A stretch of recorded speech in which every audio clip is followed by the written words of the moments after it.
the beat.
The beat.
What's up, everybody? The World's Preview Show continues here in Busan, Korea for the 2014 World Championship quarterfinals. Yeah, we started with 16 teams from around the world. This weekend there will be 8. Afterwards, there will only be 4, and they all want some of that Summoners Cup. And not only that, we've hooked over QuickShot and Freak from across the Pacific to join us here in Busan. Yeah, what's up, guys? So don't touch that browser. The World's Preview Show starts right now.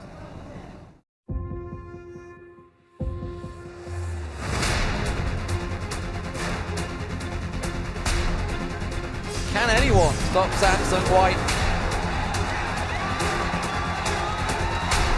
You have yourself a North American team into the quarterfinals.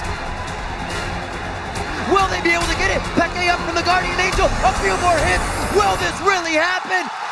They saved the Nexus.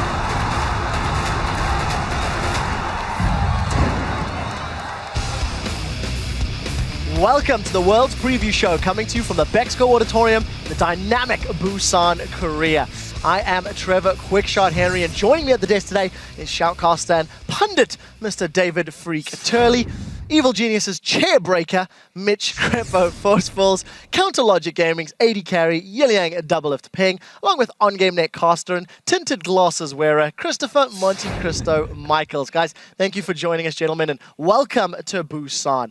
Now, as you can see behind us, they are getting things ready for Friday's first quarterfinal series. So let's get this show rolling and take a look at the bracket. First up is one of the tournament favorites and the only team to make it out of the group stage, undefeated Korea's Samsung White. They'll be taking on North America's Team Solo Mid. And then on Saturday, White's sister team Samsung Blue will take on the other remaining North American team as they square off against Cloud9. Then on Sunday, it's the rematch of the Chinese regional finals as Starhorn Royal Club batters Edward Gaming. And then on Monday, the quarterfinals come to a close with Korea's Najin White Shield taking on China's OMG. Now, a quick heads up about the dates on the bracket. Those are when the matches will be played here in Korea. And those dates will vary depending on where you watch the matches from around the world. And so instead of giving you guys a geography lesson, we decided instead on a graphic that reminds you to head over to lolesports.com. Once you're there, click on the schedule tab and double check the dates and times the quarterfinals will be broadcast live in your region. Yeah, very important you do that. But first, let's take a look at the first quarterfinal series. It will be Korea's Samsung White taking on the North American champions, Team Solo Mid. Samsung White was the number 2 seed from Korea heading into the group stage, but based on their games, they were easily the best team in Taipei. White absolutely crushed their competition. Not only were they the sole team to go a perfect 6-0 in the group stage, but they had the highest team KDA with 10.72, the shortest average game times, 28.59, and the most dominant player, Imp. White's AD carry amassed 57 kills and a ridiculous 14.14 KDA, the best of any player during the group stage. And spawning on the other side of the rift in this best-of-5 match is going to be the North American champs and huge underdogs, Team Solo Mid. Now, even though TSM was the top seed in their group, they dropped games to Starhorn Royal Club and SK Gaming and finished second overall in the group. That being said, TSM does have the second fastest average game time of all the quarterfinalists, led by their mid laner Bjergsen, whose 7.0 KDA is third best among the mid laners in the quarters. So we've set this one up, and this match will mark the first time that Team Solo Mid has faced a Korean team in the 2014 World Championship. And I want to ask you guys, what's your prediction on this matchup? Let's start with Freak, and we'll move down the line. Well, honestly, I think it's going to be a little bit grim for TSM. They are lifetime 0-13 against Korean teams on LAN, so it's a grim picture for them, and I'm not sure they're even going to pick up their first win here. Yeah, and it just seems like White outmatches TSM in every lane, but the closest one I would imagine is Bjergsen versus Pond. He can just pop off and carry. Bjergsen is like a really clutch player. He's really solid and consistent. He can carry a single game. Yeah, going off that point, if you go down the bottom lane, that's where things get a lot less close, in my opinion. I think Imp and Mala are probably the best bot lane in this tournament. Imp has shown up to prove that he's one of the, if not the best AD carry in this tournament, let alone the world. And I don't think Wild Turtle and Lustboy have what it takes to match up against that. Not only that, but I mean, we start talking about the jungle as well. Amazing. When we talk about him, he does tend to be fairly predictable as a jungler. He likes to camp in that mid lane. And Dandy Man, he is so good at getting reads, at researching his opponents, and setting up for counter ganks. That is his style. And Amazing's going to have to be really, really unpredictable to beat him at that game. Now, Monty, I remember you saying something about White being a better version of TSM in many roles. Is that an opinion you still share coming into the quarterfinals? I mean, absolutely. I think it's really undebatable. Yes, Bjergsen is a great mid laner, but he's a great mid laner in North America. Pawn is a top mid laner in a much stronger region.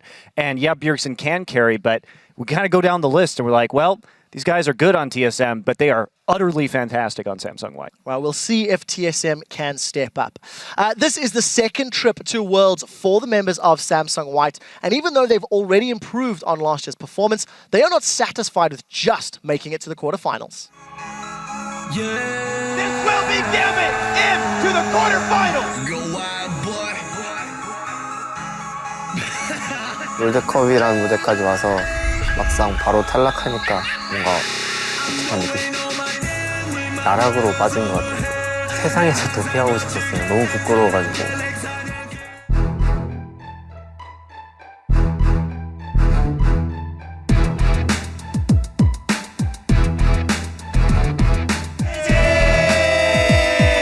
삼성 화이트 롤드컵 2위로 진출을 확정 짓습니다.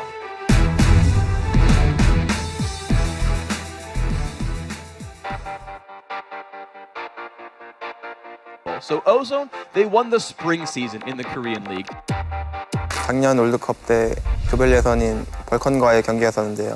조1위 예상했었죠, 저 그때 당시에는. 8강 가면 4강 그냥 무난하게 가겠네요, 이런 식으로 생각했어요. 처음에 그냥 겜비타 때 졌을 때 롤챔스에서 졌던 거와는 다르게 좀 많이 와닿더라고요. 힘들게 왔는데 Gambit, they never let Ozone back in, and there is the surrender. Surrender, brilliant victory here from Gambit. 본능적으로 왜 이렇게 힘들지? 이렇게 싸우면 절대 못 이길 것 같은데 좀 이런 생각을 좀 많이 했었어요. 우리는 우리 실력이 어딘지도 모르고 잘하겠지 하면서 아직 우리가 처한 상황을 모르고 있어요. 픽을 뭘 해야 될지 초반 운영을 어떻게 해야 될지 아무것도 준비된 게 없어가지고 Is going to be hit. That's a flash ball from Diamond. They've got him. Everything is burned. This will be Gambit into the quarterfinals. Ladies and gentlemen, in 자대 선수가 한 말이 있어요. 그냥 못하니까 지는 거였다고. 내가 나 스스로 뭔가 나에 대한 의심이 있는데 잘 안 되는 게 당연할 수밖에 없었던 거 같아요.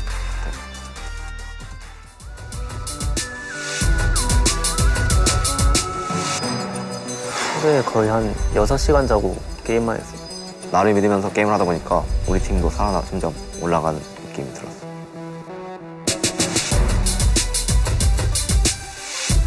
롤드컵을 가기 위해서 순위 결정전이 남아있었는데 그 팀이 마침 전 시즌 롤드컵 우승자 팀인 SK텔레콤 팀이었어요. 페이커라는 그 이름 때문에 저희 미드라이너를 그렇게 신뢰를 갖지 못했어요, 제가. 미드라인을 계속 봤거든요, 게임을 하면서.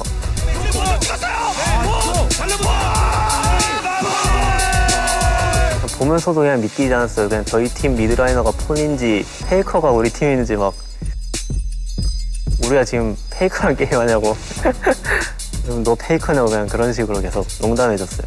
결국 저는 페이커 선수를 솔킬 Day1이나 따게 되었죠.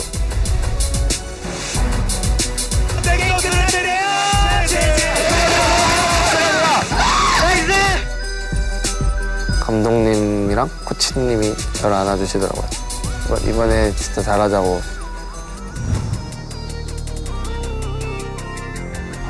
우리가 다시 저 자리에 갈 수 있을까 하는 생각이었는데 결국 노력해서 오게 됐잖아요. 이번에는 달라진 모습 보여줄 수 있을 것 같아요. 꿈을 꾸기만 하기에는 이제 저희도 시간이 별로 없는 것 같고 이뤄야 되지 않나 싶어요. 우승하고 싶어요, 지금. 결승은 무조건 가야 된다 생각해요. 그 무대를 한번 느껴보고 싶어요, 결승이란 무대를. 더 열심히 해서 꼭 우승할 수 있도록 하겠습니다. 파이팅! Incredible video and 2 takeaways. Let's do it right. And they want to make it to the finals. I want to put this to the panel in this matchup in the quarterfinal. Who do you guys think is going to walk away with the win? I also want you to give me the series scoreline overall. Freak, who's it going to be and why? Well, you said, are Samsung White going to make it to the finals? They'll at least make it to the semis. Samsung White, I think, easily has this matchup. I think 3-0 would be the scoreline here. they just vastly overmatched TSM. Yeah, I have to agree here. There's really nothing that you can pinpoint that says TSM has an advantage in this area. It's going to be wiped 3-0. Doublelift, you believed in Bjergsen. What is your prediction for the series? I don't believe in Bjergsen that much. Yeah, it would be silly for me to bet anything on TSM. It's definitely going to be Samsung White 3-0. And finally, Crepo? Clean sweep here, I think. Samsung White 3-0. Well, convincing opinions from the analyst desk here. Now, let's shift away from Samsung White to their sister team and our second cross-Pacific matchup. It is the favorites, Korea's Samsung Blue, versus the other North American underdog, Cloud9.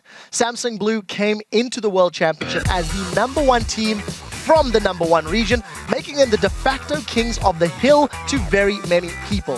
However, Fnatic proved to the world that Samsung Blue could bleed, handing the Koreans a surprising heavy-handed loss in the group stages.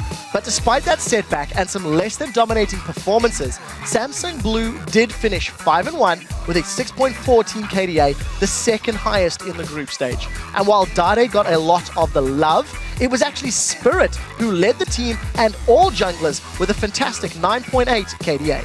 But on the other side of the rift is Cloud9. They drew into a very tense group alongside Korean Najin's White Shield and Europe's #1 team Alliance.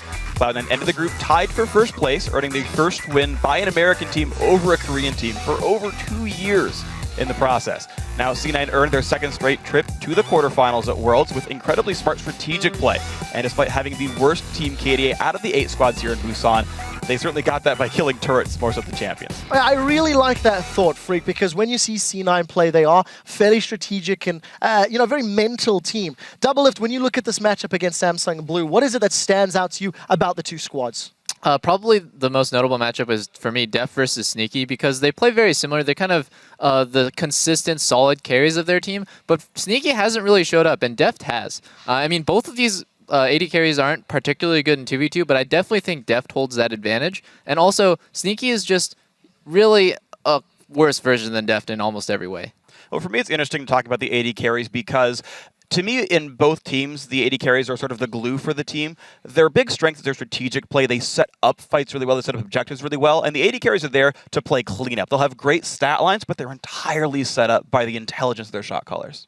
Yeah, and talking about those shot callers too, we're looking at Dade and Hai here, both mid lane kind of primary shot callers on this team, and they've shown a lot of overlap in their champion pool, a lot of Zed emphasis, traditionally a lot of talent emphasis as this tournament rolls on. And I'm very interested in how this is going to go, just because Dade is a very conservative laner, and Hai kind of has a weakness in the laning phase. So if we get the 2v2 in the bot, if we get the 1v1 in the mid lane, then we're probably just going to see a lot of farming early. Now, I think that there is an advantage here for Hai since he tends to split push a lot more than Dade does, and that may be what allows Cloud9 to do well here. Crepa, one final thought. We've talked about Cloud9 winning on blue side and struggling on purple side or red side. How difficult is this going to be for them in the matchup?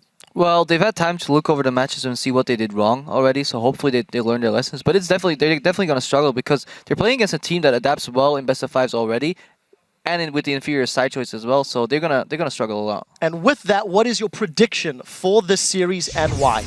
I think both teams, as Monty pointed out, are very similar in that regard. We'll see slow games, but I think Blue will take it 3-1. Cloud9 is basically just an inferior version, but with using the split push that Monty highlighted, that's one way they can break open these games, and that might be enough to win a game, but not more than one. Yeah, I'm going to go with 3-1 for Samsung Blue as well. They pretty much outmatched Cloud9 in every single lane, but you saw how well Cloud9 played from behind against Najin White Shield. They were down so much gold, but they still managed to split push their way into a win. I don't think they can take the series, but they should be able to take a game. I agree with you guys. I do think it is going to be Samsung Blue 3-1, and I also agree that Cloud9 has a lot of interesting edges here. They could win the matchup. I wouldn't be wholly surprised. I could see going anywhere from like 3-0 one way to like 3-1 Cloud9. I kind of averaged it out to probably 3-1 Samsung Blue, but really it could go either way. I do feel that. Final thoughts, Monty? I agree with you guys. I do think it's going to be that 3-1 for Samsung Blue. I really was quite impressed with the play that we saw from Cloud9, though, against Najin White Shield. Blue tends to be a more 5v5 oriented team. If a split pusher on Cloud9 gets out of control, if they come in with some 1-3-1 split pushing strats, I think they can take a game. Well, there we go. Another clean sweep from the analysts, guys. We are just a couple of days away from seeing if these guys made all the right choices, and it's time to reveal which of you got last week's World's Trivia question right. And of course, this was an open book test, and thanks to the internet, a lot of you guys got a perfect score with Zyra, who was picked 42 times in 63 games during last year's World Championship. In fact, so many of you got it right that you're probably going to need to freeze frame this graphic if you want to see your Twitter handle. Yeah, and for comparison, this year, Kha'Zix has the most picks so far with 36 out of the 48 regularly scheduled group stage matches. But this week, we're going to make you dig just a little bit deeper if you want to get your name on the preview show. So our world's trivia question is, which two players tied for the most deaths at last year's World Championship? Be sure to send your answer to @LOL Esports on Twitter and use the hashtag #WorldsPreview. Otherwise, it'll count as an incomplete, even if you have the right answer. Right, we'll see if you can get that one right. Now, let's take a look at our third quarterfinal matchup as two Chinese powerhouses will do battle once more. It's Starhorn Royal Club and Edward Gaming facing off in a rematch of the Chinese regionals. Even though Starhorn Royal Club was China's second-seeded team at Worlds, they were the region's best team in the group stage. They finished their time in Taipei with 5 wins, 1 loss, and the #1 seed out of Group B, led by Uzi's incredible 46 kills and 10.25 KDA over their 6 games. Royal Club put up a team KDA of 6.39. It is the 3rd best in the tournament thus far. And they've been great, but on the other side of the rift is, of course, in this Chinese matchup, Edward Gaming. These guys are the 2-time Chinese champions and the regional #1 seed. But as we said before, they weren't quite as impressive in their group stage games. EDG was taken out by Samsung White twice and were upset by the GPL's AHQ Esports Club once as well, forced them to play a tiebreak match to even make it out of the group stage. They had a 4.41 overall team KDA, which ranks them 6th amongst the quarterfinal teams. The biggest actual surprise for this team was the underperformance of their superstar AD carry Name. He had 17 group stage deaths, which is the most for any AD carry here in Busan. However, Name and company are up against more familiar opponents this time around, and they're going to hope to repeat their Chinese regional qualifier victory over Starhorn Royal Club. This is a series I'm very much interested in looking into because both of these teams had different expectations coming in. Monty, start us off talking about the matchup and what you're going to be looking at. Yeah, I think this is probably the hardest of our quarterfinal matches to predict because it is so even, because we have one team in Starhorn Royal Club that looks like they're on the rise and another team in EDG that really failed to live up to expectations. And when we look at a featured matchup here, we can talk about Uzi versus Name. Uzi played out of his mind, fantastic AD carry play as his stats show. Name, on the other hand, disappointing considering how well he plays in China. He's really going to need to step up here, maybe lane swap away from Uzi just to get into that more late game status. Yeah, that was actually what I was going to say as well. Name just didn't impress in group stages, and he will need to show up because EDG apparently is a lot better against teams that they know how to play against, that did their research again. They even said that in the interview. If I know my opponents, that's where my comfort zone lies, that's where my strength comes from. So we will need to see Name step up. But even then, I think the disparity between both teams shown in group stage was already big enough. A lot of talk about AD carries. Double F, can you chime in? Well, I'm just keeping my eye on FCCF and Zero, actually, because these guys are so different. FCCF had an underperforming AD carry, so he really had to step up and make those plays. If anyone's going to make the play or the initiate, it's probably going to be FCZF on EDG, where Zero plays a really supportive role. He has that kind of one-man army AD carry with Uzi, so he's just sitting back. The Zero build is rushing Captain's Boots to make your team more fast, so this guy's like a true support in that sense. And I'm actually interested in this match just in general because it's an intra-region fight, the first we've had so far at Worlds.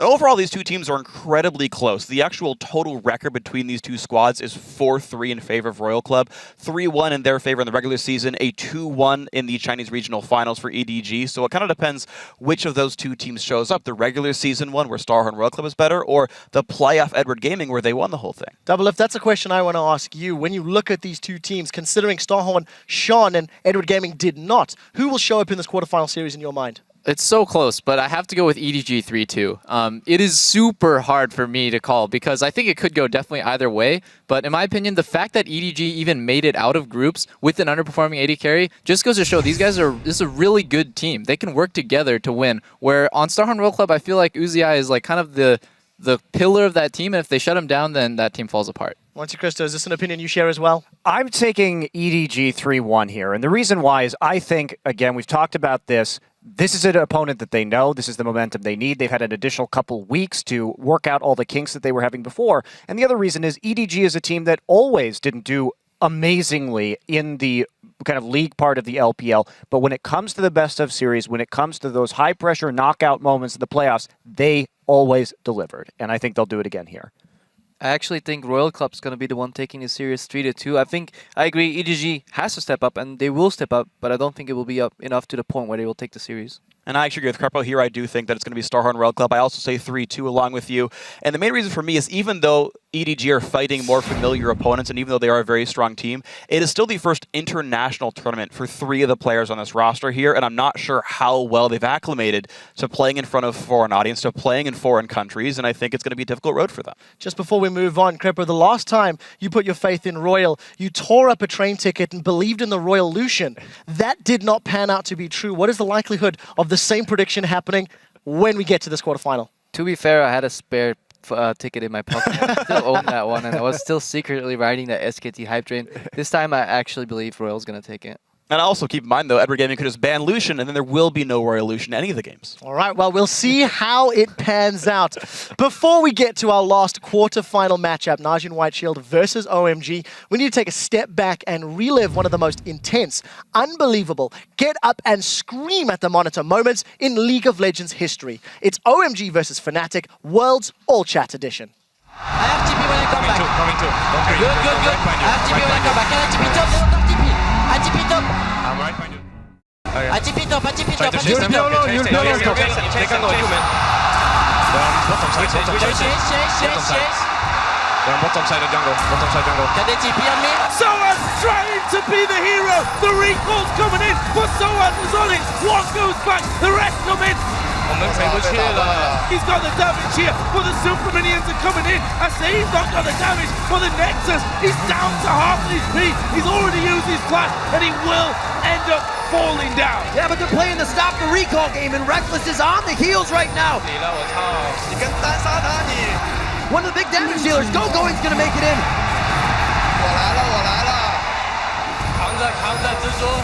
Can Cyanide slip in as the spider on this one?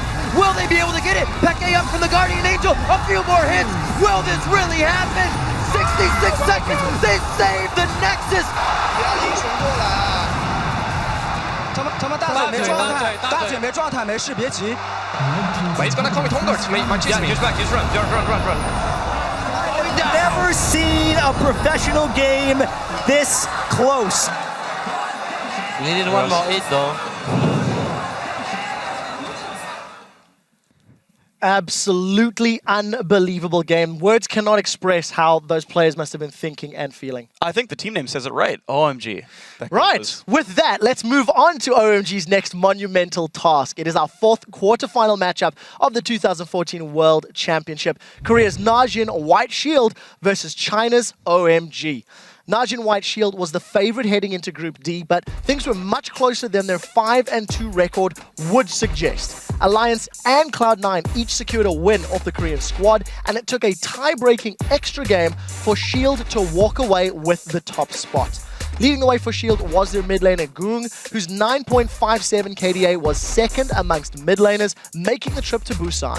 And on Sunday, Shield will be facing China's OMG, who was only picked by one of the analysts on the preview show. But while they advanced to Busan, OMG had a rough but successful time in what everyone was calling the Group of Death. They were the only team in the quarterfinals to lose 3 games. Their 2.95 KDA is the second worst, and their average game time of 40 minutes, 24 seconds was actually the longest among the top 8. But if it wasn't for that amazing base defense against Fnatic, OMG wouldn't even have made it this far. But they did defend the base, they did secure the win, and now they're competing in their 2nd straight World Championship quarterfinal. All right, let's talk about these two teams just a little deeper. Both of them demonstrating weaknesses in the group stage. Monte Cristo, what's your take in this game? I'm actually really excited because of the save going matchup in the top lane. I am a great lover of top carries, and we have probably the 2 best ones in the tournament going head-to-head in a best of 5. Rise should be a very contested champion from these guys.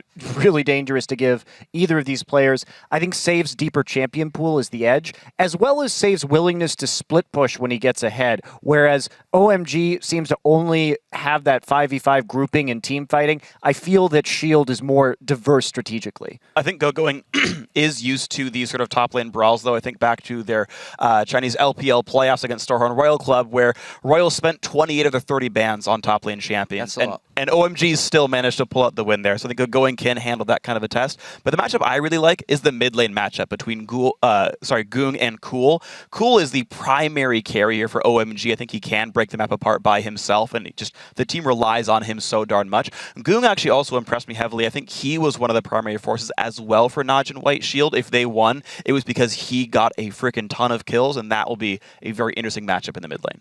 And I've just been keeping my eye this entire tournament on supports because I think there's such a skill disparity between a lot of these teams, and this is the perfect example. Gorilla is the guy who made a ridiculous comeback for Shield when they were down 0-7 against Alliance. He was one who was able to pull the trigger and make those plays happen so they could come back into the game. And it just seems to be Gorilla who's just like the glue that holds that team together. But Dada777, really unimpressive. He's definitely, to me, the weak link of OMG. It's amazing that San is even able to put up good numbers on that team with such a lackluster support. So I'm just really going to look forward to watching those two play against each other. Well, you've been looking at supports and watching them. I'm looking at a support and watching him. Who is your prediction for this quarterfinal and why? I think Shield's going to take the series 3-1. I feel if they can lose against OMG's brute force style, but I feel if they don't gut themselves with a draft, leaving them with no wave clear at all, they should be strategically better and individually slightly better as well to take the series 3-1.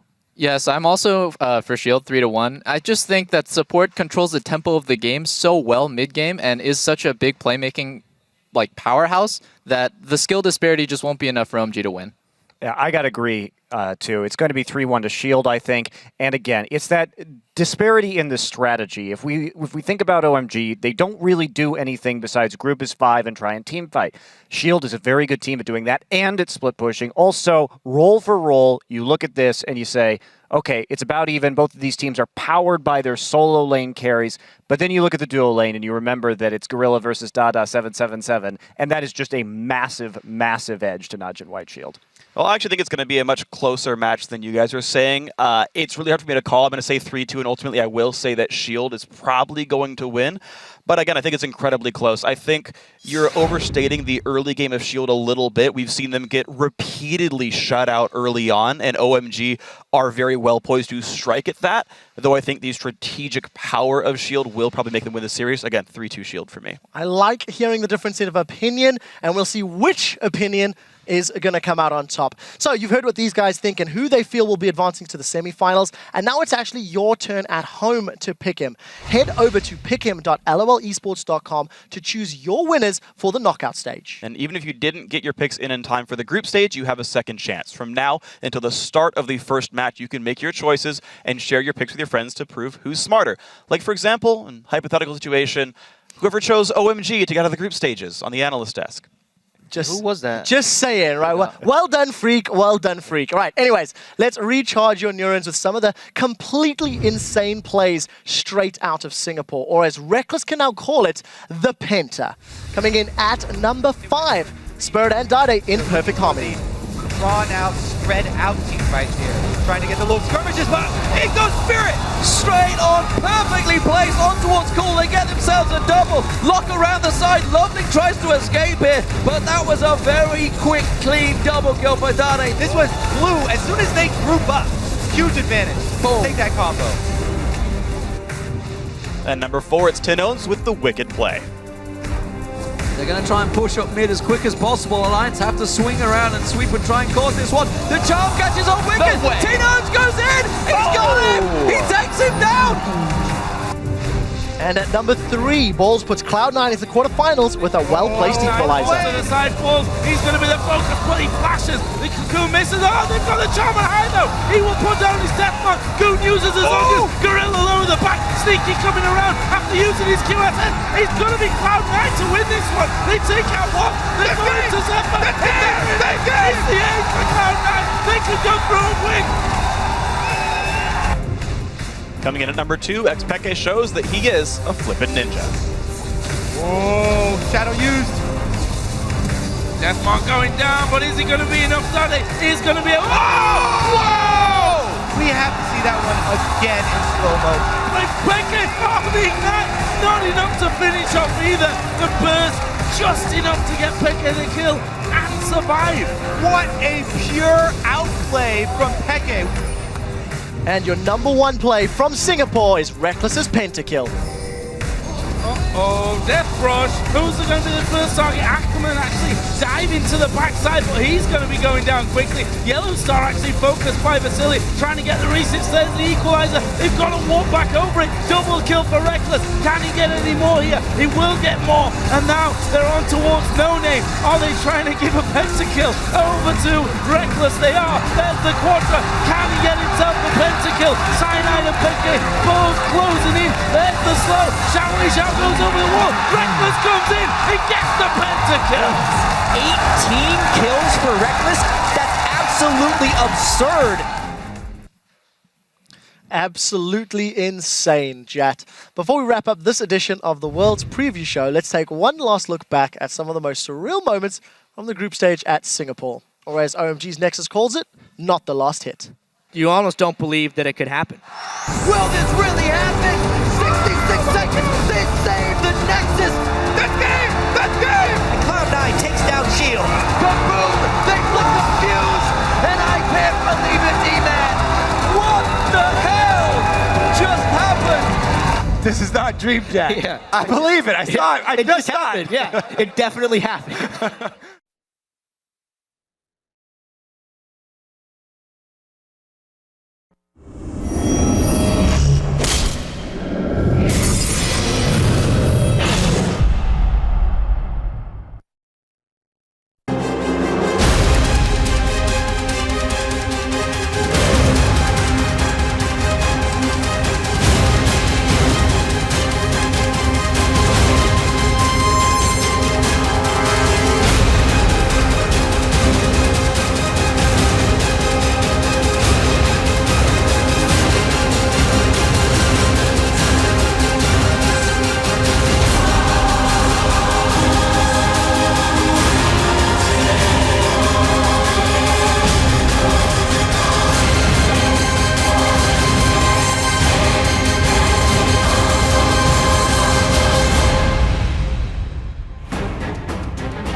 Looking at Jun from OGN. A legendary caster here in Korea, has been at it for 15 years, one of the best in the business. Welcome to Korea! Quarterfinal is now standing! Wow! Where are we? Yeah! This is Busan! Let's go!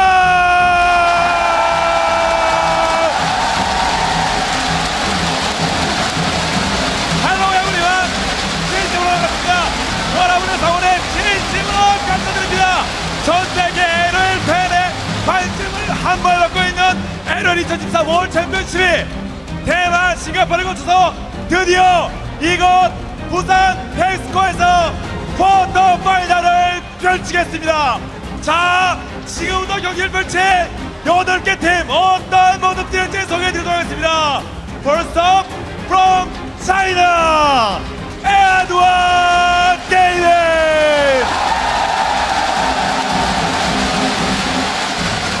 그리고 로얄 클럽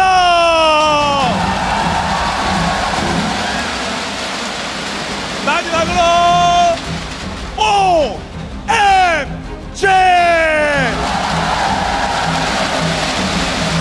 Next from North America Team 솔로몬.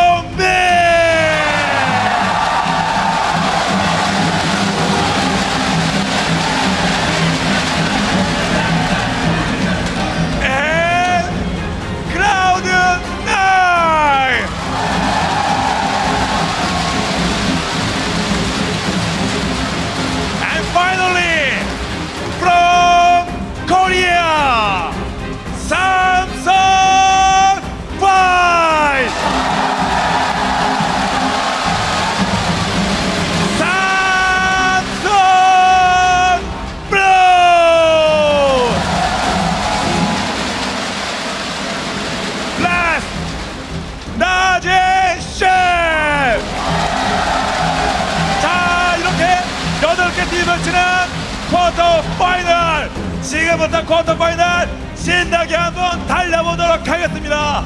Let the World Championship begin! 월챔 8강 대결을 시작하겠습니다.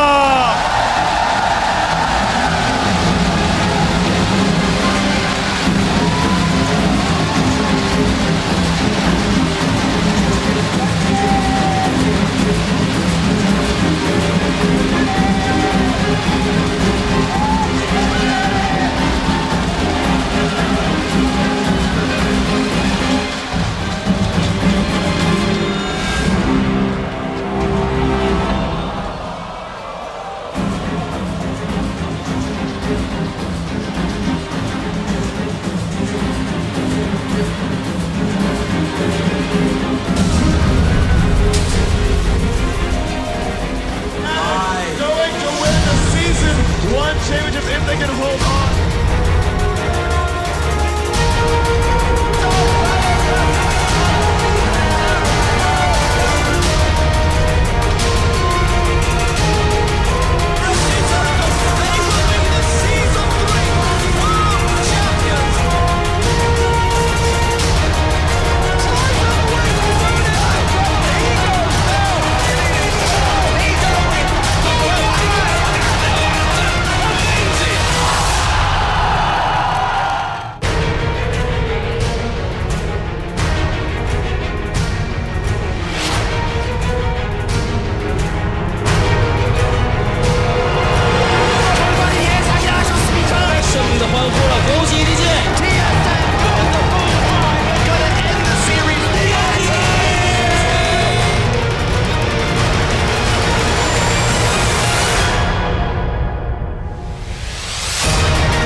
Hello everyone and welcome. It's hard to follow June, but my name is Trevor Quickshot Henry, and the road to the Summoners Cup has led us to Busan, Korea, where 8 teams remain and will continue to compete for the title of World Champions. Our analyst desk has followed the action, and joining me in Busan are, of course, Mitch Crepo Forceballs from the Evil Geniuses, CLG's Peter Doublelift Ping, OGN caster Christopher Monte Cristo Michaels, and of course from the North American LCS, David Freak Turley. Guys, thank you very much for joining us. Every minute of action from this knockout stage will be brought to you in concert with our 24 broadcast partners streaming in 16 different languages. Also here are the LPL team who are covering the action for our Chinese audience, and for everyone watching right there in Korea, our partners from OnGameNet are on hand. Rounding out the LCS team, we also have Shocks, who will be getting the inside story straight from the players as they come off the Rift. And finally, our trio of casters for the evening, Riv, Deficio, and Jat, getting set to bring you the play-by-play in our first quarter-final series.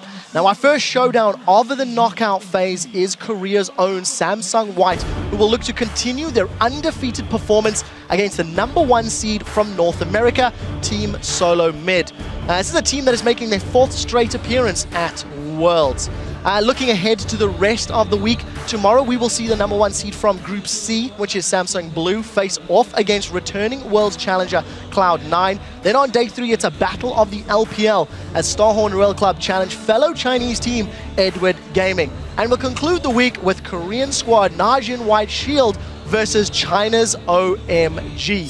As always, you can head over to lolesports.com and vote for who you think will win the series this week. Click on schedule, give your pick the thumbs up to who you feel will win. Thank you, Crepo. But if it's real-time action you're looking for, check out watch.lolesports.com. There you can enjoy the games in the language of your choice, as well as with real-time stats and Twitter commentary from the pros. While you're there, head over to Twitter and then share how you and your friends are watching the action out of Korea. Once again, we are asking you guys, how do you Worlds? do send your photos with us at LOL Esports and use that hashtag Worlds. Make it good, and you might just see your viewing party later on in our broadcast, and I'm looking forward to it. Right now, gentlemen, let's turn our attention to the main event. It is our first quarterfinals showdown between Samsung White and Team Solo Mid. Samsung White, they turned in a dominating performance in the group stage, the only squad to have that 6-0 record. And Monty, you know, talk to me about the team. Is it everything they lived up for? Well, it's hard to live up to more. Like you said, undefeated records, KDA leaders in 4 out of the 5 positions on this team, fastest average game time, under 29 minutes, just by a hair, 1 second. In 6 games, they've only lost 5 towers and 5 dragons. You can see that first blood in nearly all their games as well. This is a team on a hot streak. They've been on a tear. Yeah, they had a weaker group, relatively speaking, but their performance has been complete and dominant. But I don't think it's worth understating that they had such a weak group. EDG was the only real competition for them, let's be honest. HQ and Dark Passage really didn't put up a fight, and EDG was underperforming. So really, these numbers that they're putting up, it kind of, they are a very strong team, yes, but it's kind of skewed in their direction. However, all the other Korean teams were like destined to do so well in their groups as well, and they didn't show up. They showed up, but they didn't show up to the extent that White did. White played as immaculate as you can expect them, but you can't expect more really until you get to see these matches coming. Well, I absolutely agree. I think all the teams who were in the group stages did show up to a certain extent, but as you talked about, Crepo, the amount Samsung White showed up was incredible. I want to give you a couple of stat lines here. Imp and Mata in the bottom lane are by far the best bot lane in this tournament, and Samsung White as a team are so darn good early game. The stat we like to give for early dominance is your minion kill lead at 10 minutes. Samsung White's bottom lane is first place in that, and they're more than double the lead of the second best bottom lane in this tournament. They're absolutely crushing early on. The one thing that TSM has, to their credit, is Bjergsen in the mid lane. He's actually lane dominant as well. He has the highest disparity at 20 minutes. That said, though, Pawn from Samsung Blue is second. So there's not exactly a big disparity there is the problem. Double Lift, we're on the preview show, we were talking about Team Solo Mid, and this is the first time that they're going to face a Korean squad in the World Championships. You, in particular, highlighted Bjergsen as a point that they can look to help carry them. Is that the only chance TSM has in the series? Yeah, I'll be completely honest. Darius versus Looper, I expect that to be a very farm-oriented matchup. They're just going to look to make TP plays off of pretty much everyone else playing aggressively to begin with. Wild Turtle and Lustboy will get absolutely crushed by Imp and Mata. There's no question in my mind. And Dandy's the best jungler from Korea, so Amazing really has no chance there. I think Bjergsen is the only hope that TSM has. The only saving grace for TSM right now is the fact that they actually have a lot of experiences in longer matches like best of 5s already. Of course, their opposition is going to have the exact same thing, Mani. I see you're nodding your head there. But, I mean, in their defense, they've played a lot of best of 5s, and they don't really go on tilt there. We saw that at playoffs as well. Yeah, they dropped a lot of matches they shouldn't have dropped, but they still fought back valiantly and just kept going back to their best game. Hopefully, that'll be at least show them a fight against White here. I think you're being really optimistic. And yeah, we can talk about TSM, but anything we talk about TSM, it's Samsung White has more experience or does it better. We talk about best of 5s. Samsung White in best of 5s has only lost in 5 seasons to SK Telecom K and Samsung Blue. And they've also, because they've always placed top 3, played the maximum amount of best of 5s possible per season. You want to talk about a team that has best of 5 experience, it's this one. Well, we'll have to see. They've lost to 2 teams, right? I mean, there's a chance. God's bleed, right? Let's get to predictions. Let's get to predictions. And remind everybody who is the desk predicting to win this series. Crepo, with all the excitement behind you, who's it going to be and why? Yeah, I'm not going to postpone this too much longer. I vote for White 3-0. I hope TSM can take a game, but as Monty said, everything they do, everybody, like, White does better. Monte Cristo. I mean, I got to take it, man. It's going to be Samsung White here, 3-0. I don't really see a way besides some epic cheese that TSM can take a game. Double Lift. It would take a miracle, a godsend for TSM to win a single game against Samsung White. I'm taking Samsung White 3-0, 100%. And finally, Freak. I don't think miracle for a single game is... I think it's maybe a little bit of hyperbole here. Certainly Samsung White are big favorites. I do think the likely result is 3-0. But it's sports. Upsets happen when a team shows up. Like, it's a sport. Upset's going to happen, but I think it is very likely to be Samsung White. All right, so we've heard what the analysts say. I want to see what the fans on LOLesports.com are saying. They are calling this series for Samsung White with a narrow 51% of the vote. And that's TSM not winning a public fan poll. That is impressive. That is almost magical. And that sound means it's time for the Prophet to reveal his pick.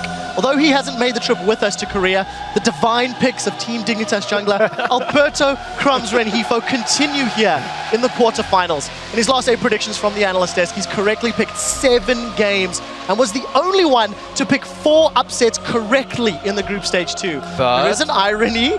The Prophet actually had the lowest total correct predictions overall out of all of our games. Who is number 1, Trevor? Who was number 1? Number 2. This is his moment. This guy's a fraud. This is his We're here moment. for the games, not for Let's the get the analysts. prediction. In this matchup, the Prophet is also siding with the analysts. He's picking Samsung White. Guys, we're going to send this over to the triple cast to get us into the game. Samsung White look like the team to beat, but that doesn't mean that they are taking Bjergsen and the rest of TSM lightly. 한국에 있다고 딱히 부담이 된다거나 뭐 한국 팀을 상대한다고 해서 한국에서 한국 팀을 상대한다고 해서 딱히 부담된다거나 그런 건 없고 저희 팀이 원래 팬층이 좀 없는 팀이라서 한국에서도 이제 TSM 팬이 더 많을까봐 좀 걱정되긴 하네요. Everyone off the best is like top tip there. 비역슨이 아마 좀 뛰어난 선수라고 생각해서 미드를 좀 저격해야 될 것 같아요. 비역슨 선수가 북점파로 불리고 있긴 한데 한국에서 제가 페이커 선수를 몇 번 잡았으니까 북점파인 비역선 선수도 이번에 몇 번 잡을 수도 있을 것 같아요. I think their work ethic is really good, and like their structure, their coaches, they just have everything they need to succeed. 저는 원래 그냥 육전 전승했을 때 그냥 나진 실드나 삼성 블루도 똑같이 할 줄 알고 별로 안 기뻤는데 경기하는 거 보니까 좀 자부심을 가져도 될 것 같아요. They're like way up here. You know, they're like, there's everyone else and there's Samsung White.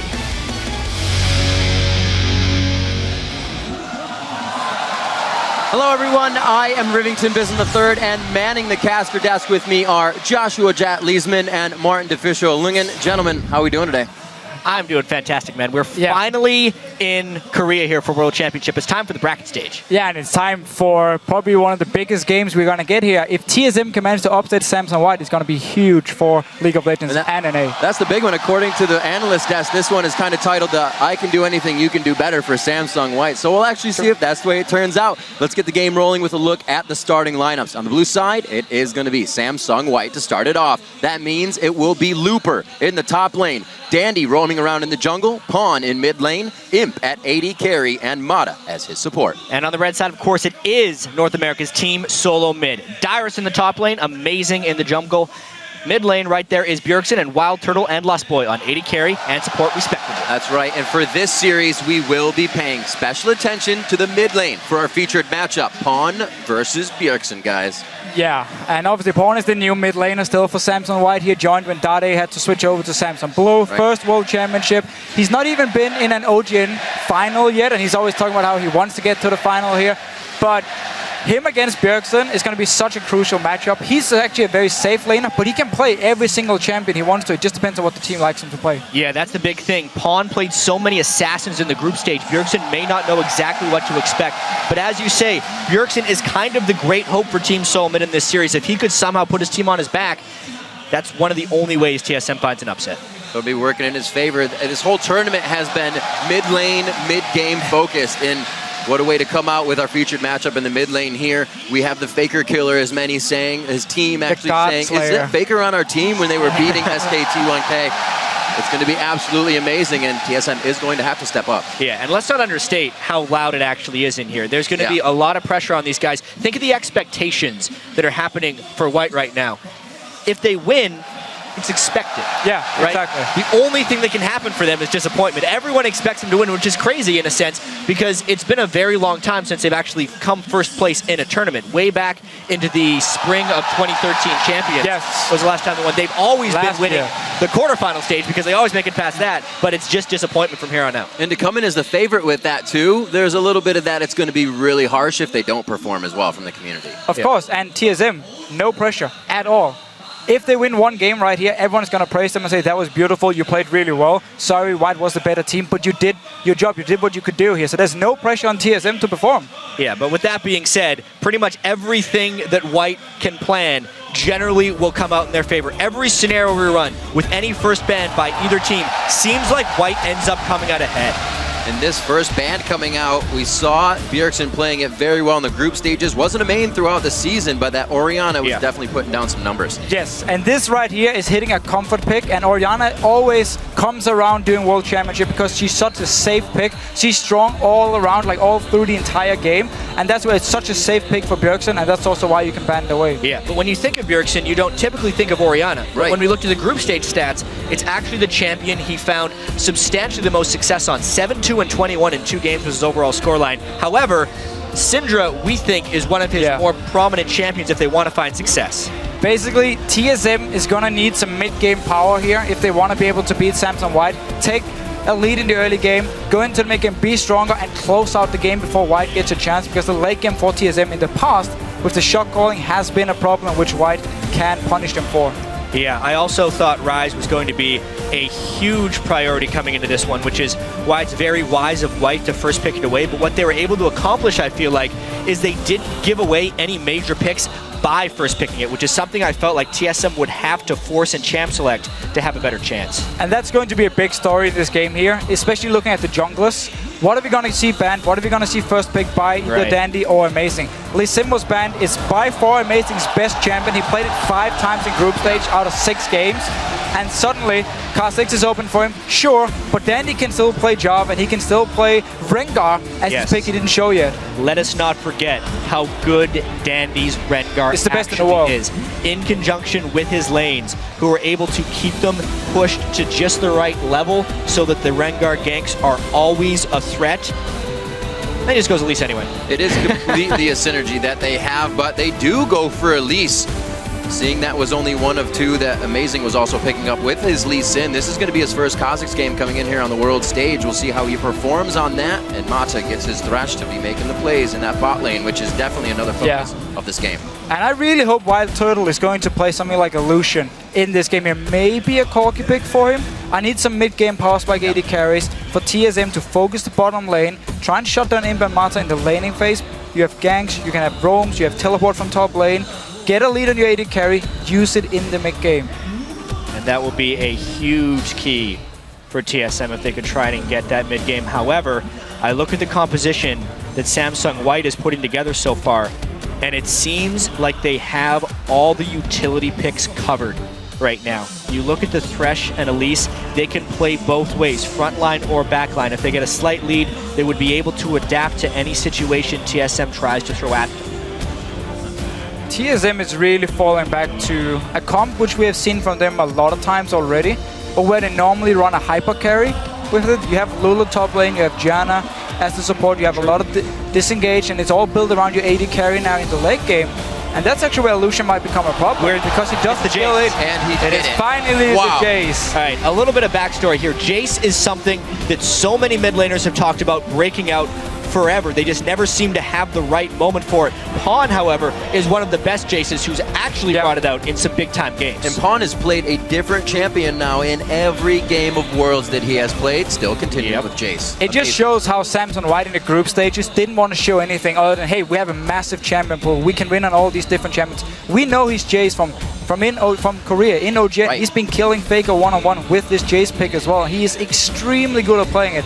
And Samsung White, notice how much single target CC they have to set up the burst damage from a Jace and a Twitch. Thresh with Hook coming in, you have Cocoon coming in, you have the Rune Prism from Rise.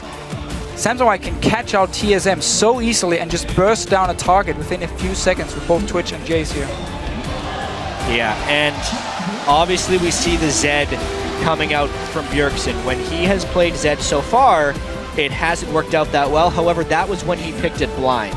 So he did not know the matchup he was going into. This matchup against Jace, in fact, a lot of the lanes for TSM have the potential to win early, which was actually going to be one of the one of the few win conditions TSM would have is if they could somehow crush the laning phase hard enough that Samsung White could never make it into team fights. With the pick of Twitch for Samsung White, that's a very surprising one because it does put them slightly vulnerable in lane. So obviously Twitch is one of IM's main champions, and again, what Samsung White will normally do when they play Twitch is actually lane swap, and because you have the Ryze against Lulu matchup as well, I would expect White to lane swap here because you don't want to have Lulu against Ryze. It's heavily in favor of Lulu early on. Ryze will outscale her. Go for the lane swap here, save lane for Twitch, and then once Im picks up his blade, he can start roaming around. And what do we see about our featured matchup now? Jace versus Zed, not something we normally see in the mid lane. Yeah, I actually feel like that matchup, especially early on, and at level 6 mostly, would favor Bjergsen a little bit, but obviously it kind of comes down to Dandy and Amazing. We know how good Dandy is at working with Pawn's lane. And we were talking a little bit about Amazing. Will he try to focus something, or will he just trying to be dodging Dandy as he flies through the jungle? As we kick off game 1, we do want to remind everyone to go the distance with us over on Twitter. Keep sending in those votes for the team you think will come out on top. Tweet hashtag SSWWin or hashtag TSMWin, and we'll be checking back periodically to see where the fan vote is standing. And I really want to see how TSM wants to play this game here in the early game. Are we going to see a lot of focus on helping Wild Turtle do well, or will they instead look on to see just try and win every single lane by themselves? Well, yeah, and how White's lanes are going to play in general here. Listen to that crowd, though. It's going to be a ridiculously hard task. We've actually already heard the TSM chants coming out, almost drowning us out during the pregame there. But this is a Korean team on home soil. TSM yet to beat that. And they are ready to go. In the best of 5, let alone. They have to go the long haul, something that Korean teams practice in regularly. And this matchup in mid lane, we just quickly talked about it before. Yeah. Due to the fact that Pawn actually decided to get Exhaust as his summon as well, it's going to make it very hard for Bjergsen to all in him, and that's heavily in favor of the Jace pick because you can poke from range so much. Yeah, it also makes team fighting really difficult for Bjergsen in the late game. Sometimes you can bait out one exhaust in a team fight and fight again. Getting rid of 2 of them is a wee bit harder there. And it will really, really mean the TSM has to pull ahead in the early game. Yeah, and just a small little funny thing about the mid lane, because Zed now appears behind his target on Jace, Jace can actually knock him away like he used to be able to and can't deny him a lot of the damage. Instead, though, Bjergsen should be able to get the damage here. As long as Dandy isn't there, he should be fine. Well, the early game here is going to start off quite quiet. Nobody really wants to get themselves into too much danger, but that doesn't mean they're going to not go for the late invade on this one. We can see that Dyrus and Amazing are kind of the buddy system up by Wraiths, and that bottom half covered by Pawn.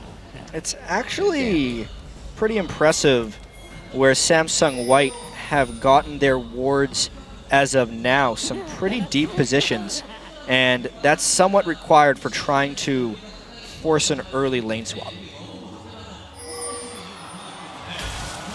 Yep, they are going to try and get into this one a little sneaky style, but we'll see if they can actually grab all of these. See if Amazing is put off and they can get a 3-buff start here.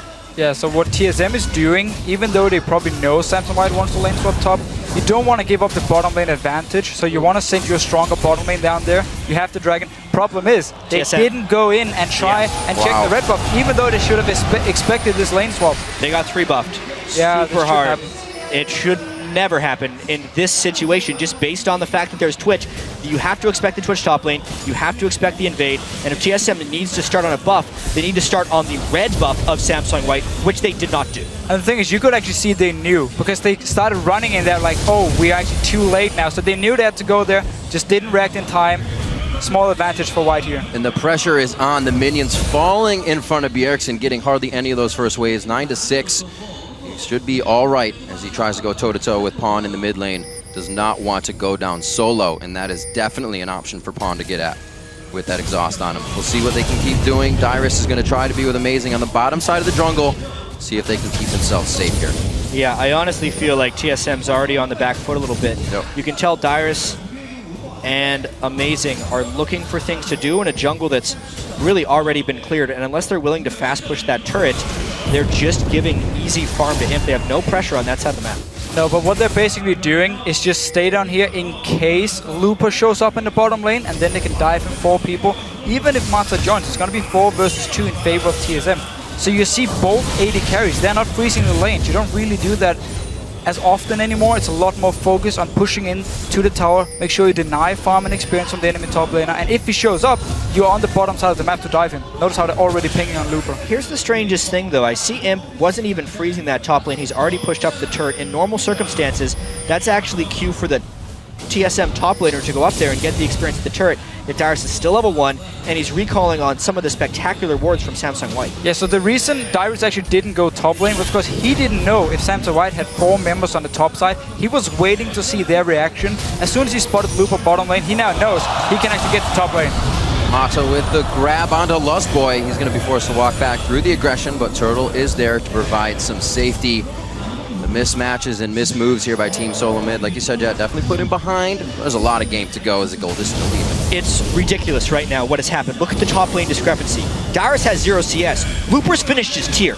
That is not even close. The fact that Looper was able to get his tier during the lane swap before Dyrus gets a CS is really one-sided. TSM had all the members on the bottom side hoping to get a dive on Samsung White if Looper showed up, but because Mata joined, because Dandy was nearby, they couldn't do it.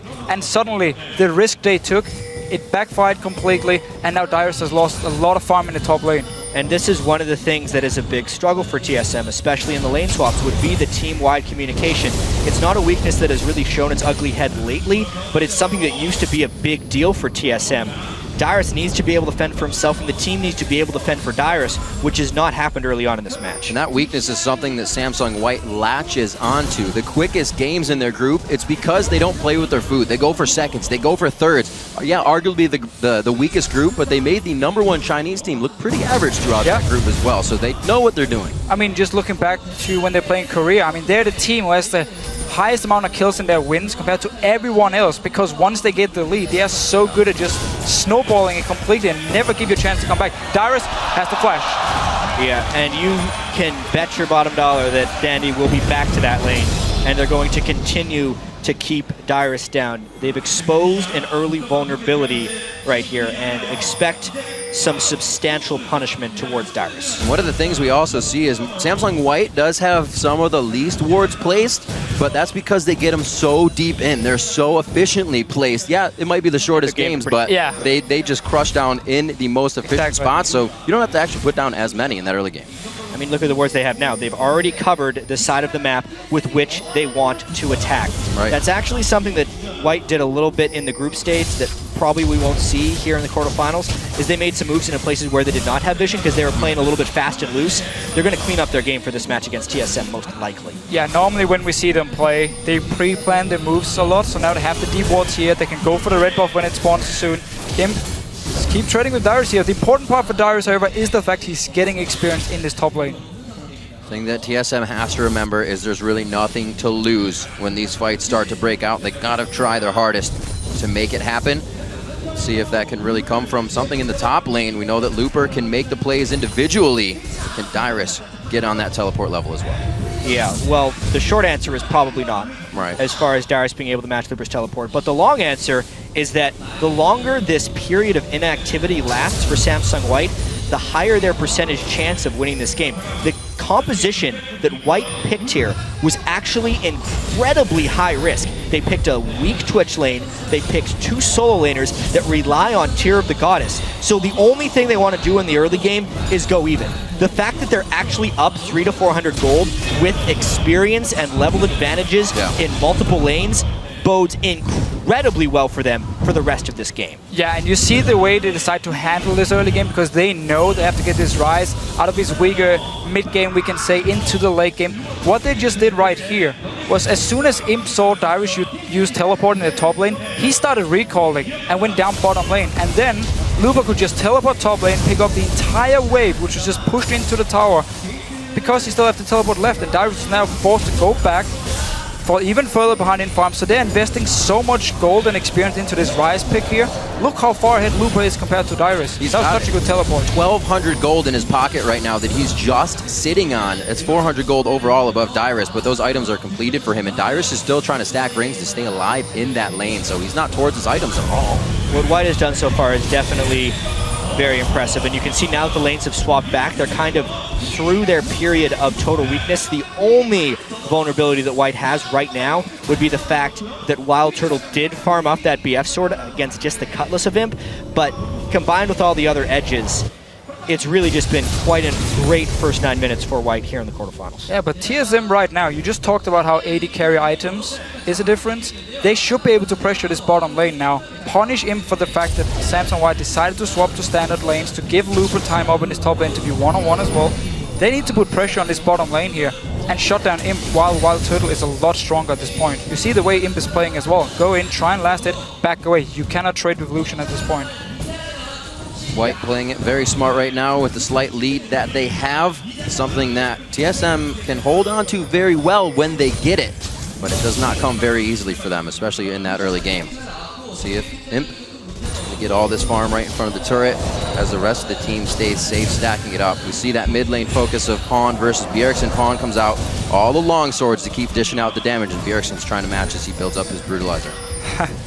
Matza just throwing back the Lantern here to make TSM think there's a jungler, so they back away here, give him a bit more time to farm, and playing a few mind games, because if he does that a few times and the jungler never shows up, the third or fourth time he's gonna do it, suddenly the jungler is there. And that's one thing that Samsung White does so well, is none of the lanes are telling, even if Dandy is around, there's always a chance that he is in that brush. Yeah, and it's always a bad sign when Mata has the freedom to throw his shield back for nothing, because that means he's not getting harassed.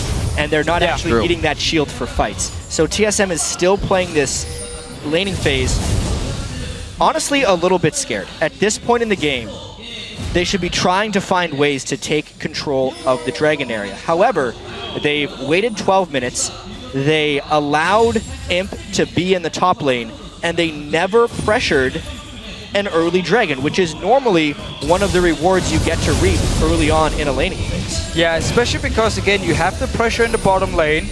In mid lane, you have kill potential because Zed has Cutlass as his first item, so his all-in potential is great. Amazing could join in. As long as they know where Dandy is on the map, they could try and go for some ganks here, but he's just been sitting back and farming, like we often see on Kha'Zix, where Elise is stronger in the early game, and therefore TSM has just been playing it very safe. And we just saw previously Pawn jumping onto Bjergsen, really punishing the use of his abilities to farm. Bjergsen just walked away from that instance, didn't get an auto attack in, didn't throw his blades out with a Q. He's timing his attacks well. The reason a Pawn is just a menace in that mid lane. And that's one of the things about Jace in mid lane. You don't have to necessarily destroy your lane and kill people. You can get your tier early. Tier stacking. That's all he's doing right now. Stack up your tier slowly, be ready for the first dragon fight instead. You don't need to bully your own lane. So they're just going fairly even in farm here, but this tier is going to stack up faster and faster, and suddenly Jace is going to become super strong, going in towards this mid game where we're going to get the poke wars. And it's definitely going to go to mid game, maybe even late game, because the mobility hadn't really started yet. I mean, up until that last back a few seconds ago for TSM, no one on their entire team had boots. They weren't going to be moving around and trying to make plays, which plays right into the hands of Samsung White if they're just going to sit in lanes and allow these Tier of the Goddesses to stack up. Now, with that being said, it's because White is doing great things to eliminate TSM's options. The lane swap at the start, the Sightstone rush by Dandy to flood the map with wards is just making it so that TSM did walk somewhere, it would be spotted and actually be an inefficient move for TSM. But right now, everything is in the favor of Samsung White. Looper realizing he has the upper hand in that consistently defensive lane in the top, and now he starts to go a little bit aggressive. Dyrus is definitely having some trouble. We saw his Lulu play at a 1-1-9, so he may be getting teleporting. Oh, here comes the teleport from Looper. This is the action that the Samsung White can create. Looper comes down immediately when the team engages. Yeah, I mean, they're going to be wanting to go for Dragon right here, but this would be TSM's chance to collapse on a team. They haven't really scaled up yet. They're still sitting on those tiers. They get this Dragon, it's an even bigger win. They just get it. Completely pre-planned. No reaction at all. Dyrus isn't pushing super hard. He isn't teleporting. TSM had to burn flashes away. They didn't necessarily have vision control, and they weren't willing to fight that quickly. So that's not good for TSM. That's great for Samsung White. So what we just saw here as well from Looper was instant teleport down. As soon as there was any chance of any action, he's going to teleport down because he knows, even if he doesn't get a kill, he can go towards the Dragon here. There was no reaction from Dyrus at all. Had he teleported down instantly as well, TSM should have been able to contest this Dragon. He may be known as a quiet guy, but actions speak louder than words in a lot of cases, and Looper makes that happen with the teleport. Been from one Worlds to another, and right now they're laying it down as one of the best here at Worlds, and a favorite Pawn picking up blue buff. That is going to help him continuously harass. He's already on the Manamune in the mid lane. Now, there is a teleport advantage for TSM right now, because Dyrus still has his up, but there's no dragon to go for. So instead, he's going to have to try and go for a play down towards this bottom side of the map if they want to try and get an advantage from the teleport. Teleport advantages actually have to be towards objectives. And at the moment, they can't really do things. Every lane is still posturing defensively for Samsung White. They try to do a bottom lane. Mata can Lantern Imp away. Maybe they try for a teleport play mid lane, but that would only come off of Samsung White aggression and be used as a counter-engage tactic. So at the moment, everything is being dictated by Samsung White. They have better vision control. They're actually invading into the pink wards, and 14 to 15 minutes into the game, probably for the next 10 minutes or so, is actually when TSM should be stronger. So at the moment, they're trading turrets. That's not the worst thing in the world. TSM, though, they have to do something. Yes, and again, I know you obviously want to get a dragon from your teleport, but you can also send Dyrus down to a different lane and apply pressure and teleport top lane if he needs to defend it here. But while Turtle in his bottom lane, we talked about how Lucian was a lot stronger. It's a good push for TSM. At this point, he's really getting some pressure on this side and getting a tower. Look at that CS advantage. 30 CS over the top of Imp. He will do his Infinity Edge rush as well. But at the moment, Imp has that Blade of the Ruin kick. Yeah, so that's the trade Samsung White decided to do when they sent Lupa top lane to get all this farm here. Fight in mid lane. Amazing, getting hit up pretty hard. He does get hooked in, but the rest of the team is there. This could be Dandy going down. First blood going to Team Solo Mid, but White has acted on this as well. A great flash over from Lustboy, but that could feed Dade, or Pawn rather, exactly what he wants. Bjergsen's going to get knocked away. Oh, does he finalize the kill? The Ignite's there. The exhaust lasted so long. Mata with a godlike hook from over the wall to save Pawn's rear. Right in the jungle right there, Pawn juked Bjergsen. It turned a 2-for-1 into, well, turned a 2-for-2 into a 2-for-1, and the one team fight the TSM blew their teleport advantage on falls in the favor of White. Yeah, Lupa just joined the fight instantly himself. Even without the teleport there, he was down towards this bottom side, and then the exhaust from Jace was perfect onto Zed. They'd already killed the top turret. There was no reason for him to go back top lane. Dyrus was freezing. It's not like he teleported from a point of pressure. But yeah, let's take another look at this one. So they're jumping in on Dandy. They actually have a lot of members from TSM because they know they have to teleport. But they're not expecting Lupa to join in at this point. As soon as he comes in, it's actually 5 versus 5. And here's the thing. This is actually exactly what Bjergsen wanted. He wanted to flank Pawn when he went for the fight. Obviously, the exhaust was super critical, but this play by Pawn right here, in the brush, I don't know where Bjergsen was going there. Just the wrong direction, trying to finish off Pawn. He had no vision in the brush. He just guessed the wrong side, I suppose. Yeah, by that point as well, you can't really get out. I mean, either you try and go and trade 1-for-1. Well, that's absolutely what he was trying to do. Yeah. If you start running away here, they're going to catch you anyway and kill you. Well, great plays all around. We see how fast Samsung White can collapse on Team Solo Mid, trying to make plays in the jungle.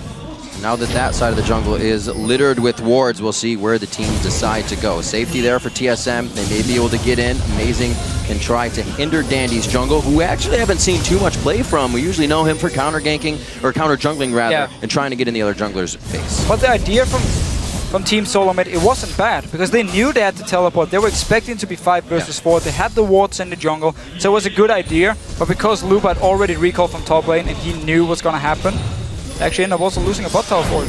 So 17 minutes in, that about 1,000 gold lead still stands. It's been closed down a little bit. 2-1 in turrets. Time for TSM to try and make a play. Looper is a pretty hard person to dive. Oh, this is not what can happen when you're going for these dives. Lustboy goes down. And one step ahead is kind of the story of this game. Now Imp is also in assassination mode, so both sides of the map are winning for White. Entire game long, Dyrus has basically been sitting in a lane trying to farm because he's been behind, but he's not been able to do anything. Imp has been able to bully him.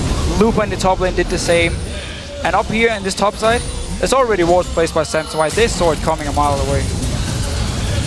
Oh, history's starting to repeat itself. White gets a bit of a lead, and they start to just continue rolling that on. Imp fearlessly going between that bottom lane, or actually going after Dyrus, I should say. The turret was already down, but those turrets being down as well, we hear White did not lose a lot of turrets throughout the group stages. No. Now TSM's trying to get the better of that. Yeah, with the lane swapping is the main reason that TSM was able to pick up those turrets, and honestly, at this point in the game, the gold is still somewhat close. However, the tiers are very close to being completed. The stacking is almost there for White, where it will become a level in which TSM cannot win a fight. At the moment, White is trying to poke them off the Dragon Pit. Imp, though, exposed himself because he has backup.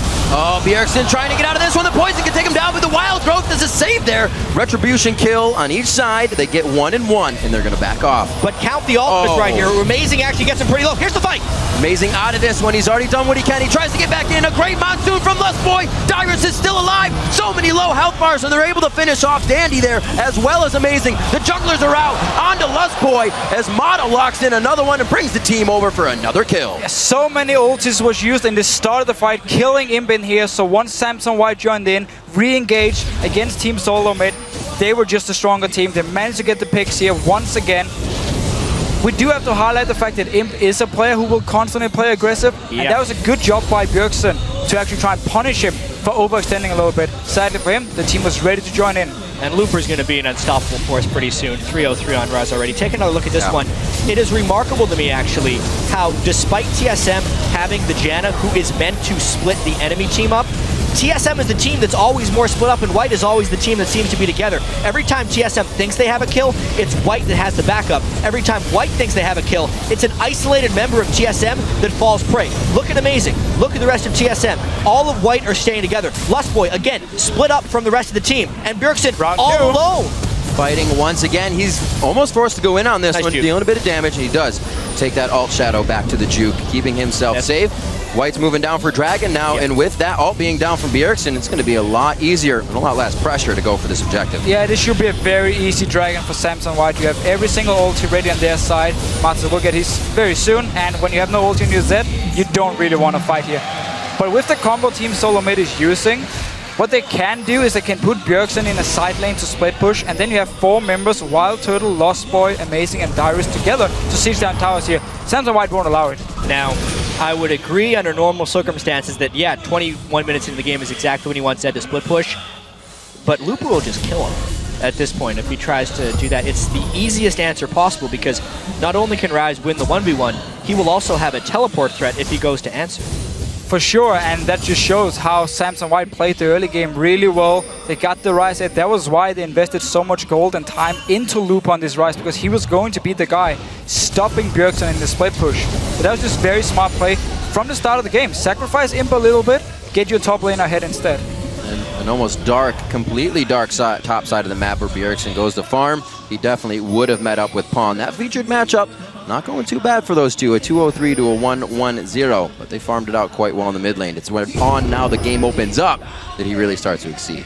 And once we get a last whisper on Bjergsen, he might actually be able to, he should actually be able to kill Looper one-on-one, and then we can see the remaining members siege down, because when you have a Lucian, you have to make plays in the mid game, you have to be aggressive, you have to force fights on turrets, fast push them down, you have the Janna with the shield, and you have disengage on both Lulu and Janna, of course. Still the 3,000 gold lead. Obviously TSM needs to try and make a lot of plays, but it's not their style to play risky when behind. Actually, when we were looking at the OGN regular season, which is group stage, combined with their playoff stage, and then all the LCS regular season, as well as playoffs for North America, when Samsung White wins, we mentioned earlier that they actually have the biggest kill discrepancy in victories, meaning they're incredibly good at just crushing an opponent once they get an edge. 14.5 more kills than opponents in victories. You look at TSM, they had the fewest death discrepancies and losses. They only lose by 6.3 kills every time they lose. So like when they're behind, they kind of prefer to get bled out than to try and make a really daring play to try and come back, which means that even though we said this was like a risky strategy for White to pick these late game scaling champions, it's kind of an inevitability if they're able to get slightly ahead of TSM that it will drag late and White would win by default. A lot of pressure on the turret is drawing out these ultimates. We just saw it happen with Bjergsen. Turtle gets caught way too close to this one. Wild Growth comes out again, and 2 ults to not even save the turret goes down. White, again, going to run amok in the jungle and get what they want out of this. Yeah, Samsung White didn't actually want to overextend here and just pile every single member onto Wild Turtle. Imp, he's looking for Bjergsen. could be the lockdown. Mata tried for the flay back, giving enough time for Bjergsen to use his shadow to get out safely, but they have exactly what they need set up before they even get there. The top wave is where they wanted it. They're going to be able to go after the top turret as well. And even before they started the siege in mid lane, they walked into the jungle of TSM, placed a lot of deep wards, knowing once we take mid tower, we're gonna rotate top lane. We've already slow pushed the wave, and we just walk straight up there. We spot them in the jungle, we get them low, we force flashes. Amazing, he's dead. You cannot be too close to Mata's hook. It is heat-seeking right now. 7-3, only 24 minutes in, and I guess it doesn't matter what team they're playing against. They will start to bring out the coffins and lock those up. Nailing another one there on Amazing, and they back off with another turret. That play in particular was amazing, just taking a sloppy route through the jungle, and TSM cannot be sloppy against a team of Samsung White's caliber. He had to jump away from the Twitch, which just made him a sitting duck for Mata's death sentence. And just look at the minimap. I mean, all the wards from Samsung White, because they're making plays on the top side of the map, they focus all the wards there. And then they go back, find new pink wards, and you can start moving them around the map. Dragon is spawning in 1 minute 45 seconds. Okay, do we want to pick it up? We start setting up wards around this dragon now. We are ready in time. We're ready way earlier than Team Solo Mid. And once they come in to try and face check us, we have so much single target CC and burst. We just lock them down, pick up another kill, take the dragon. With those wards, they're getting everything they want, really being the only one to destroy their own pink wards because they have the ability to place them farther in TSM's jungle once again. 25 on this one, 1 minute and 20 on the dragon. See how if TSM can get the pressure onto this. Great item spikes across the board, obviously at 25 minutes in, but can they be used? Static shift just coming out for Turtle. Far behind a finished Ghost Blade on him. And he is looking, actually they're pretty even in gold right now, so could be a good fight at least for the AD carries. It's all about Looper and Dyrus to get the teleport right on this one. And all of these wards towards this bottom side so early. I mean, the dragon is still not up yet. 55 seconds. It's fun when you talk to the teams who play these Korean teams like Samsung White. They always say, okay, we walk down 1 minute before dragon to place wards. Never mind, they already got full control. You try 1 minute 30 seconds, they're already there. They're already there. They're always faster than the other team. Dyrus gets hooked that time. Wild Growth again used in defense. It's not been in aggression yet, along with the team are amazing jumping in. Bjergsen is split pushing top, but he may be needed in this bot lane. And that right there is an example of White being one step ahead again. You think that you need to ward the blue buff first before you move into the dragon. Wrong. You need to ward outside your base here against White. And now we're doing a split push war, but the inhibitor from TSM, it's going down. It's going down, but they know they can't stop this push anyway here, so they just want to get some gold. We're going to see Bjergsen still doing what he can. This is an inhibitor down. They have a great wave. They know they cannot fight this. Dyrus does not have that ulti. He just used it. He goes down. Is this really happening? 26 minutes in. He catches on to Amazing as well. Samsung White getting everything they want here inside TSM's base, and a Nexus turret is going to go down. 26-30 in. They are not stopping. It's a late game comp, but if they win this early, it's even better. What an amazing use of the late game comp. Every hook, like I said, heat-seeking coming out of Mata. What can they ban? What can they do? TSM has to think about game 2 already. 27 minutes in, the double kill for him. 12-3, and game 1 is over in favor of Samsung White. And wow, such a great game by Samsung White. There's no mistakes right here. And if you make a single mistake, they will punish you. They will take your entire base as well. TSM tried to trade. They just wanted to get some gold, and suddenly White just push all the way in. One trade they didn't want to take, and that's the thing. When you're trying to turtle against a 5-man push like that, you cannot get caught. No. As soon as they were in hook range, Mata was able to just get the hooks, and of course the game is over right there. Here's the thing though, that was a game that TSM was going to lose anyway. Yes. I 100% agree. It wasn't expected to be that abrupt.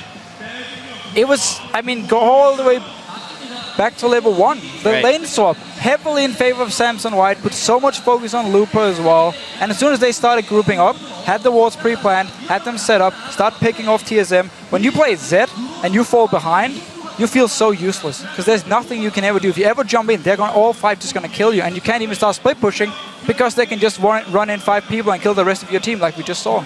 And what does Team Solo Mid do now? They're seeing different champions in the mid lane. They need to shut down but the lane they're hoping can pick everything up for them. So one thing I thought was going to be a big deal coming into this series was Dyrus's champion pool and potentially being able to pick Ryze. Maybe they can do that in game 2. The second thing is the complete lack of control of Dandy that they displayed there. Dandy, we all know, is the playmaker for them. They were not able to do any of their intended goals against Samsung White there. And they have to be more aggressive in the way they play. When they have an advantage somewhere on the map, they have to use it.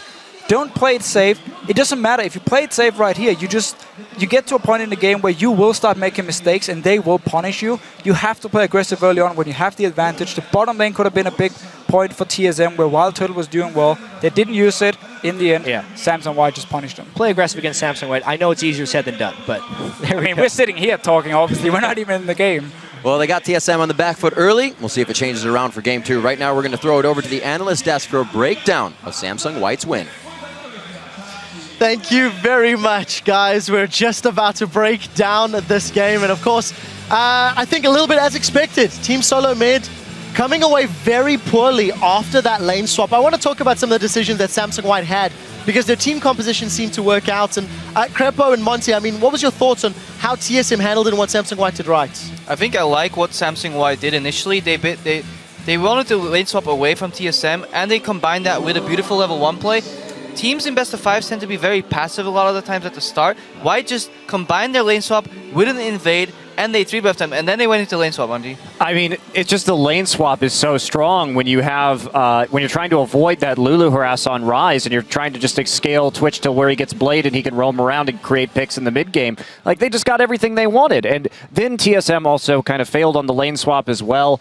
And it was a train wreck. Especially level 1, if you look at vision, you should always have vision of at least 2 buffs, whether it be your own 2 buffs or 2 of the enemy buffs, preferably 3 on opposite sides of the map so you can roughly pinpoint where people are starting. TSM had vision on 1 buff, then realized they were in the process of getting 3 buffed and ran to the red buff, but by that time, Dandy was already done and the jungle was compromised. And it went downhill from there. Yeah, and to expand on that too, if we just talk about the lane swap itself, what happened was we had Imp pushing in on the 3rd wave, whereas Wild Turtle was reacting and then pressing in on the 4th wave of the game, and that created an opportunity because they didn't go for Dragon on the bottom side, that basically Looper got a wave and a half of experience that Dyrus didn't, and then from there, the Ryze is just going to win. 1 second quickly before we carry this on. Freak, hold your point. Let's pull up a graphic that we've got of the 2 team compositions and just talk a little bit more about these champions as well, because the lane swaps is definitely one of the big deciding factors. But how Samsung White played their comp with that Jace, with the Ryze, if we can pull that up onto your screens. Bjergsen playing his signature Z, 2nd time this tournament, and it didn't work out for him. It really didn't. Freak.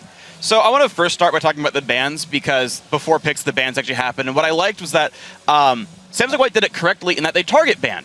They banned champions that specific members of TSM were very good at, removed the Orianna away, the Lee Sin from Amazing, the Rumble away from Dyrus, whereas TSM banned the very standard things. Oh, the Zill and the Alex or the Maokai. Like, no one's surprised by this, which means there's nothing left up that's special for TSM. There's no high priority first round red side picks really left, and so they squandered that opportunity in the first place. Yeah, what I just want to highlight is that Dyrus was forced into Lulu, a champion that has about like a 30% win rate in this prior to this game. 3 in 8 in total in the tournament, and he was basically forced to play that champion.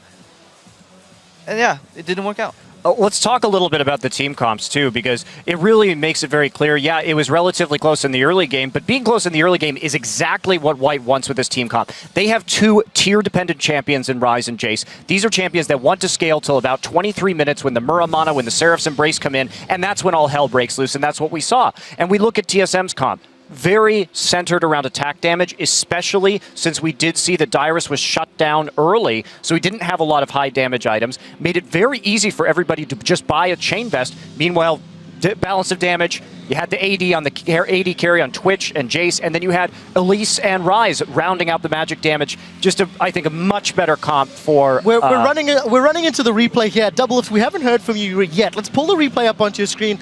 Talk me through the replay as well as your thoughts on this particular matchup. You know, we did see First Blood going the way of TSM, but it didn't really work out their way. Yeah, so right here, TSM's doing the right thing. They're actually doing a really great thing. They're looking for a pick with TP advantage. They see, okay, Looper doesn't have TP, we have TP top lane, even though Dyrus is behind. You can play the replay right now. Dandy actually face checks into this ward, and he's in a really bad spot. So TSM has the upper hand right here. The TP comes in, and then they're like, Oh wait, what are we doing?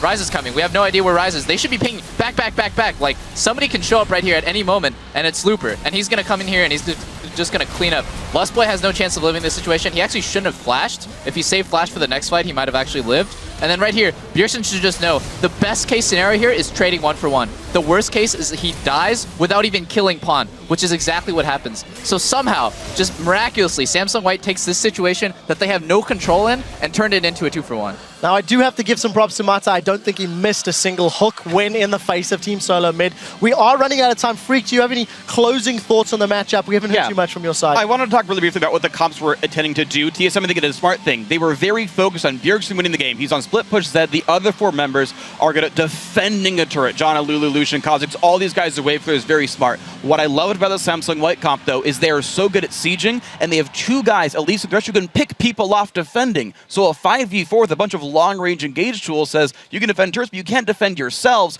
and everyone on TSM dies. What I don't like about TSM's comp, though, if you go for the double supportive top laner support combo in Janna and Lulu, you need a hyper carry, you need something that scales better than Lucian, or you really need to bust up in that early game and win it hard, and They did. Yeah, I completely agree. Well, it's very obvious that we're all very excited at the desk, guys. There are still plenty more games to be played. When we return, it is Game 2 of Team Solo Mid versus Samsung White live from Busan.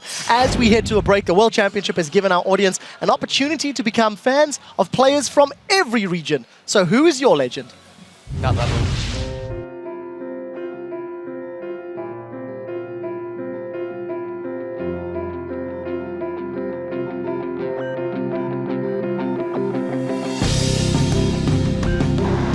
에이콘 스피릿 다대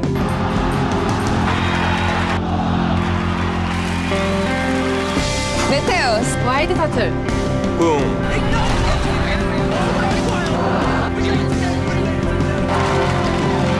톤 와치 럼플링 산 LPGGM 고릴라 루퍼 고고잉 아메이 데프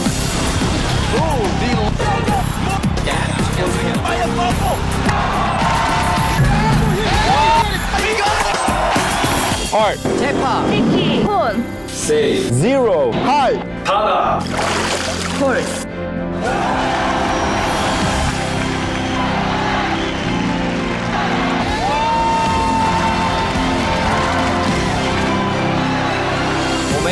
어메이징 레몬 네이션 콜라 비역스 비역스 바이러스 크로우 마타 쿨 인섹트 임 유 유지야 클리어 러브 댄디 러스트 보이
were walking in the streets in Seoul, and some guy, he was like way up in his apartment, he pointed down, he was like, Wild Turtle, Bjergsen, TSM, and he was like, hey.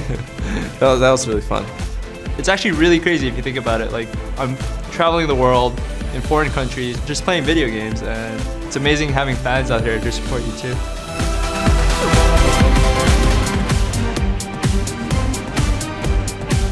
Welcome back to the League of Legends World Championship as we are here in the quarterfinal between Samsung White and TSM. But first, I am joined here by TSM's owner, Reginald, to give us a little more insight.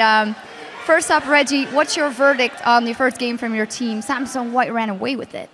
Well, I mean, we always lose purple game, you know, so the next games are gonna be, I think, a lot better for us because the first game we came in, we're a bit nervous and we messed up a little bit on our strategy. But I think next game that we come in, we're gonna be doing a lot better. So hope for the best. Talk me through mindset going into these series. When we talked to Bjergsen, he was like, well, it's pretty bad if we got to play White. They're so good. Is it an all or nothing approach for you, or, well? Yeah, so I mean, at Worlds, it's all or nothing when it goes to quarters, you know, because you lose one match, you're out. So overall, the way I feel about it is we're just going to go in, give it our best, and at the end of the day, you know, we worked really hard up to this event, like all day. We eat, we sleep, and we just play. So at the end of the day, we're going to be happy with what results we got and just go into next year and work even harder and try to get a higher place. Ultimately, I think that there's a chance of us beating White. It's not ridiculously high because in scrims, you know, we're able to beat every single team. We even want some games off White, but like at the end of the day, White was like by far the best team in scrims and even in competition, so it's going to be ridiculously hard. Yeah, they are a fantastic team. So what for you counts as a success in these series? I think that, you know, if you don't win, then it doesn't matter. It doesn't matter if you're 3-2. It doesn't matter if you're 3-1. If you don't win, it doesn't matter. At the end of the day, we're not expected to win, but our ultimate goal is always to win Worlds. Even though it's, you know, it's not probable, it's still our goal. So if we lose, it's a loss, and then we just have to look forward to next year. Absolutely. Well, thank you very much. Good luck in the rest of your matchups. And now we're going to toss it over to the desk to prepare us for our next game. Thank you very much, Shucks. I think strong words. If you don't win, it's not a success. I quite like that response. Yeah. Samsung White took the first blood in a commanding 27-minute win. They smashed that game in the series, of course. Freak, I want you to comment on Bjergsen's Z play. Reddit has been talking a lot about how TSM could win. Yeah. They just need to get somebody on Samsung White to tilt. How is Bjergsen going to make that happen? Talk to me about his play. Well, wow. I just like how everyone just like cracks up dying over that one. Tilted ain't easy. Yeah, it's not. For what it's worth, as far as a serious representation here, certainly Samsung White played well against Bjergsen Z. Actually, someone was always around Imp at all times, so there was no good assassination potential for Bjergsen.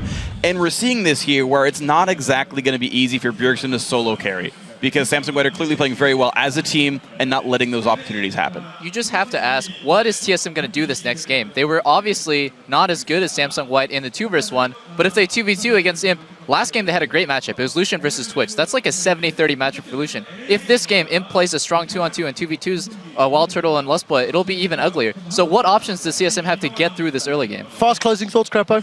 White was just, every time White was one step ahead, so TSM needs to do something unorthodox or just play out of the normal book, because White is in TSM's head right now, and as long as they stay there, they're going to win the series. And completely agree. We do have to go to Costas. I'm very sorry. We'll come back. Guys, the teams are heading into Champion Select, so let's head it over to the Costa desk. Sorry, Monty. Thank you very much, Quick Shot, and we definitely have some crazy things going on here. A lot of people saw what they thought was going to happen, but there still is a chance for TSM to grab this. Reggie said blue side is where we are going to shine. Let's see if the players can put their money where those words are. I mean, everything's one step ahead this whole day, right? You're thinking, all right, this is going to be a slow loss for TSM. They're good at holding out. Nope, it ends at 26 minutes. Yeah. And then, you know, White, they're all in the lobby really fast. Let's get into this next game. Yeah. They want this over real quick. They're not even giving the analyst test time. Let's just remember, though, TSM in best out of 5 have a habit of losing the first game and then still coming back and doing better and better the longer we get into the series. So coming into this picks and bans, gentlemen, if you could grab TSM's playbook right now, what would you want to put in it? What kind of would you say? There's not very many ways TSM wins this series, and there's even fewer ways to try and take down Samsung White, just because White didn't have to show vulnerabilities in the group stage. But if I look at the way that White puts their team together. Dandy makes plays because his solo lanes play defensively, keep the lanes in the right spot, assist with wards, and go in. The only lane that plays aggressive for Samsung White is their bottom lane, and they ward the crap out of it to try and avoid ganks. Right. So if I'm TSM right here, you pick a defensive top laner like Ryze for Dyrus to try and just outscale Looper. You actually pick a defensive bottom lane because White is going to be super aggressive and they're hard to gank anyway. Okay. You pick someone in the mid lane like Syndra who can go incredibly aggressive, and you attack Dandy in the jungle. If somehow TSM can take out Dandy, I think they have a chance. And that would require getting something like a Lee Sin as your first pick. It is going to be open unless Samsung White bans it here. Question is, do you take the Ryze, the scaling top laner you were just talking about, or do you get Lee Sin, the best early game jungler? Well, they you definitely don't get Lee Sin. So now you can get your Ryze at least. Right, and that's one of the problems here. Or not. White has a chance to block that strategy. However, as far as scaling top laners go, they actually bypass Ryze and go for Maokai, who is still a late game scaling champion and can create fights. He is a late game scaling champion, but he's a champion who's very strong because he's so good at assisting his team and being a tank in the team fights. You need damage dealers behind you, which means the rest of your team cannot fall behind. Otherwise, Maokai in the late game is just going to be tanking some damage, but he's never ever going to kill anyone himself, and the team is still going to lose the fights. Ryze would have been able to do more on his own. And that's where Dyrus kind of shines, being backup for the team, giving them the assistance. You can do that with the Maokai ultimate, shut down fighting like Samsung White likes to do. But Dandy getting his 3-0 Kazakhs out of the group stage in his hands. And amazing onto Jarvan, which was not that spectacular. It has not been super impressive in the past, but that is definitely his third jungler that he's going to be picking up. And okay, there's one more thing that TSM might have to do if they want to try and take out a win. Something that White did last game is they picked very versatile champions that work in many different situations. Much like the Thresh and Elise can play at any point in the battlefield. If TSM picks a more with the Fizz, that's crazy. If TSM, I'll finish this real quick, picks a one-dimensional team composition that does one thing very well, like go in with Jarvan and Maokai, and they put the entire team towards that, they might have enough strength to overtake the versatility of White at a certain point in the game. This becomes tough. Every ultimate Bjergsen really wants to put out here with either Syndra or Zed can be canceled out by Pawn with his Fizz pick. So he's saying, please pick your mains right now. Very tough choice. Yeah, and this Fizz pick here, it's actually an old school pick for Pawn in the mid lane. Right. Before he joined Samsung White or Samsung Blue, he was actually known as a Fizz god in Korea. So it's an old school pick. We saw it once in group stage where he was dominating as well. And Zed being locked in for Bjergsen, this matchup one-on-one, Zed will have the advantage of the game. Oh my god! Singe! Zed can win early game, but he will get outskilled, and there's a Singe from Looper. We're going back 1 year back here, Season 3 Worlds. Did we just hit a time warp? Yeah, we definitely hit a time warp right there. Wow. Looper with teleport pressure on Singe. That is something that Maokai does not have a chance of doing enough damage to try and get him out of lane. And obviously, when he joined the team, Season 3 Worlds was his very first tournament for Samsung White. His very first game. His very first game. He played Singed, Ghost, Teleport, when people didn't play Teleport top lane, and he destroyed people. I think this might be Looper being a little vocal here. We know him as the quiet guy, but he's saying, gentlemen, I want to bring the Singe back up. I wonder if it's also a style pick. I know Looper didn't join the scene until Season 3, but Dyrus was a Singe player in Season 1. Or sit there, bind laugh, and just run around spamming it all the time. All the time, indeed. So another amazing set of picks. I said we probably wouldn't be too flabbergasted by these ones, but once again, knocked onto our butts. We're already sitting on them, though. The players are loading onto the Rift, so keep sharing your predictions by tweeting at LOL Esports. Use the hashtag TSM win or SSW win. We're about to rock out Game 2 here. A best of 5. Korean teams practice regularly in this, so TSM needs the mental fortitude, the physical fortitude now to press on here in Game 2. See what they can do from blue side. We're on the Rift. Yeah, and Samsung White here, their comp is going to be fairly weak in the early game. Once again, laning phase, heavily in favor of TSM, especially in mid and bottom lane. They can get a lead here and try and punish him in the mid game before Singe becomes strong. One thing I never thought I'd hear is a TSM chant in Korea. TSM fans are everywhere. Anything can happen, especially in sports. That's one thing that I have to keep telling everyone every time I see this matchup. Obviously, No one is predicting TSM to win.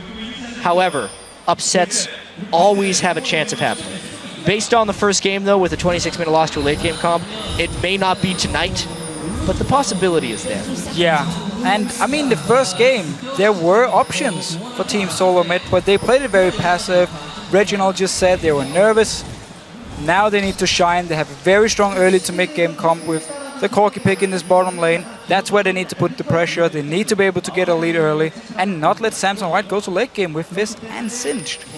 This is actually somewhat of a similar situation that we saw last game, though, where TSM picks a very aggressive early game bottom lane. They have to make that count a little bit more than they did last time. And you see them do the same trick as they did in the last game. You instantly go bottom lane because you know you are the strongest in a 2v2. So if they want a lane swap, if the other team wants to lane swap, let them go top lane. Lose the dragon advantage. TSM want to be on this bottom side, and they're invading on this blue. They're not making the same mistake as last time, and they missed the ward, so they sold him. That is a great ward by Samsung White. They have the chance to counterplay this one. However, minions have spawned, and TSM has the numbers advantage right here, so they could stay around a while and go. Well, here's the thing. They have backed away. They just haven't shown that they've backed away yet, and they end up defending despite being outnumbered. Yeah, so another Amazing didn't actually start it, so just gonna standard start now after a small invade here by TSM. Now they're back. We get the 2v2 lane. This has to be heavily in favor of TSM in this bottom lane. Crowd is and cheering. He's between towers. Yeah, they're cheering for Singe because Looper's already between the turret. And here's the thing. They know exactly where Amazing was. So as far as level 1 in between the turret farming right here, easy pickings for Looper. Yeah, once he gets the ward as well, he can actually ward this blue buff. He's going to mess Danny Amazing up can in run. the jungle. Danny can run from this red buff straight over to blue, and if Amazing doesn't expect it, he might be surprised, but he did see him at the waves here, so he knows the blue buff is probably gone. Wow. It is incredible to me how Samsung White has been able to play pedal to the metal in these early games. They're taking some amazing early game risks at this point. I don't know how much it could backfire on that. They're probably going to 3-buff TSM. They just did 2 games in a row. They just did. The fact they stopped the blue buff, or they actually TSM didn't start the blue buff on the bottom side of the map, and then Amazing here, walking up to his red buff. No reaction from Dyrus in time. Samsung White gets the blue buff. Here's the impressive thing to me. Samsung White not only knows their strengths, but they know where they can be attacked. I think the one thing that happens if Samsung White is to lose is that somehow Dandy falls a little bit behind of Amazing. Therefore, their early game strategies have been ridiculously well crafted to see TSM strategies, and going for the 3 buffs is massively effective. This is a good move. Amazing, though, shouldn't start the buff. He should just go in there, because look at the bottom side of the map. Wild Turtle is destroying Imp on this Twitch here, so they have the pressure in the bottom lane. TSM has to secure this buff. Have to send up the Corki. You have to send him up. But there's no teleport, though, from Dyrus. There's teleport from Looper. He used it to go to lane. This is easily counterable. There it is! Coming in from Looper. This is going to be very big for the team. A nice pop-up there coming in. The bubble goes back for the ult. Blast it! More than one on that one. Amazing gets himself caught out. It is first blood to Mata, however. The 1v1 in mid lane. The hop over. The Trickster back down as the flash hits. Does Bjergsen have the damage? One last! No! The Grievous Wound is on! And he shoves the Trident right through Bjergsen. Another amazing start right there for Samsung White. Not only do they secure Dandy's advantage over Amazing, they also get a 1v1 kill during the collapse at the blue buff, and Pawn starts 1-0. And this Z pick is supposed to win the early game against the Fist, because he's going to get outscaled. Late game, he cannot kill Fist in any way. And he just died 1-on-1 due to this invade here. Teleport from Looper coming down. It does mean Dyrus in the top lane will be able to get some extra farm, but 2 kills for Samsung White. For a team in TSM shoes to be coming in knowing that the team they had the most trouble against in all practice and the most feared team was a team they were playing against, to fall behind in the early game like they have in games 1 and 2 has to be devastating. Yeah, especially knowing going into the game that you are not the favorites. I talked to Bjergsen yesterday. He told me my mindset going into the game is not that we're going to lose, but it's not that we're going to win either. I'm just going to go in and try and do my best. Sometimes not setting those expectations leaves you do what you want without too much of a heavy mind worrying about all those things that could go wrong. Right now, Bjergsen has done okay in that mid lane matchup. They came out of the lane quite even. Vaughn's been finding his kills around the map. Did last time on Jace. Bjergsen again on Zed this game. We'll see if he fares differently in the bottom lane. Not catching up so much. Corki or Wild Turtle on Corki, still having a great time. And Lustboy, he's got to remember playing against Mata previously from Blaze. Those situations did not go well for him. Many times. Even looking back at the very first time Samsung White actually bursted onto the scene, they won the OGN Champion Spring in 2013 against CJ Blaze in the final. Samsung Ozone at that time, MVP Ozone, they were the underdogs, but they destroyed them. 3-0, Mata looked great, always 2v2 laning Lustboy and always winning. Strong play from them this time, feeling a bit better. Lustboy on that Nami, doing what he can. Wild Turtle taking charge of the lane a little bit more. Lustboy likes to be aggressive, and now Wild Turtle's on that train this game as well. Yeah. We're coming up on 7 minutes in. The lanes are looking pretty good, except for that early game triple buff. And it's honestly just Samsung White trying to secure their edges. One thing that they've actually done in both of these games is they have somewhat sacrificed their bottom lane. Imp, even though he got the swap at the start of game 1, swapped down kind of before he was ready to have an advantage. And in this one, they just threw him in there against the Corki lane. But it's because of this. It's so Dandy can get ahead of Amazing and control the rest of the map, because that's what's important here.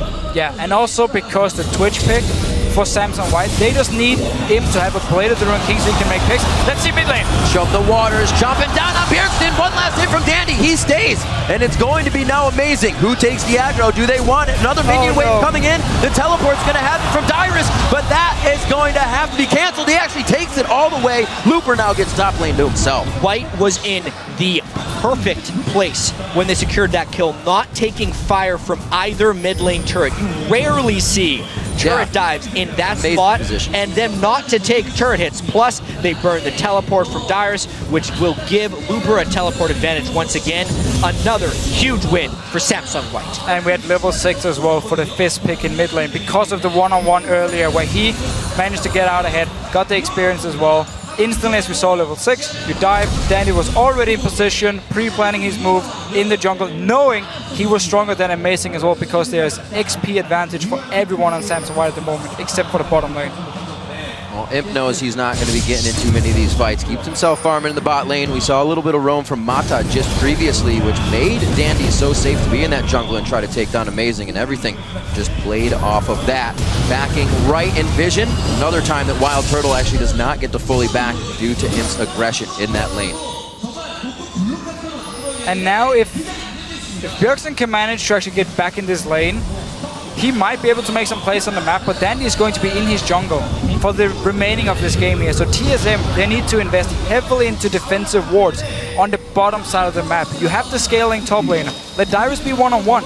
Invest all your wards on the bottom side and try and keep Turtle ahead and make sure Bjergsen can get back in this matchup. Right. To TSM's credit, though, warding hasn't necessarily been a problem. It's been the use of said wards. Looking at the ward stats from game 1, they purchased the exact same number of green and pink wards as white. However, you can't ward a turret dive like this. This time, though, he jukes and maybe they get popped. Deathmark's gonna hit. They got a good amount of damage down. The exhaust hits on. There's Amazing over the wall. He's completely out of mana in that engagement, so he's gonna go down.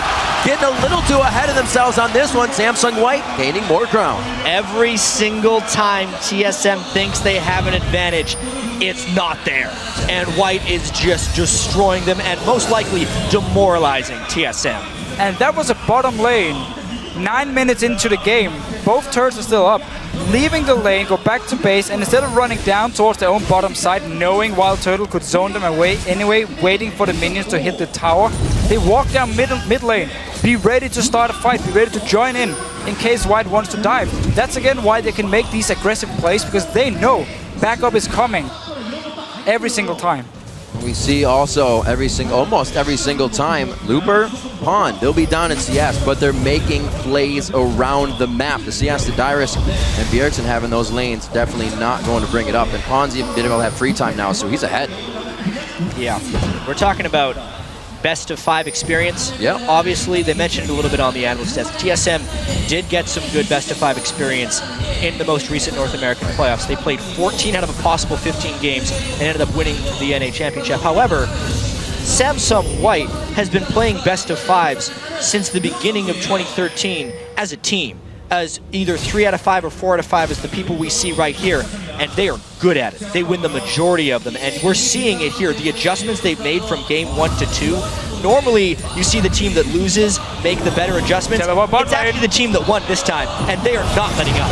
The team calling this one, putting the chess pieces in place well before they need to be. A great bubble coming on a Lust Boy, regularly seen there, but is it enough to save the game? Dandy trying to dip and dodge, but he goes down. The kill coming in from Wild Turtle as he gets hit up as well, and now White could be in a bit of a pickle. That's going to be a 3v1 though. Amazing gets one. Lust Boy still with Looper. He throws down the slow. He's going to get the jump out. Actually, he may just give it to somebody on this one. Pawn would be the best one. He'll dive in.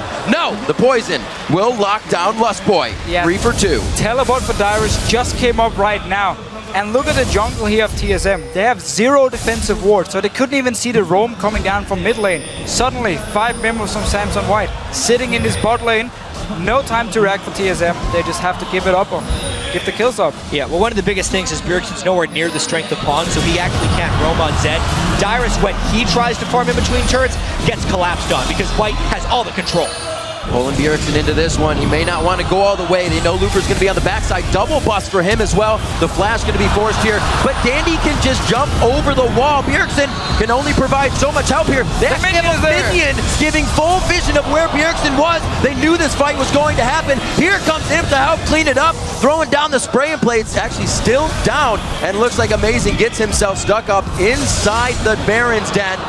Not going well for Team Solo Mid. And a lot of people will point to this and say, look, Amazing's 1-5. He's having a horrible game. No. Samsung White is doing an amazing job of shutting him down. From minute 1, the way they invaded, the way Looper went in between the turrets to harass the blue buff, the synchronicity they've had with the rest of the team, Dandy being everywhere. Amazing doesn't have anywhere to go. He has been the sole focus of this White strategy, and it's working perfectly. It's because White isn't happy with just that small advantage. Like we said, they don't play with their food. They go back for seconds, thirds, and they make sure another advantage comes out of the first advantage. Yeah, well, they've had 5 courses of Amazing so far. Oh, let's see if they want a piece of Wild Turtle and Lost Point in this bottom lane. Could be. Turret's down. That's vision on it.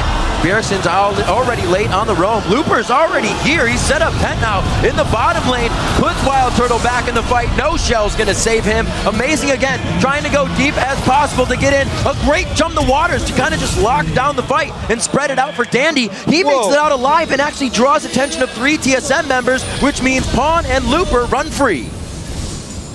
And it's the same again though. Samsung White is the team to always make the play, the team to always be there, multiple members before any other team can react in time. It's not just Team Solo Mid right here. We have seen this many times in the past. They make the plays. They sacrifice farm, they sacrifice their tower just to roam around the map, constantly look for fights. And if you don't have all these defensive wards to spot them, they will suddenly be there before you can even react. Right, because TSM is in a perpetual state of catching up. Samsung White is so good at taking the initiative when they're going to try and make plays. Turret dives, jungle invades, dragon forces. They're always the one doing things first. That way, when TSM tries to react, White sees it coming and they're able to plan accordingly. This game is completely out of hand. And I've never in an NA or EULCS game seen a bottom lane say, okay, we don't actually care about this lane, we're gonna recall and start roaming around 9 minutes into the game.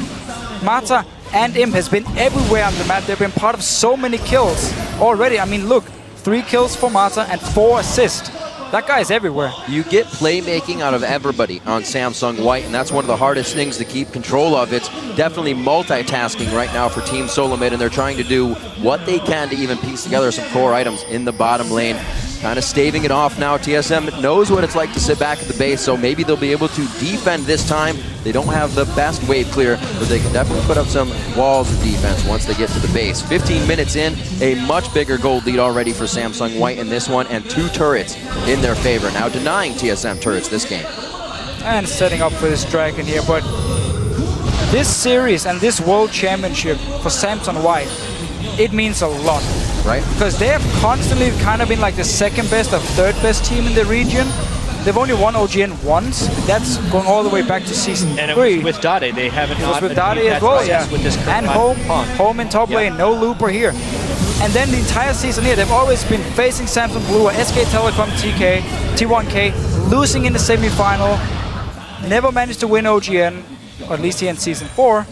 Going in and actually winning the World Championship would finally prove they are the best team in the world, so this means a lot for them. And you can also kind of see in this team with the way they play together, the type of cohesion they've built up. It's not like these are the new guys onto the scene. They've been consistently near the top for so long, and they're definitely looking for some type of fight here. TSM, yeah, they're trying to siege with 4 people, but they can't deal with Looper. They're just in a lot of trouble. Can't deal with Looper indeed. Already getting his distortion boot so he can keep that teleport that got him on the map going and keep the plays coming from his side, whichever side he decides to be on. Yeah, and they're just so stuffed from gold at the moment. You can't even buy all the wards you need to have to be able to defend from all these aggressive plays from Samsung White, who has all the gold in the world. I know, and to continue on your point from earlier with how it's really important for White to do this, we look at a team like Cloud9, who we see as the pinnacle of North American consistency. They've been the same 5 guys in the LCS since the spring of 2013. With only a few changes, that's kind of Samsung White's story as well. They were known as Samsung Ozone, but as far as having a long period of consistent success, mind you, it wasn't first place in their region except for that one time. It was an incredible high level of play. When you do that for so long, the World Championship just becomes so much more important because they've had success in general in Korea for so long, and now to win the Worlds would mean everything. And because, obviously, going back to World Championship last year, they were expected to do well. Disappointing performance. Want to go in and show this is never going to happen again. That's why we saw in the group stages as well. There was no games where Samsung White didn't just completely roll over the enemy team. They took it 100% serious from the start and wanted to show we are here to win. Yeah, and we just kind of continue on the trends here.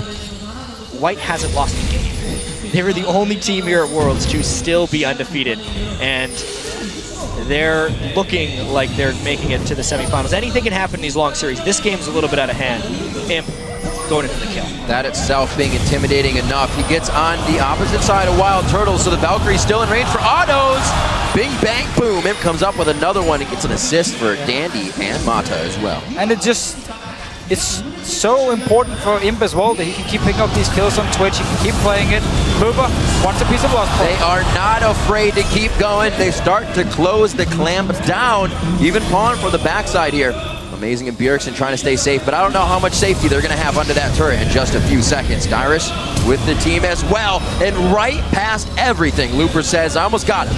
He doesn't care Blowing about anything right now. With his ultimate running, Rod of Ages, Ninja Tabi, and a Giant's Belt, he is just full cinched right now, going anywhere he wants. And TSM has no answers. The participation from everybody right now. 3 to 2 kills across the board with assists in the pocket as well. White has been doing this as a team.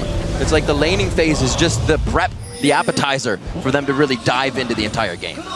And at this point, as a team, when you're this far behind in the best out of 5, what you do is basically you ignore the game you're currently playing and you start discussing, okay, next game, what are we going to do? What went wrong in this game? What can we change? What's our pick and ban phase going to be? And you don't even care about dying anymore in this game. You just keep focusing on next game. Yeah. And honestly, TSM doesn't have to look very far into the game to see what went wrong. Right. It's the very start of the game. They have not been able to get a red buff and a blue buff for Amazing at the start in either of these games. And they are immediately having to play from behind. That's step 1. They need to get there. And again, it's passive play from TSM. Let's just see what happens here. Imp is spotted by Pink Ward. They want to hit Amazing a few times. But once again, it's also Team Solomid being passive. At the level 1, you saw Samsung White give up the blue buff, saying, okay, you're 5 members right here. Luba is already in top lane. We're going to give you this blue buff here and just try and trade buffs. Because they actually walked away from it. Yeah. And TSM just said, well, we're going to walk away as well. Because we don't actually... We don't want to try and take the chance of starting it. Go back to your own red buff and suddenly you lose 3 buffs. And a play like that honestly speaks a little bit towards a bit of a mental block. And you can't really blame TSM having been destroyed by Samsung White in these 2 games. But at the start of the game, they're honestly giving a little bit too much respect. Yeah. No matter how good you are, your champion only has 1 skill at level 1, right? If you have more people and you can see them, you're generally going to be all right. And TSM needs to have confidence in that. At this point, though, even if they see Twitch, it's not okay. Oh, and lined up rat-a-tat-tat. The fearless play once again of White if they have a little bit of a lead. Going after Team Solo Mid right on the doorstep of their own base. 35 seconds on Dragon after this, but they're looking to get some more out of it.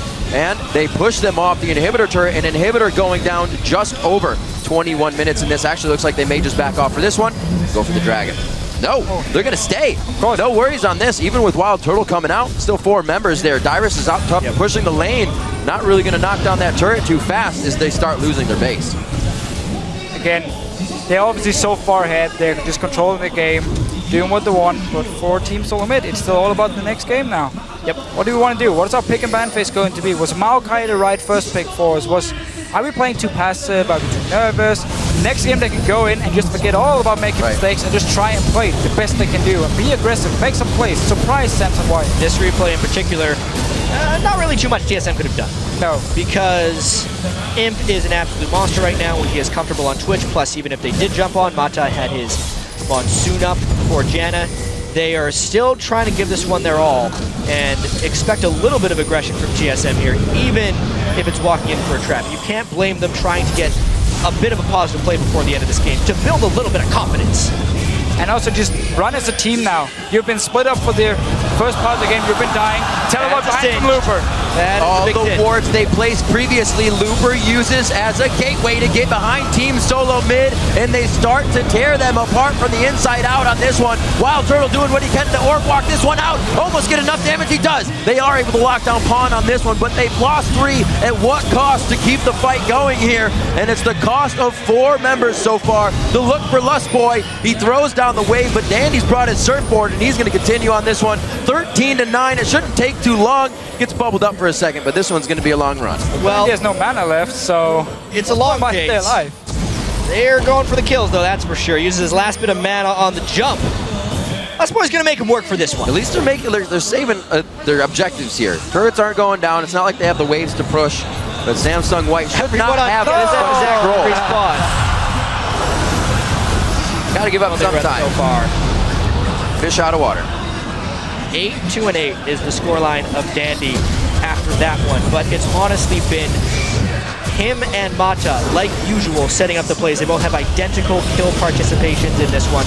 Obviously, this fight was TSM being caught between a singe and a hard place because everything on Samsung White was willing to chase them down. Specifically, watch the way Dandy uses his resets in this fight. He always jumps right before he sees a kill is about to happen, so he'll have it back for the chase. So good. Triple kill there coming in for Dandy, making it work on the Kazakhs. He's going full damage this game. No double sight stone coming in for Samsung White this time. A lot of control, and Mata being able to get around to place down these wards. Moby Boots coming out early. Focus to Dyrus here in the top lane. He didn't realize there was more to be had on this one. Storm Shield onto Imp for a bit more damage and safety. It's not going to be enough. They just get the flash. And just looking at the pick and ban phase here, which we have seen so far, I get their idea from TSM, and I actually like it with picking these mid-game AD carries and try and get the lead early on, because Wild Turtle won his lane. The problem is, everyone else is losing. In this game at least. In the last game, Wild Turtle actually got the tower and bottom lane as well after they swapped back 2v2, but they had the same problem. Mid lane fell behind, top lane was a big problem, and of course the jungle matchup has been very, very heavily in favor of Dandy so far. TSM caught out once again. This game is not going to last much longer. They do get a kill, though. Get a pop down on Imp. That's big damage in the beginning. Mata's forced out of this one as well after using everything on himself. This is a kid for Wild Turtle, but he flashes into the fight. He does get the auto attack down necessary. It's a bit of a shutdown, so gold there, but I don't know if that gold right now is going to help. Dyrus doing what he can between Looper and Pawn. That's going to be a quick kill coming up for Pawn as well. Another 4 down. Lust Boy makes it out this time. Not a bad fight for TSM. You're down 15,000 gold and you get a trade 3 for 4. Yeah. You can take that into the next game saying, all right, we can actually kill some of these guys every once in a while. They're still not coming back in this game because they've given up so much already, but that was a good fight from TSM. Samsung White now able to build a surplus in their items. We see Dandy with the Quicksilver sash coming out so he can keep just wreaking havoc in these fights. Looper going to be going back in the top lanes so they can reset, get back to this one. They are just warding everything out. So whatever TSM does, it's going to be known. Let's take a look at this again. So let's see what happens here. Imp actually gets engaged on. He's out of mana and in a very bad situation or very bad positioning. Him. So they could just kill him instantly, and that's a lot of the damage. Then Fizz joins in, and while Turtle is actually getting a kill here on Marta in the end, and making it a fairly close team fight. Looper and a very, very fed Fizz at this point can just clean it up. Yeah, Fizz will be a hyper carry here. They're just baiting around Baron. It's crazy to think they haven't even needed to do that to create an edge yet. It feels like Samsung White at the moment don't really want to finish the game because they want to keep getting kills. And just like, I'm not sure if they want to hit the mental aspect here of TSM and just saying, we can keep killing you, keep killing you, keep killing you. It's a mental game too. Yeah, it's almost like they're chasing kills, and basically trying to just hammer them down as hard as possible. The waiting game only works if you're waiting in the right spot. And Baron right now is being taken by Samsung White. This is going to pay off. Get this and just fly They're right going to through. get 2 kills from this one. Calling it already. Imp is going to walk in here, and he's going to die. We were joking about it earlier, actually. Every time there's a team really, really far behind, Official always said what they should do here is they should have all 5 in a brush and hope to get a few kills. Come on, walk in the bush. All right. Damn it. They have 2 pink wards in this brush, surely. No, they got spotted out by the side ward. If they just would have waited a little bit longer, maybe White would have backed out. This is almost hard to do because your minions are pushed up. They have to be in the jungle, and they are. That's going to be Dandy going down. No resets coming in from the Kha'Zix. Fizz. Big kill for Pawn onto Bjergsen again. Wild Turtle goes down immediately as well, and Samsung's ability to just pick out what is right and wrong in these fights. Kill all the damage dealers immediately every time. Mata trying to hurricane the potential jump from Amazing. But Amazing wins out here in the mind games. He's like, I'm not going to do anything, man. I'm just going to run. Burned a Janna all for nothing. But it only cost him his life. At this point, 29 kills to 8, 27 minutes into the game. We'll see if White decides to end here. They do have minions. They're going for the next turn. Very dominating play. Lichbane as well on Pawn to help knock down these turrets even faster. Just a little bit later for this one. Game 2 as well from the purple side. Going over to Samsung White. TSM spawning on their fountain. Going for broke on this one. Trying to push out White for one the last time here in Game 2. And White is taking the fight because they think they can get the kills. Back in goes Pawn. Imp falls quite early in this engage here. And it looks like they're able to push back a little bit. That's the Zion's coming in from Pawn. Dyrus's Vengeful Maelstrom really cutting down a lot of the damage and mitigating exactly what was needed in that fight. Looper now to go down. The Nexus saved at half health here. Dandy tries to jump in. Does he have the resets? It's going to be 1 kill coming in. That goes on to Amazing. Pawn a little too close. Takes a laser to the backside from the fountain. And it's such a back and forth, but somehow White comes out on top. Dandy takes the last few swings, and he will drop TSM's Nexus. True to fashion, White gets a bunch of kills. 33 kills to 11. They had 22 more than TSM there. The game was decided much before then, though, and White looks even better in Game 2 than they did in Game 1. Increasingly definitive on their moves. The gold lead was 1,000 in the first game. For the first 5, or for 15 to 20, that was about 4,000 to 5,000 that game when we reached that point. And the scariest thing about all this is we were talking about how White never had to reveal anything in the group stage, and how TSM will need to adjust to what White brings at them. However, White is adjusting without being challenged. They have done 2 very different things in games 1 and 2, and knowing how well this team is coached, they'll have something completely different for game 3. So we look at TSM, they can't actually look at what happened in this game and say, let's adjust this. They almost have to go in blind again. It's also because Samsung White in the game itself is changing up the playstyle, is changing the tactic a little bit. Every single time one move happens from TSM, they are quickly ready to react. We saw the bottom lane, Imp was losing it. Okay, I'm just gonna ignore this bottom lane now. I'm gonna recall and start roaming, and suddenly 5 kills was picked up in around this mid lane with Mata and Imp being there. So the way they can adapt during the game, saying we're losing the bottom lane at the moment, we don't want to give TSM this advantage. Let's recall, join the team, get the picks, and suddenly they were just so far ahead. It's not even Dandy ganking anymore, it's the entire team ganking. Keeping it diverse, we looked at the kills halfway through the game and there were 3-2 kills on everybody, and if it's not Pawn in the mid lane switching up his picks, you get singed out of Looper back in the top lane, and when you don't see a pick like that for a long time, you're like, yeah, it's going to be a farm lane, but he ran right into the jungle and they got another 3 buff with it. Yeah, that was the first duplicate pick Pawn had the entire championship. That's right. All right, we're going to check in with our analyst desk for a recap of Samsung White's 2-0 start to this series.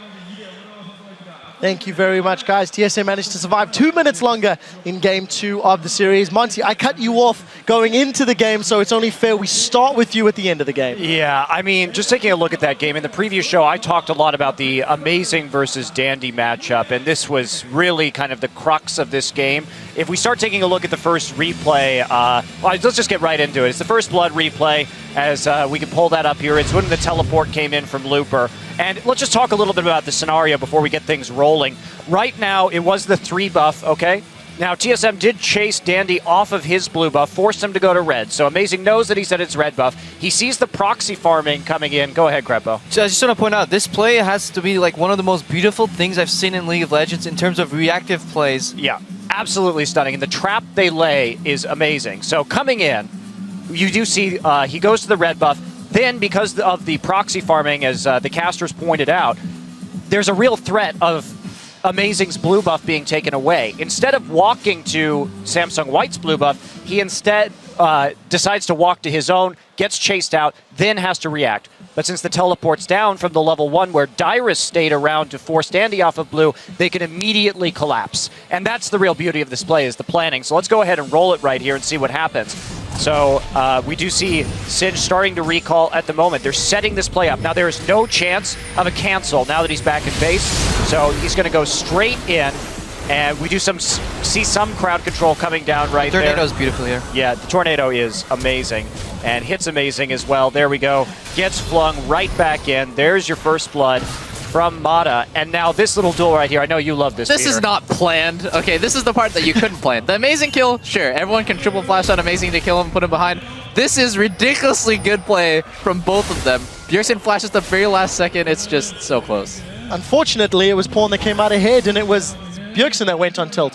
Freak, talk to me about the picks and bans and the team comps and what you liked about this early game. Right, so the one thing is you talked about Pawn playing so well. That's what I loved, is that Samsung White are better because of a million little things you can't plan for, right? The teleport plays you were talking about. Pawn playful trickstered almost every single shuriken that Bjergsen Zed threw out over and over and over and over again, outplays him 1v1, while Turtle lost 2 recalls the bottom lane. The picks and bans, what I want to talk about though, is the fact that here's how you're supposed to play red side bans, is you target ban, you give him the obvious first pick, and then you set yourself up for a bunch of other champions, right? The Malka got first pick, there's another couple of great top laners left for Looper to play, plus they got 2 high priorities for themselves. That's how you play the picks and bans, not Dyrus screwing himself out of any top laner you could play yet, and then getting mediocre, like, first round red side picks. Obviously, as you guys can hear, there is a party going on in the background.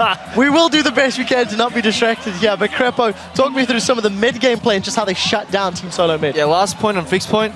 The thing is, White's not even using that because they're keeping their novelty counter pick for the top lane that was already first picked by TSM, and Pawn has been blind picking every match, and he will just blind pick again next match.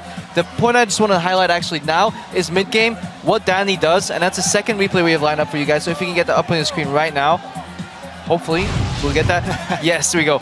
This is why Dandy is a god. Look what he does. If you roll the clip right now already, he will just jump right in between wards, perfectly into Amazing jungle. Amazing is not ready for this. You don't see Dandy at all, and he will just walk up, chunk Jarvan out, and this will lead eventually into a 2v1 dive as well.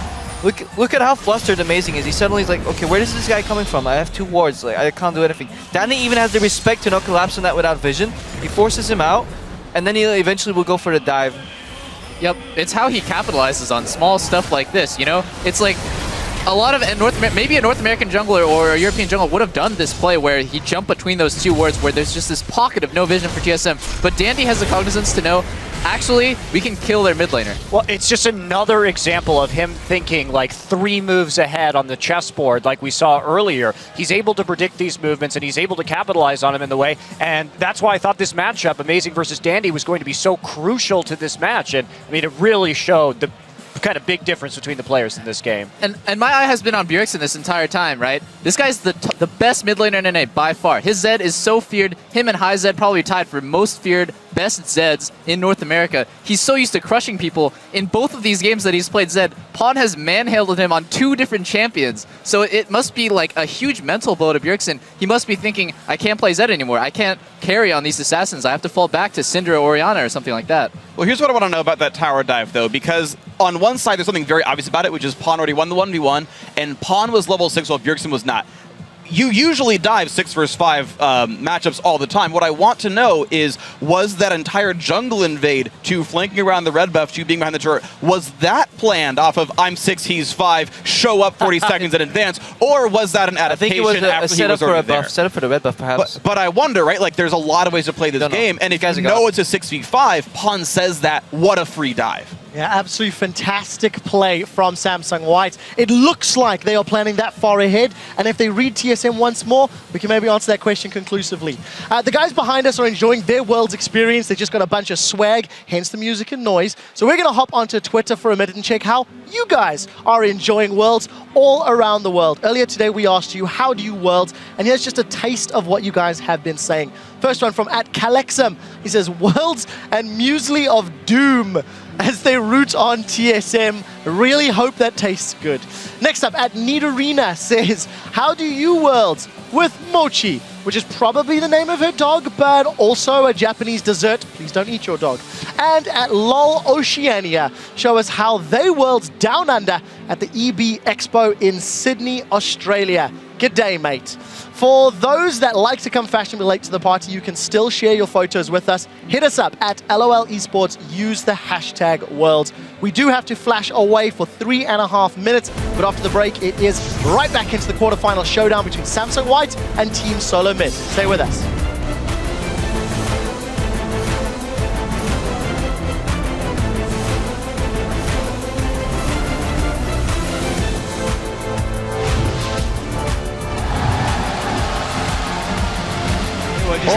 Here. TSM, Lost Boy. 자르반 노플, 자르반 나이스. 이거 하나 보세요. 봐봐. 쉴드 있어.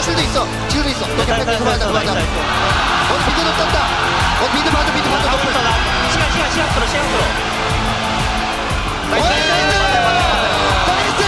Wild Turtle doing what he can to orb walk this one out. Almost get enough damage, he does. They are able to lock down Pawn on this one, but they've lost 3 at what cost to keep the fight going here.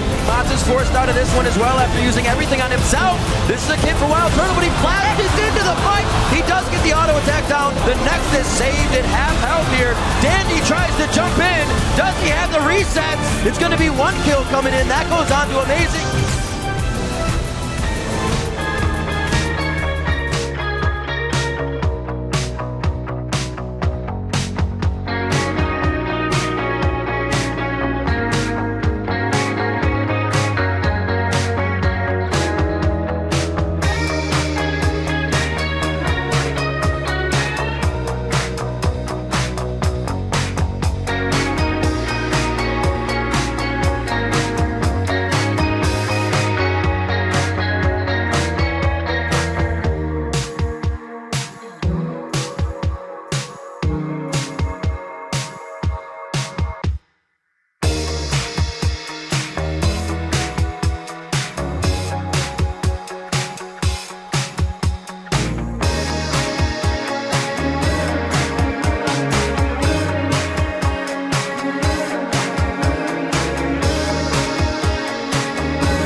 TSM에서 가장 잘한다고 생각하는 선수 다이러스 선수.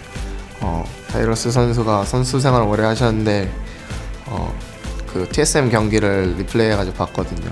오래된 선수답지 않게 저는 엄청 뛰어나다고 생각합니다.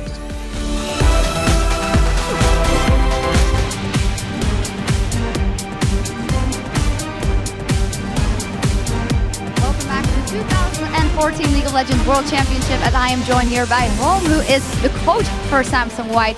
2-0 up already. What have been your impressions of your team's performance so far? 지금 삼성 화이트 팀이 2대 0으로 이제 이기는데요. 화이트 팀의 경기력에 대해서 한번 평가해 주세요.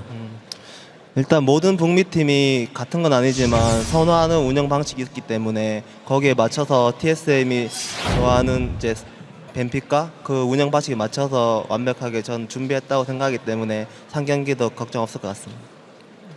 So we've been analyzing NA teams' playstyle, their picks, and even though they're not completely the same, we studied TSM's playstyle a lot. And because we prepared so well, I think the remaining third game, I don't have to worry so much about it. All right, now you were with the team last year as a player, this year as a coach. What is their biggest change in their approach to the game, you would say, this year? 작년 롤드컵 때는 이제 선수로 출전하셨다가 올해는 이제 코치로 나오셨는데요. 작년과 비해서 올해 가장 달라진 점이 무엇이 있을까요? 아무래도 제가 선수일 때는 피지컬이 그렇게 좋은 선수는 아니기 때문에 해줄 수 있는 게 그렇게 많이 없었던 것 같지만 이번에 코치로 올 수 있게 되어서 그때 못했던 것들을 말로 더 해줄 수 있기 때문에 이번 롤드컵 더 자신 있을 것 같습니다. When I was a player, I couldn't really contribute to the team, but then now as a coach, I'm giving them a lot of advice and how about strategies and picks and bans. So I think I'm being a lot more help to the team at this point. Right, and finally, well, the team has been putting down a near perfect performance so far. If there's one thing you would like to see them do better, what would that be? 지금 삼성 화이트 팀이 이미 너무 잘해주고 있지만 딱 한 가지 더 바라는 게 있다면 무엇이 있을까요? 지금 기세가 좋다고 너무 자기가 최고라는 그런 걸 가시나하지 않고 그냥 이번 롤드컵 끝나기 전까지는 여기 오기 전 그 마음 절실함 잊지 않고 싸우지 않고 열심히 하는 팀이 되었으면 좋겠습니다. I hope my players don't get too excited about their performance, and until the World Championship is over, I hope they don't put their guards down and keep playing their best. Well, they're doing fantastically so far. Thank you very much, and good luck in the next Thank you. matchup. And let's get right into that. Over to the desk. Thank you very much, Sharks. We're on to game 3 of Samsung White versus Team Solo Mid. Samsung White have taken that incredibly strong 2-0 lead. They are currently 8-0 at the World Championship this year, and they are one Smash Nexus away from advancing to the semi-finals. It's hard to say what Samsung White could do better. There's very little that comes to mind. Monty, I immediately just want to talk about Looper. Pulled up the Singed again. The casters talked about his first professional game as Worlds last year, and he's back this year delivering. Let's talk about that, Singe. That was, I feel that Samsung White is styling a bit in picks and bans right now. Just a little bit. We call it a looper reel. Yeah, the looper reel. He did great on Singe, but, I mean, White picked a composition with 0 wave clear last game and still got away with it like a bandit. So, little bit suspect. Looper's play has been great, but I would say his champion picks have not been altogether optimal. And Freak on the other side for Team Solo Mid, they seem to be scrambling. Amazing in particular has taken a lot of knocks this series. Yeah, he's not getting Lee Sin as his best champion by a lot. What I did like to see was the fact that Wild Turtle and Co. could win the bottom lane when the Twitch came out. They could beat the weakest AD carry champion in lane, and they could do that. To me, you've got to find a comp that Siege is 20 minutes in and try to close the game out. The longer the game goes, the more chance Samsung White's million little outplays matter. In Amazing's defense, so if you're outmatched as a team and individually in each lane, then the guy that's going to suffer the most from that is the jungler, because everybody will just flow over into that jungle and shut you down completely. I mean, you have to feel for Amazing because he's going to get a lot of flack after this. And really, like, Mata's in his jungle constantly, Dandy's in his jungle constantly, and Pawn is ready to react like this. Looper's even teleporting into his jungle. So what can Amazing do? He can't even farm his camps. Well, two lane top. That's the answer. Well, we will find out as we hand it back over to Riv, Jat, and Deficio at the caster desk to get us back into the action. Thank you once again, gentlemen, and we are almost ready to jump into Champion Select here. Going off a bit of what Holmes said there, they prepped so much for these teams, and it's almost like they prepped so far into TSM's mind that they don't even have to worry about these invades. They're not even in a dangerous position when they get into TSM's jungle in this early game. No, and that's really the scary part. Whenever TSM tries to do anything, Samsung White, they're ready. I mean, they know what's about to happen. They already won. They're always one step ahead every single time. And the biggest thing that White has to do is just keep their heads. They completely dominate games 1 and 2 with very crisp and decisive early games. If the early game doesn't go exactly as planned, they need to make sure they still have that serious zone to go into if the game actually does get close, because these first two, they've had such control after the first 5 to 10 minutes that they've been able to loosen up a bit. And I just love the fact they keep banning this Orianna, because Zed has not worked. Zed has not been working for Bjergsen because he's not alone in one-on-one. Like, there's a lot of members involved in this, and it's a playmaking champion where you have to get a lead to be useful in the game. Orianna's a lot more safe. That's why they keep banning him. And we actually were mentioning how in Game 1, we really didn't feel, or even Game 2, we didn't feel like TSM got outpicked. So there was actually no need for TSM to change up their ban. However, White is making it a point to play a different strategy in every single game. So even though Rise was available for their first pick, to just go with the same thing, they pass on it to probably put Amazing on Jarvan again because they found that to be such an advantageous matchup, or just because they want to deal with Dyrus' Rise. Well, I mean, it could definitely be because they want to see Amazing on Jarvan again. Jarvan is a champion. Once he goes in, he's not going out. Which means if he's engaging on you in a bad situation, you will kill him 10 out of 10 times. Jarvan is so hard to play perfectly on professional level. I wonder if TSM is gonna, I was gonna say, pull out the Nunu pick and try and do some like early Dragon, get an early Baron maybe, two-man the Baron with the Nunu. Try something new, surprise Samsung White a little bit. They have to. We said in the beginning, they need to go for broke. There's nothing to lose here. They have to put it all on the table here. Game 3, Samsung White is up 2-0, and Luber hovers his main, that Mundo. We have not seen it yet, and definitely cause a big impact here in Game 3. I mean, you could say TSM wants to try something new, but just not willing to try something new, because it's got to be at least a little bit controlled. But seriously, the Morgana pick, I'm actually very surprised by. It was not a regional pick for them, and I wonder if they're styling a little bit, blind picking a Kassadin. It's almost like they're trying to bait Zed out of Bjergsen, so he can't help other people. Or a talent pick maybe from Bjergsen here. I mean, he has two great options now against this Kassadin in lane. Talon can really shut down Kassadin because you can silence him as well, so he can never even jump away and you can just burst him down so hard. And we've seen this matchup before a few times. It's always in favor of the Talon. Unless, of course, there's 5 members from the other team. I mean, Pawn would know. He soloed Faker's Kassadin in the mid lane very recently in relative terms if this Talon matchup ends up happening. And Samsung White, again, the comps they keep building are very late game focused. Oh, we get a Yasuo for Bjergsen here, but the comps from Samsung White, again, is extremely late game focused. This one in particular is excessively so. But because they always win the early game anyway, they kind of hit this late game point instantly, and it doesn't even matter. Team Solo Mid, again, should be stronger in this early to mid game. And stronger mentally as well. The crowd is behind them now. We heard Dandy saying it's going to be pressure, that there's probably going to be more TSM fans in the crowd, and they are behind TSM here for Game 3. It's a grim one. These have been sub-30-minute games. TSM has to turn things around here. Yeah, and this comp they're against, they can definitely beat. Kassadin, Mundo, we never see them pick together, especially because you want to have Dr. Mundo against double AP comps. And then when you blind pick a Kassadin, you kind of open up for physical damage dealer from the other mid laner. Seriously, it happened in Game 2. Where's the wave clear here from Samsung White? Are they going to be so much inside the jungle of TSM that they don't even consider wave clear or wave pushing from TSM a threat? Possibly. Once you get shift, that's it. That's it. Yeah. Everybody's kind of following suit with Dandy getting in the jungle in the face of Amazing. We saw, as you were saying, Imp, we're about 15 CS behind. Let's take the bottom lane and roam and create so much pressure that they can't do anything. Could it happen again? Can TSM bring this one to the late game where they can really flourish? Don't forget to weigh in on the series over on Twitter. Send us hashtag SSWin or hashtag TSMWin to us at LOL Esports, and we'll be tallying your votes shortly. Game 3 to go underway here in the best of 5. Is TSM's mental and physical prowess still up to the test? Well, if the first 2 games were any indicator, it definitely seems like TSM was not really prepared mentally to make it into these games. But obviously, they have to be able to reset. They have been playing many elimination games in best of 5 in the NALCS playoffs, and they were victorious every time. This, though, is one heck of an elimination game. But they have to be able to punish this comp from Samsung White. Cassidy, one of the weakest mid laners early game, and Mundo, one of the weakest top laners. This is the time where TSM needs to play aggressive, punish Samsung White for what they've been picking so far, get the lead. And in order to do so, it has to start now. Games 1 and 2, Samsung White was able to take 3 of the 4 starting jungle buffs. TSM, just play it easy. Don't try to get 3 for yourself. Just secure your own.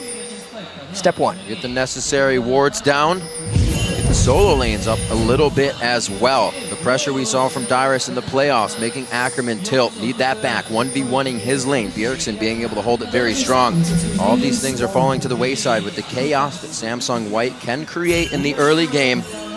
Will this be the one? TSM makes it out with all of their buffs. Amazing has been having a very hard time. The matchup has been in the mid lane, but they're making sure that it's hard for Amazing to even start the game. And look, everyone from Samsung White, they spot TSM and instantly run into the jungle here. Let's see what we're gonna have a fight early on. This is frustratingly efficient, but let's see how it works. A level 1 5v5. Dandy doesn't go down. Illusion passes. Lustboy picks up first blood. Ignites down as well, and Samsung White is running for the hills. Looper goes down. The duo lane picking up the kills. Best of it. TSM walks through a ward with 5 people at level 1 and still wins the fight 2 for 0.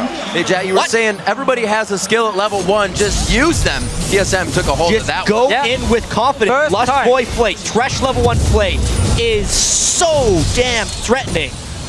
And it showed there. First time they actually take the fight instead of just disengage instantly and run away. They're staying. Samsung White, okay, you want to duel us at level 1, we'll take you, we'll kill you, take your red buff, we can get a 3 buff start now. All right, 2 things to look at here. Can TSM run with this? And the first time we have to see White adapt. Yeah, you see them instantly send the duel lane up top side, so obviously it should be a 3 buff start here for TSM because now Amazing needs to go to his own blue buff. And the things we're going to have to track here is how the roaming impacts the lanes here. When will Wild Turtle be left alone to watch the Lustboy roam? Where will Mata go to try and impact the rest of this game? There is a big vulnerability in the mid lane for Samsung White, and it will be about how they attempt to patch that up with this Dandy Looper roam. Yeah, well, the Morgana is not exactly the best support pick for roaming in a lane swap. No, Thresh is the a lot better. right here, yeah. as we saw, leave much to be desired. I mean, Lustboy, if he's roaming around on Thresh, he can be part of a lot of kills here. He's a lot stronger in like these small skirmish fights. Also because he has the Lantern, he can easily get a second member in the fight. We talked about TSM with leads and holding them very well. It's 1,000 gold even before 3 minutes in the game it was. We'll see how they react. Bjergsen's going to be getting big in that mid lane. Still looking at Wild Turtle and Lustboy to come up with those kills and produce results later. 3 lanes here for the farmers, and this has always proved very useful for Imp in this situation. Just farm up and get ready for the fights. And we can see Team Solo Mid falling back to the game 1 tactic in the lane swap. Fast push to bottom lane, send down Amazing and Dyrus. If anyone from White shows up, that's where they have to dive them, force them away from this entire wave. And that's also why Lupa is saying, I'm not going to go bottom lane this time. There could be 4 members. Something that Samsung White is doing very well is they're making sure they have a lot of people in the bottom lane in case TSM decides to go for a dragon soon. And the roam from Morgana's here. From Morg. Oh, Bjergsen very low! What a wind wall! Blocks out the dark binding. Saves his own life. At the last possible second, he throws up that wind wall, and luckily, he was one of the few people who didn't burn Flash in that level 1 engagement, so he still had that when the gank came, and they actually will draw first turret as well. Yeah, fast pushing down here, and because the action in mid lane was avoided, nobody died. Actually forced the flash as well. They may have pulled off an ideal freeze right there. They killed the turret right as the wave was coming, and they can actually freeze this now. Yeah, as long as the minions are grouped together, they will always attack the first minion coming from your wave, and that's what we saw here. It's gonna freeze. Well, TSM obviously are absolutely able to grab this first objective. It's going to be Pawn back into the mid lane. No, he actually does not back. Looper comes out from spawn. This was not a teleport here. What a great target for the Cleaver. Lustboy was trying to ban the turret aggro. White Dragon should aggro. fight here. There's only 4 members from Samsung White who can be around this dragon. Amazing is so low though. Dandy knows it. Oh, he steals it. Dandy locked it down. They locked down Amazing as well. Does TSM let the lead go to waste here? No, they're able to pick up Looper. Pawn has fallen in this fight. Dandy's stuck in. There's no flash. He does not have a flash. That's a bug splat coming in from Wild Turtle. 3-0 and 2 coming up on 6 minutes. Man, if he didn't steal that dragon, that would have been a catastrophe for Samsung White. They had to take a big risk there. Deficio, you were absolutely right in saying they should not have fought there, and that's why. 3 more kills to TSM almost makes the dragon steal irrelevant. Yeah, that was such a greedy play. Your AD carry sitting in top lane, farming. There's no way for him to ever join. You have a Kassadin, by the way, one of the weakest early mid laners in small fights. And Amundo is going to throw a rank 1 cleaver in your face, and then that's it. Why on earth are you running forward this fight? I mean, he saw how low Amazing was, and he timed his W with his smite so well. But then after the fact, they still didn't have the manpower to fight. Dandy had used his most leveled spell to steal the dragon. Wild Turtle completely cleans up this fight. 3-0-2, early BF sword. Let's see if they punish.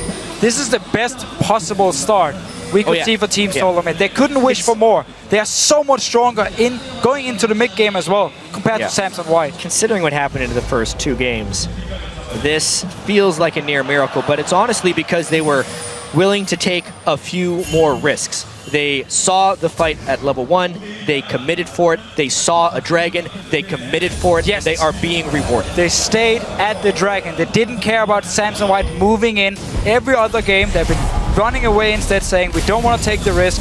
This time, they know it's all or nothing. What a hook. And that's a good hook. Imp gets the black shield on him, but he's taking that trade very low in HP in mid lane. Well, getting a little bit of love out of this one, but they back off. Level 6 is there, so he's got to be careful for the ultimate. Amazing trying to get himself in. Great deep wards, or actually defensive wards, I should say, in their jungle. Through the turret onto Imp. That's the rocket jump. The flash coming in from Turtle. Summoner heal is out, and Imp is forced to flash as well.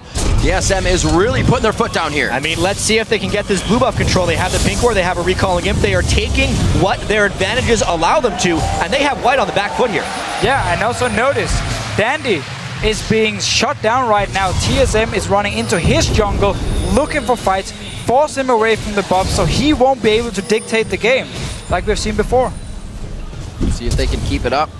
Dyrus flashing. It was the Kassadin roam. He had to flash. Kassadin roam indeed. This is something... Off from the mid. It's actually something we see from Looper very frequently. He is so good at keeping top laners at a point where they have no options other than put themselves in risk at dying. He will keep the lane frozen there as long as possible. Some people would say Dyrus was being greedy for farm there because he was in position. But no, if he's not there, he has nowhere to be. And at least he didn't have it cost him his life. I like the little trade here from Imp actually. What we see Tristana players do when they're against an AD carry who has no sustain is you use your ulti as poke. It's like a hit shot. You just use it in the start. You either AD carry, then you ulti him instantly after, and you actually win the trade, and he has no sustain to really get his HP back. See, Pawn definitely wanted to get some fight out. Blasting Wand first item instead of helping get out that catalyst for the rod. Very interesting. The wards being cleared out now by Lustboy as they try to take control more of this top lane. The power is coming from that duo here. And something we have to mention here is TSM absolutely cannot let up. When you look at the low wave clear and the late game composition of Samsung White, this is almost an expected result for the early game. White was a little greedy and actually come out of this a little bit farther behind than they should, but only 2,000 gold against a comp like this can't be bad. What a play! He gets the dodge though, but Dyrus is gonna be there. Not even off the teleport, just hanging around in the right spot at the right time. Yeah, down this bottom lane. Luba has been freezing the lane for a while, so Dyrus just said, okay, I have no flash. I'm gonna walk top lane. We have the lantern on fresh. I can join the fight instantly. Nice setup, and of course, interrupting the jump midair. And when you're making the plays, you're the one with teleport up. We see now Loopers is down. The pressure from Dyrus can be made here. It is a minute and 40 on Dragon. It looks like Looper will have it back before then. But Dyrus is definitely doing for himself this game as well. A lot of individual decisions being made that come together as a team here. And right now, TSM, we're just going to see it again. This is the lantern from Lost Boy, and he times the jump. That is just beautiful. Nobody cares about this hook. It's all about stopping. It's all that mattered. If he can stop the jump, he threw the hook out actually. Still force him back. In case he missed the flay, because that's about where he was going to land. I'm going to give him that one. Because he was able to get the kill anyway. Timing for flash as well. It's so hard to play against Trist because if you interrupt in the first quarter second of the cast time of jump, you won't interrupt it. You actually have to get it once he's barely become airborne. And that's what Lost Boy was able to do with that play. And I love the play here from Wild Turtle and Lost Boy. They know the Kassadin in mid lane isn't able to instantly wave clear. So because they've already taken bot tower, they've already taken top tower, you start going mid lane and you start pushing it down because you will always get damage on this tower. Kassadin won't be able to respond in time. There needs to be more members from Samsung White if they want to stop this push. And they are definitely turning the tables on White's head here. 6-1, 10.5. TSM is prepping for this dragon. Yeah, and honestly, for White, they're have to give it up. Turtle mode. Yeah, White has to give up this dragon. They cannot fight for it. We say that, but based on the way that White contested the last one, I wonder if their mindsets changed to respecting TSM here, because honestly, the play they made earlier in the game was not respecting TSM's team compositional strength. Yep. White thought they could do anything. They thought they had mentally destroyed TSM, but they had not at the time. However, they might still try. They are recalling down bottom to get 5 people in range. They don't have vision though, and they're all recalling. They're doing the smart thing this time around. But is it too late? Because you have already fallen very, very far behind with a comp who needs to scale into late game. And we're not talking 20 minutes into the game or 25 minutes. We're talking 30, 35 plus before Mundo can tank enough damage, before Kassadin is strong enough, especially with the changes to his ulti. He needs even more mana now for the late game. He needs to be fully stacked. And we speak of Trist as the super late game champion, but typically when we see Trist taking over games, it's with the help of a Janna or an Orianna or Lulu or a Nami or anything that can amplify Trist's auto attack. This is a Trist on an island right now who actually isn't helped very much, which means you have to wait until 4 to 5 items before it becomes the Trist everyone sees in their head. Exactly, and we often also see Trist with wave clear comps, so you can sit back, play defensive, and wait for the late game point. Samsung White won't be able to do that. It's going to be all about him being the wave clear, which opens up for TSM to make plays.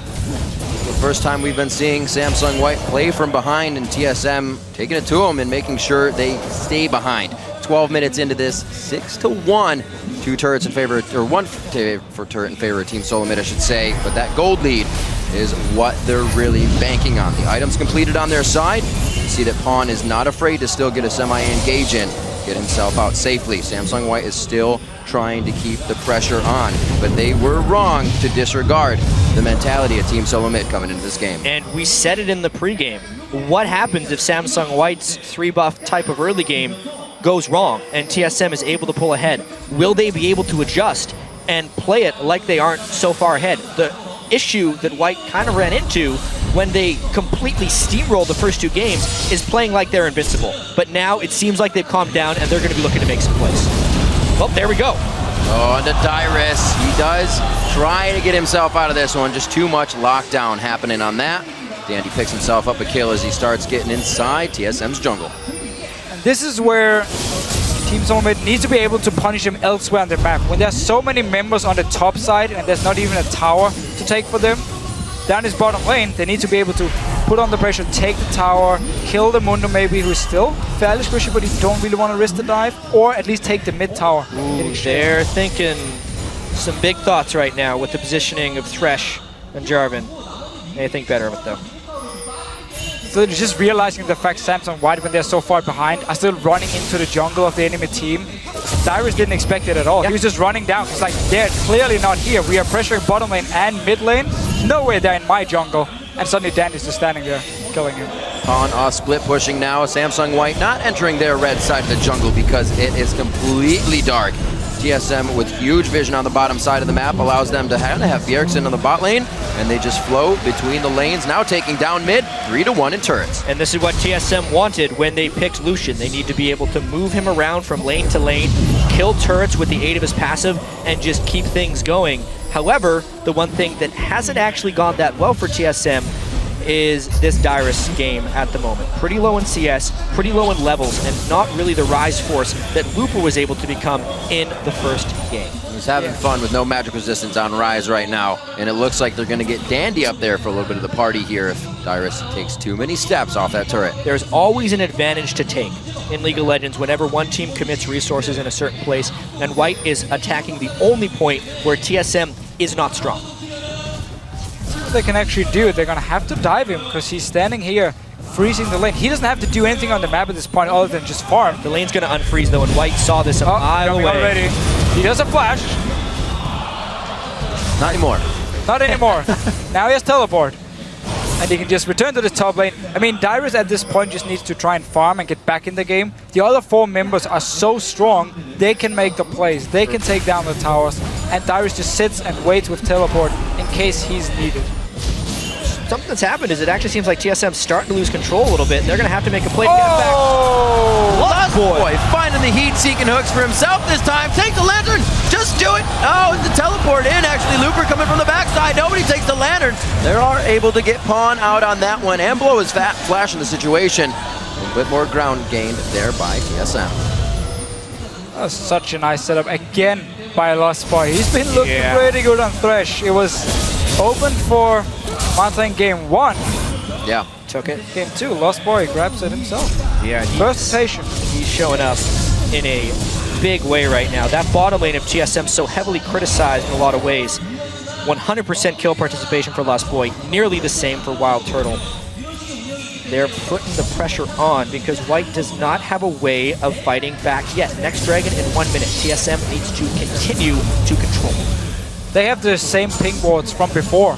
They've been there for over 5 minutes, which means they don't have to go and buy new ones. They don't have to invest more gold into it because they know, okay, we're going to keep them here. We're going to keep making sure Samsung White is never going to get close to this dragon so they can clear the wards, and they're just sitting ready for next time. 5 hits on a pink ward. Gives them enough time to catch up to Looper. Yeah. He blows his ultimate, and this dragon is looking that much better for Team Solo Mid. Once that's burned, it's TSM's Dragon. At this point, Samsung White just says, all right, how much is TSM willing to commit to this? Because we're going to send everyone else to the lanes to try and keep farm up. Something that Pawn has been able to do on Kassadin in a difficult matchup against Yasuo, especially with multiple turrets falling down, is farm. 145 CS on Kassadin, 17 minutes in a losing game, is a hard thing to accomplish. Yeah, he's just been standing top lane for the last 5-6 minutes, just farming. Everyone else actually from Samsung White managed to at least defend the tier 2 turrets in mid lane and bot lane. Didn't go down yet. So right now, Team Solo Mid is actually buying giving Samsung White a bit of time to get some much needed farm on the Kassadin, but this dragon will be theirs. Yeah. Then we need to start seeing them into the jungle, get down these 2 tier 2 turrets in mid and bot lane, and just force this Kassadin to not sit and farm, but be part of this team fight. White definitely feeling the pressure. Pawn getting a needlessly large rod, feeling the elixir needs to be there as well for a little bit of bump in damage so they can make the impact they need in these fights. He'll be getting blue buff right now. See if they can act off of anything on this. That was our mid lane matchup coming out. Bjergsen here in game 3, keeping it strong for Team Solo Mid. Up in those assists and CS. They're going for the bottom lane now. TSM putting their foot down and keeping control so far. As long as TSM realizes that White is completely paranoid of keeping that control in the top lane, they can take the rest of this map. Dyrus has played really safe considering the amount of board investment and time investment that White has put into shutting Dyrus down. TSM continues to take the small advantages they need to take because, remember, Kassadin Mundo Trist is long. And because Samsung White has no wave clear, Dandy's not even there with the team. He's topside, again, trying to get this Kassadin going. It's the only way for Samsung White to get back in the game. They have to surrender these turrets because they have no wave clear. Absolutely, but maybe they'll try a flank attack right here. This is kind of their one chance. They finally have a flank. It's not at the turret, and TSM is low. Looper's all back up. They're getting them split. Here comes Pawn. Dandy tries to jump in. They get Turtle. Pawn very low on this one, but Dandy's going to fly back into the fight here. Now they're going for Dyrus. Cut down by Imp. Now they're looking at Lust Boy, but have they figured out where Amazing is? It looks like he's got himself to safety. They also took down Looper. And it looks like Bjergsen will get himself out. So they save face on that. Turret and a 2-for-1. Not the end of the world, but still a great collapse by Samsung White. They were able to get a few kills, they were able to get the shutdown onto Wild Turtle, and in the long run, it should benefit them a little bit. Not a game-changing play by any means. Yeah, so the big deal in this fight here is how Team Solomid actually split up after they take the tower. So Amazing and Bjergsen is fighting Looper 2v1, which simply means the back line now is exposed. And the flank coming around from Samsung White, there's nobody to help either Wild Turtle or Dyrus here in this back line, and they just end up dying for it. Pretty scary, that power squad of Imp, Dandy, and Mata coming strong every time. Like we see that same result. And let's just think of this series in a psychological perspective. What if I was Samsung White's coach right now, I would be really mad. Because think of what happened in the first 2 games. They had completely destroyed TSM. First off, going into the best of 5, TSM did not believe they could beat White. Right? In all the interviews and all they're talking to them, they're putting White way above everyone else. Like they're these immortal gods that they can't defeat. And it was true for the first 2 games. If TSM, because of this strong early game and the hideously poor early game comp Samsung White has picked, can give TSM the belief and factual knowledge that they can defeat Samsung White at least once in a best of 5. If you can win 1 game, you can win 3 games. Like just the mental boost it would be for TSM is ridiculous, and it didn't have to happen because Samsung White had the psychological edge. They had the history of winning games, but they're giving it up in this game if they can't pull it out. And does that become a replay of the overconfidence? We've heard him quoted saying we were too overconfident and that's what got us in trouble. They seem to have done it once again. For sure. Getting into trouble. 100%. This is their own fault with the pick and ban phase, and then it's full credit to Team Solomid going into this game saying, we don't want to be nervous anymore, we don't want to play passive, now we want to just be as aggressive as possible and make the plays.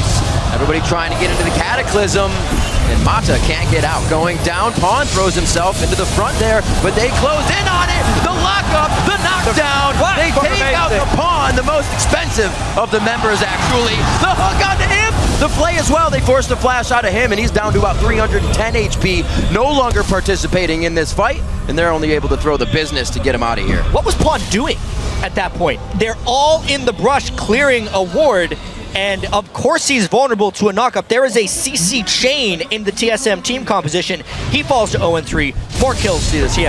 Yeah. So let's see here. TSM jumping in, and now it's all about the fact that all the members are standing together, so he wants to go in, poke them. Notice the flag and drag into flash from Amazing right here. Full vision of that. Just to get the knockup. Flash, boom, get the knockup. Bjergsen joins in, you're dead, Castellan. Boy actually misplayed his abilities a fair bit there. He used the box preemptively and also played the air. That may have been able to get another kill once he landed the hook on him. But TSM can be happy with that edge they were able to take right there. And TSM no longer trying to defend the turret in their top lane. They're finally past River. Dyrus starts to take that into his own hands. They will join him towards this top side of Ward right on the outside. But this TSM is feels like actually making Baron. The make or break point for TSM. The Dragon and the Baron are both objectives right here, and they go without sufficient vision control. Baron's getting low. I wonder if White can collapse. 2,000 health. Are they in position for a steal? The wards are down. No, they do not steal. They go back onto Mata. Once again, a little too close with this Morgana pick. He goes down, and the crowd begins to cheer once again for Team Solo Mid. And with the Dragon coming up in 40 seconds, TSM can have their cake and eat it too. The danger of going for a Baron in 23 minutes if it doesn't work out is White would have taken the Dragon on the other side. That is no longer a threat, and they can do whatever they want, especially with the Mata. It was White going for seconds and thirds, but Team Solo Mid has got their hand in the pie this time, and it looks like they will keep going. 11-4, 23.5 minutes on this one, and the inhibitor turrets in the eyes of Team Solo Mid. And I love to see this team when they actually believe in themselves and when they actually want to make plays and not just back away and let Samsung White dictate the game. This Baron as well. They see Cassidy on the bottom side with no teleport, of course. Instantly, straight go Baron. We know we can take it down before Samsung White can react. We get the Baron, get the kills. Things are looking great. And they're not even giving up side turrets to the split push right now. Still only one turret down from Samsung White. Things are kind of going from bad to worse. If they can sneak this Dragon, though, it would be a very, very valuable sneak. And I think they're going to get it. The question is, will TSM catch them? And can they get out alive? Yeah, because they're going to collapse. No, actually just push in mid lane. They just want the inhibitor. They don't even care about the Dragon at this point. Honestly, considering how far down they are, that was a great play by Samsung White. But can they make it back in time for the second inhibitor to finish? Yeah. We see the problem with no wave clear right now, guys. The Where inhibitor is the wave turrets man? are falling. Previously, before this series, I had never seen a team that manages and manipulates the minion waves as well as Samsung White. Yet they threw caution to the wind in the last 2 pick and ban phases, and they are absolutely getting punished this game by TSM. Yeah, this game, you cannot control anything. When you're this far behind, that's it. The map is gone. It belongs to America. It belongs to Team Solo Mid at this point. And that's why no wave management for Samsung White, no wave clear. Try and get a dragon. It's the best you can do. TSM keeping the pedal to the metal now with a 10,000 gold lead, on par to finish the game in time with what Samsung White has been bringing to the table. It's crazy. If this is a normal game and not the amount of pressure that is under all these teams right now, a 25-minute team that just picked up a Baron buff, has a 10,000 gold advantage, and has killed 2 inhibitors, it's a walk in the park. Done deal. To close the game. They send all 5 members down to the bottom lane. They wait until super minions push in on multiple sides, or they wait until there's 1 or 2 people defending. They take the 3rd inhibitor. If it tries to get defended, they win the game. That's what TSM knows. They're trying to just play this like a normal game and beat a Korean team for the first time in their history. That's true.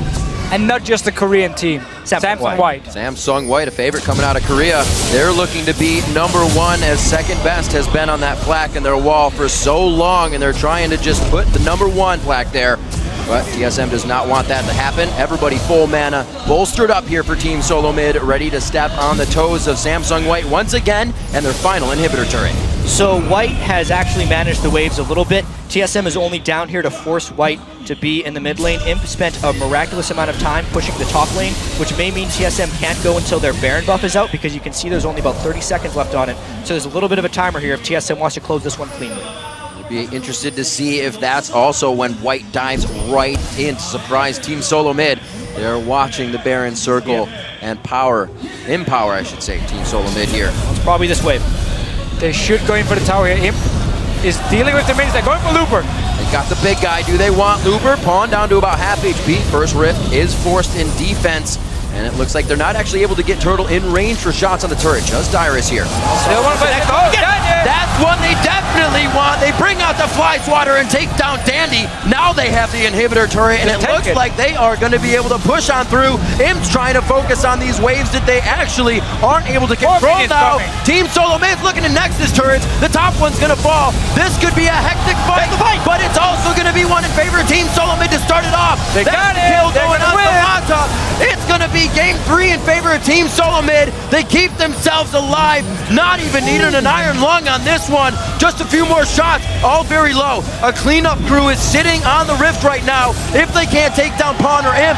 And that's the Nexus. We're going to Game 4. This is not over just yet.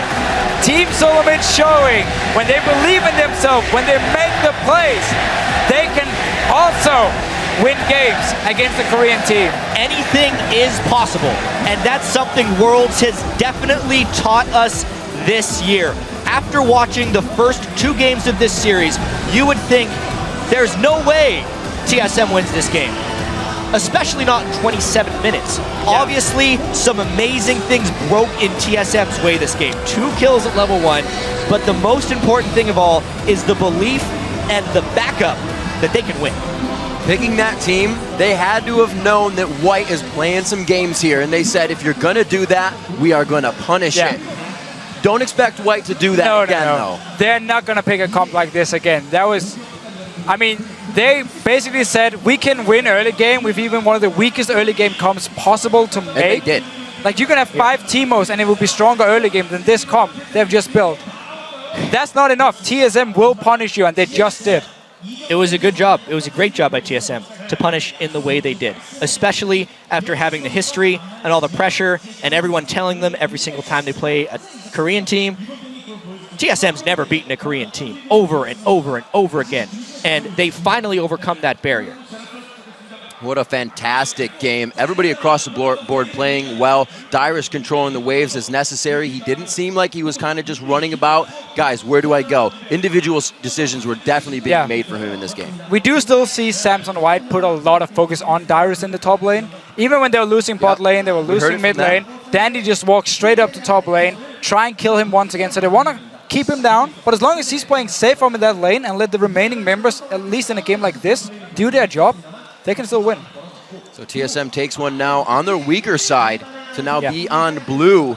Even if Samsung White gets their picks, TSM now has the mentality momentum to go through this next game. Will that be enough along with the picks? Because we said picks weren't really what was causing these games to go to the wayside. That game a little bit because TSM took hold, but will it be the same thing when White goes back to regular champions? I completely agree, and honestly, the only way we're going to find that out is to watch the next game. I'm so ready. So for more insight into TSM's first win of the series, let's send it over to Quickshot and the gang at the analyst desk.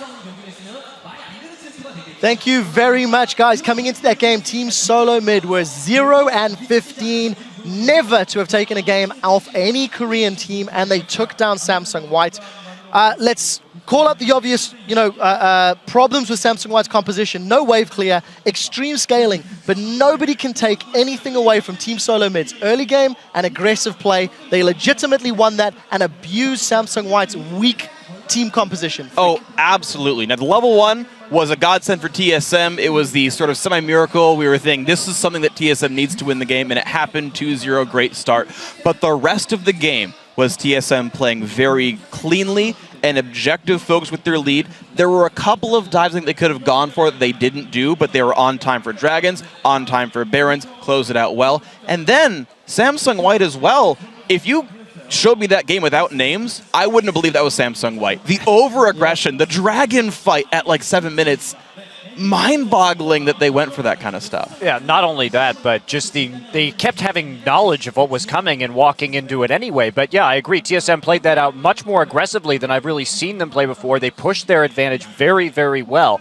Now, to talk about the early game just a little bit right there and go back to it, I mean, sure, they picked this big scaling composition, but if we actually look at how they wanted it to go, which is get the Morgana into the Thresh lane, have the 2-on-2 and the 1-on-1, and Mundo does quite well against Ryze in a 1-on-1 matchup. Now, because of what happened at level 1, they were unable to do that, and that forced them in turn to lane swap. And then that's where the lack of wave clear really, really hurt them hard. But they saw the invade coming. They went into it anyway. It was an incredibly disrespectful play from Samsung White. Now let's get to the first replay. Pull that one up onto your screens. Double lift. We'll get to you after this one. Krepo, talk me through this dragon fight and play that TSM did well despite losing the dragon. Yeah, just before we roll the clip, I just want to talk into the position that like Samsung got themselves in by agreeing to fight that level 1 fight. They were already behind. They felt like they were going to lose the control of the game, and yet they felt cocky enough to fight this dragon. The only way they could go right is if they steal the dragon and still get away, but they sacrificed 3 members for this. So it's like a lose-lose situation. If we roll the clip out here, we see why Dandy is often referred to by Monte Cristo and the likes as the Prince of Thieves, because he jumps in, times a smite with his W. Amazing doesn't want to step into that either because he's so low. He gets dropped, but the cleanup from his TSM is there immediately, and this just sets White so far behind early game and gets Turtle rolling. And we really need him to break open that map, get all those towers, because as we said, there is no wave clear at all. He will just get rolling, get those kills, start sieging those turrets, and they let Dyrus just be on his island alone in the back, cleaning the waves as calmly and as passively as he can. Well, even more baffling, too, is the lack of early Shiv on Imp. I expect Imp to rush Shiv after this happened just for wave clear. Didn't do it. Double lift. You didn't believe in Bjergsen. You called it a 3-0. They are now 2-1. What's your take on this match? Bjergsen played really well. He managed to survive that 3-man roam mid early game, which was really surprising. Last second wall, he had a pretty solid game overall. I was actually just going to point out that Wild Turtle and Lustboy have been up in CS against Imp and Mata all 3 games at 10 minutes, which is really significant. I think Imp is honestly not playing very well this whole series, and I'm just really surprised. I don't know. He's noted as the most dominant AD carry in the world, and yet he's losing lane constantly to Wild Turtle and Lustboy. Freak, I have to give a high five to Lustboy. His Thresh this game was fantastic. I think that's the best Thresh game he has ever played. Yeah. Talk to me about the rest of the matchup as we get to the mid and later stages. Sure, so yeah, the Thresh was very smart. TSM made the adaptation to prioritize Thresh over Janna. They banned it game 2, grabbed it in game 3, very smart choice. That adaptation is good. And the rest of the game, I talked about at the very beginning, TSM are playing very smart with the lead, which is why I wanted to see them keep playing Lucian, keep playing Corki. Why I was like, pick Twitch the first 2 games. That's kind of risky. TSM with the lead is kind of scary, and they're doing it. Dragons on time. They're manipulating the waves beforehand. They're not just sitting on Dragon on respawn. They're saying, wait, there's a mid lane wave. Let's clear that, then go Dragon. We've already got wards on it. They can't steal it. Don't worry. TSM are playing the things around the objectives well on top of that. If they can keep making this early game lead, Samsung White aren't showing the ability to play well from behind just yet. So another good first 8 minutes, and TSM actually could win this series. I'm not sure if I would actually agree with that. But yeah. I don't agree with that. But it's nice to see that Amazing is still confident in his ability to make plays. And that leads us to the second replay we have ready. It's basically TSM camping in a brush up top, and Samsung White again having vision, but biting off more that they can shoot. So if we roll the clip immediately, Amazing is leading the charge right here, and he wants to look for a pick. I think they know that Morgana's there, so he will jump over the wall, jukes the binding in that sense, and cuts them off for the Cataclysm. His team follows up. That's really good. They get the Morg, but what happens next is really what I like about the play here. Again, Pawn goes in a little aggressive. He wants to slow them down because he knows everything's on cooldown from TSM.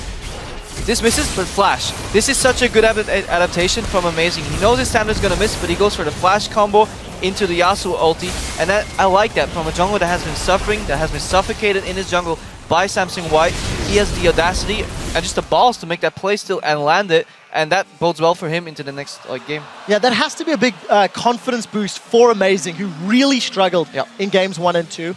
Also, if I'm going to be honest, I didn't know if TSM had that in them to play that way, even with a big compositional advantage. So my question to Monte Cristo, if Samsung White bounce back, is there a psychological, worry on their side and boost on TSM to give TSM a chance in game number 4, or do you think this is 3-1? No, I think Samsung White knew exactly what they were doing in pick and ban. They intentionally chose... They chose Kassadin blind. They chose Kassadin blind. I mean, he is they're styling right now. That's what they've been doing. And yes, TSM played well, but Samsung White has been handicapping themselves in the last 2 games. I don't think we're going to see it again.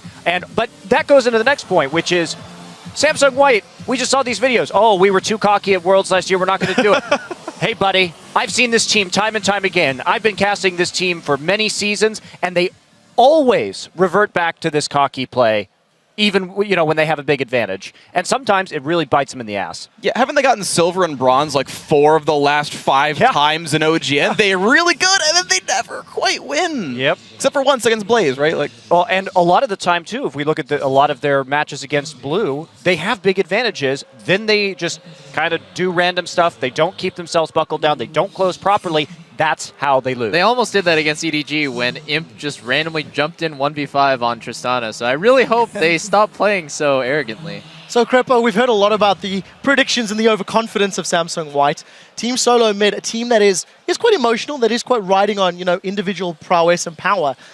Is this overconfidence from White going to be enough of a boost? Everyone else has chimed in. I need your final thoughts. Well, I don't think it will be, but what I think we'll see from TSM is here an early invade, an aggressive early game team comp. But I think White's smart enough to read that this time if TSM has the better early game composition, they'll invade. I think we'll finally see a game where we go 2 for 2 buffs in an equal setting, but then White's experience and just better macro gameplay will just win them the 4th match. All right, I'm just about to throw to an ad break, but before I do that, I'm going to bounce down the line and just get your predictions for game number 4. Tell me the team name of who you were going to win, starting with Freak.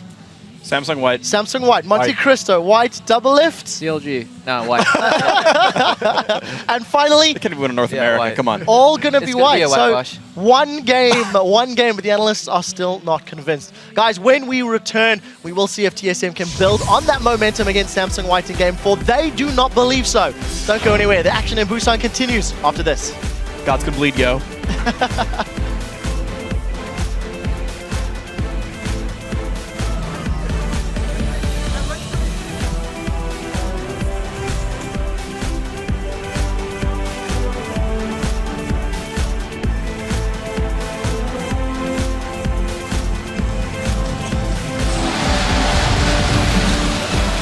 Comfort breeds weakness. Level 1, 5v5, Dandy doesn't go down, Illusion passive, Lust Boy picks up first blood, Ignites down as well, and Samsung White is running for the hills. Here comes Pawn, Dandy tries to jump in and get Turtle. Pawn very low on this one, but Dandy's gonna fly back into the fight here. Now they're going for Dyrus, cut down by Imp. Going down, Pawn throws himself into the front there, but they close in on it. The lockup, the knockdown, they take out the Pawn.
TSM은 좀 깊은 팬층이 많은 팀이라서 그래 저 지더라도 그대로 있을 것 같아요. 그 팬들은.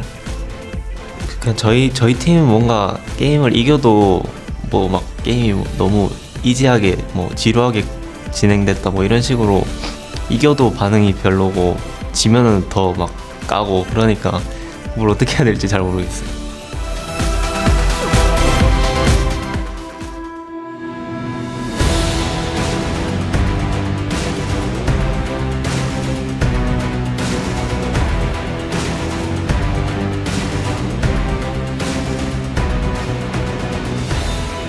Welcome back to the 2014 League of Legends World Championship as I am joined here by Loco Doco after TSM beat Samsung White, bringing it back to 2-1. You just talked to the team.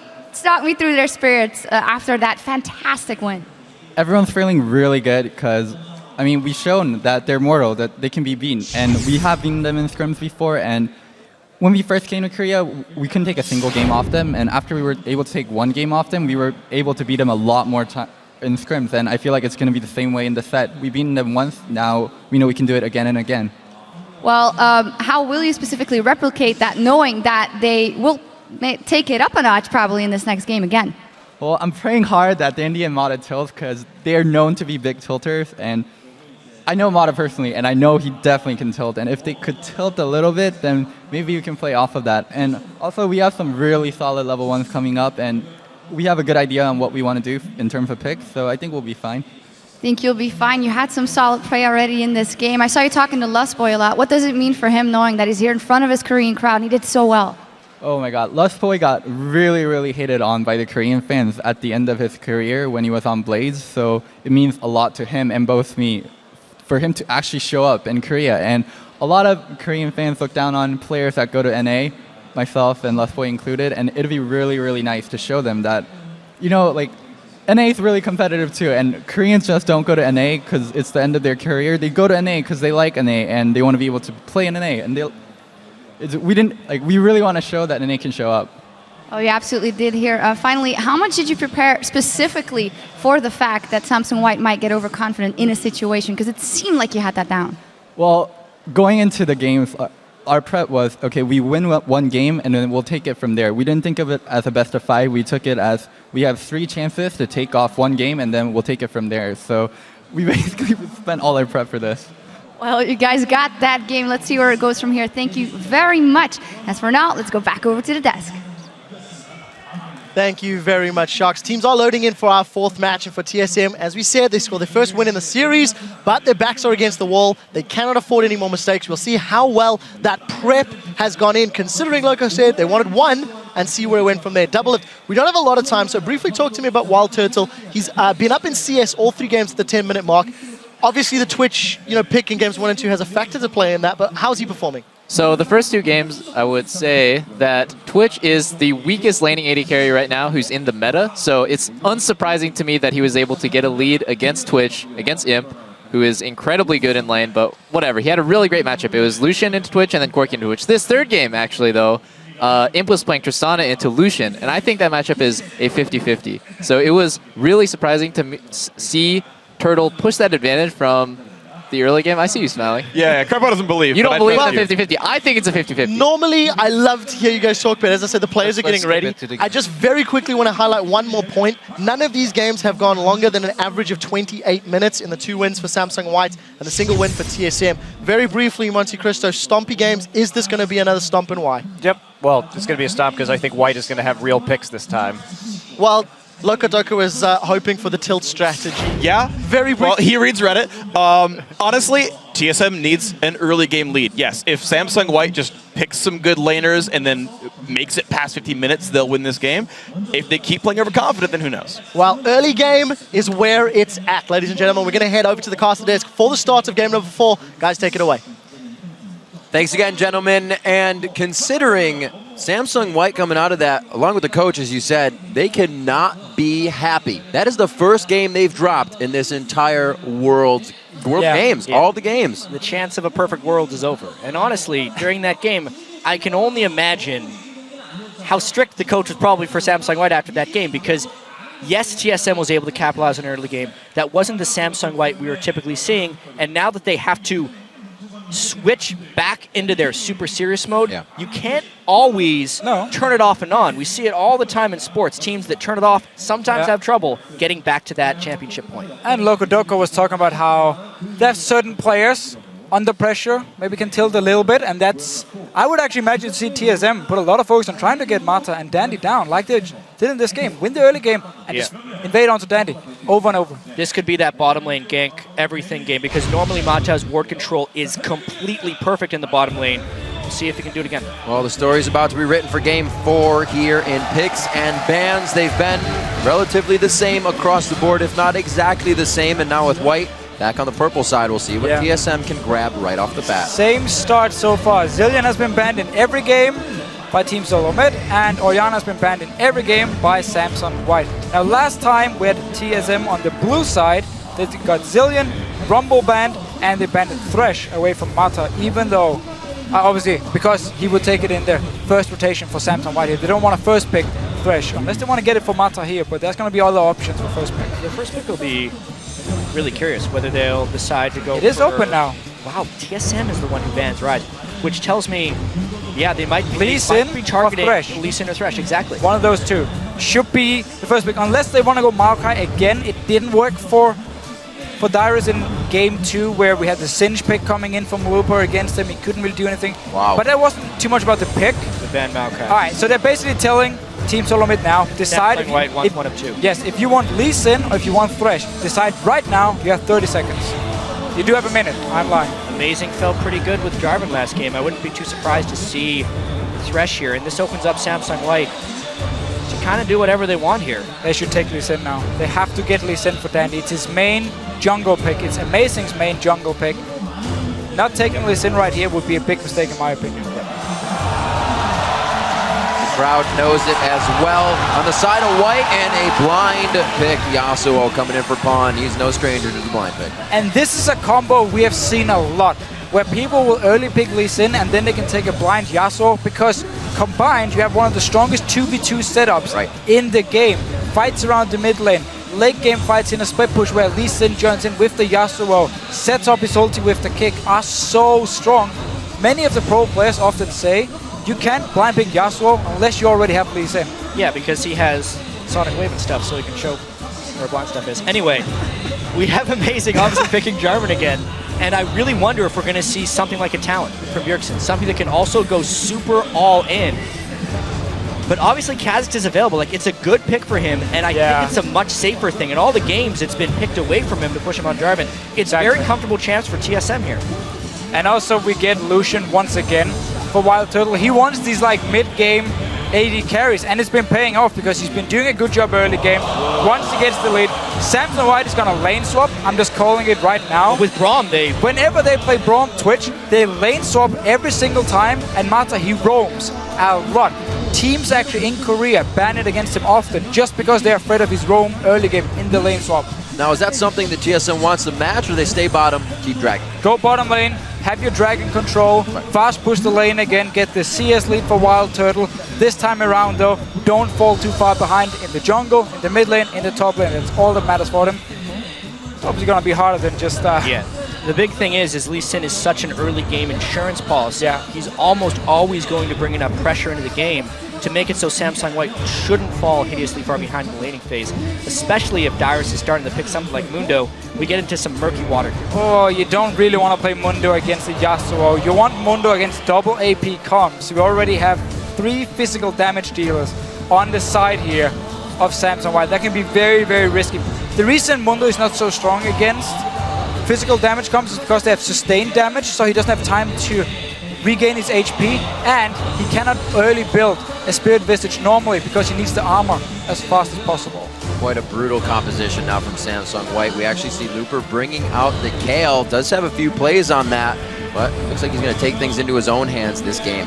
And we are looking at comfort picks for Samsung White now all around. This is a very standard Samsung White comp. Yasuo is one of the best mid laners they have. Twitch, of course, for him. And you have the Lee Sin, the champion Dandy's known for himself. Like, they have completely switched up the pick and ban phase here. There is no risky picks anymore. This is comfort picks all around. The only risk with Samsung White's composition here is it has a lot of execution complexity. We've seen Twitch Kale compositions have trouble finding the right type of team fights, specifically the White Shield versus Cloud9 game that ended up tying that group at the top. However, they bring a lot of initiation with the Lee Sin and the Braum, so Samsung White should be okay, but just timing the Kale ult with the Twitch open takes a lot of practice, and you have to be completely on point so it doesn't go terribly wrong. Exactly. Once you make one mistake with the engage, ulti is gone from Twitch, ulti is gone from Kale, and the other team will just disengage on you instantly. Bjergsen can pop a target very easily on Ahri.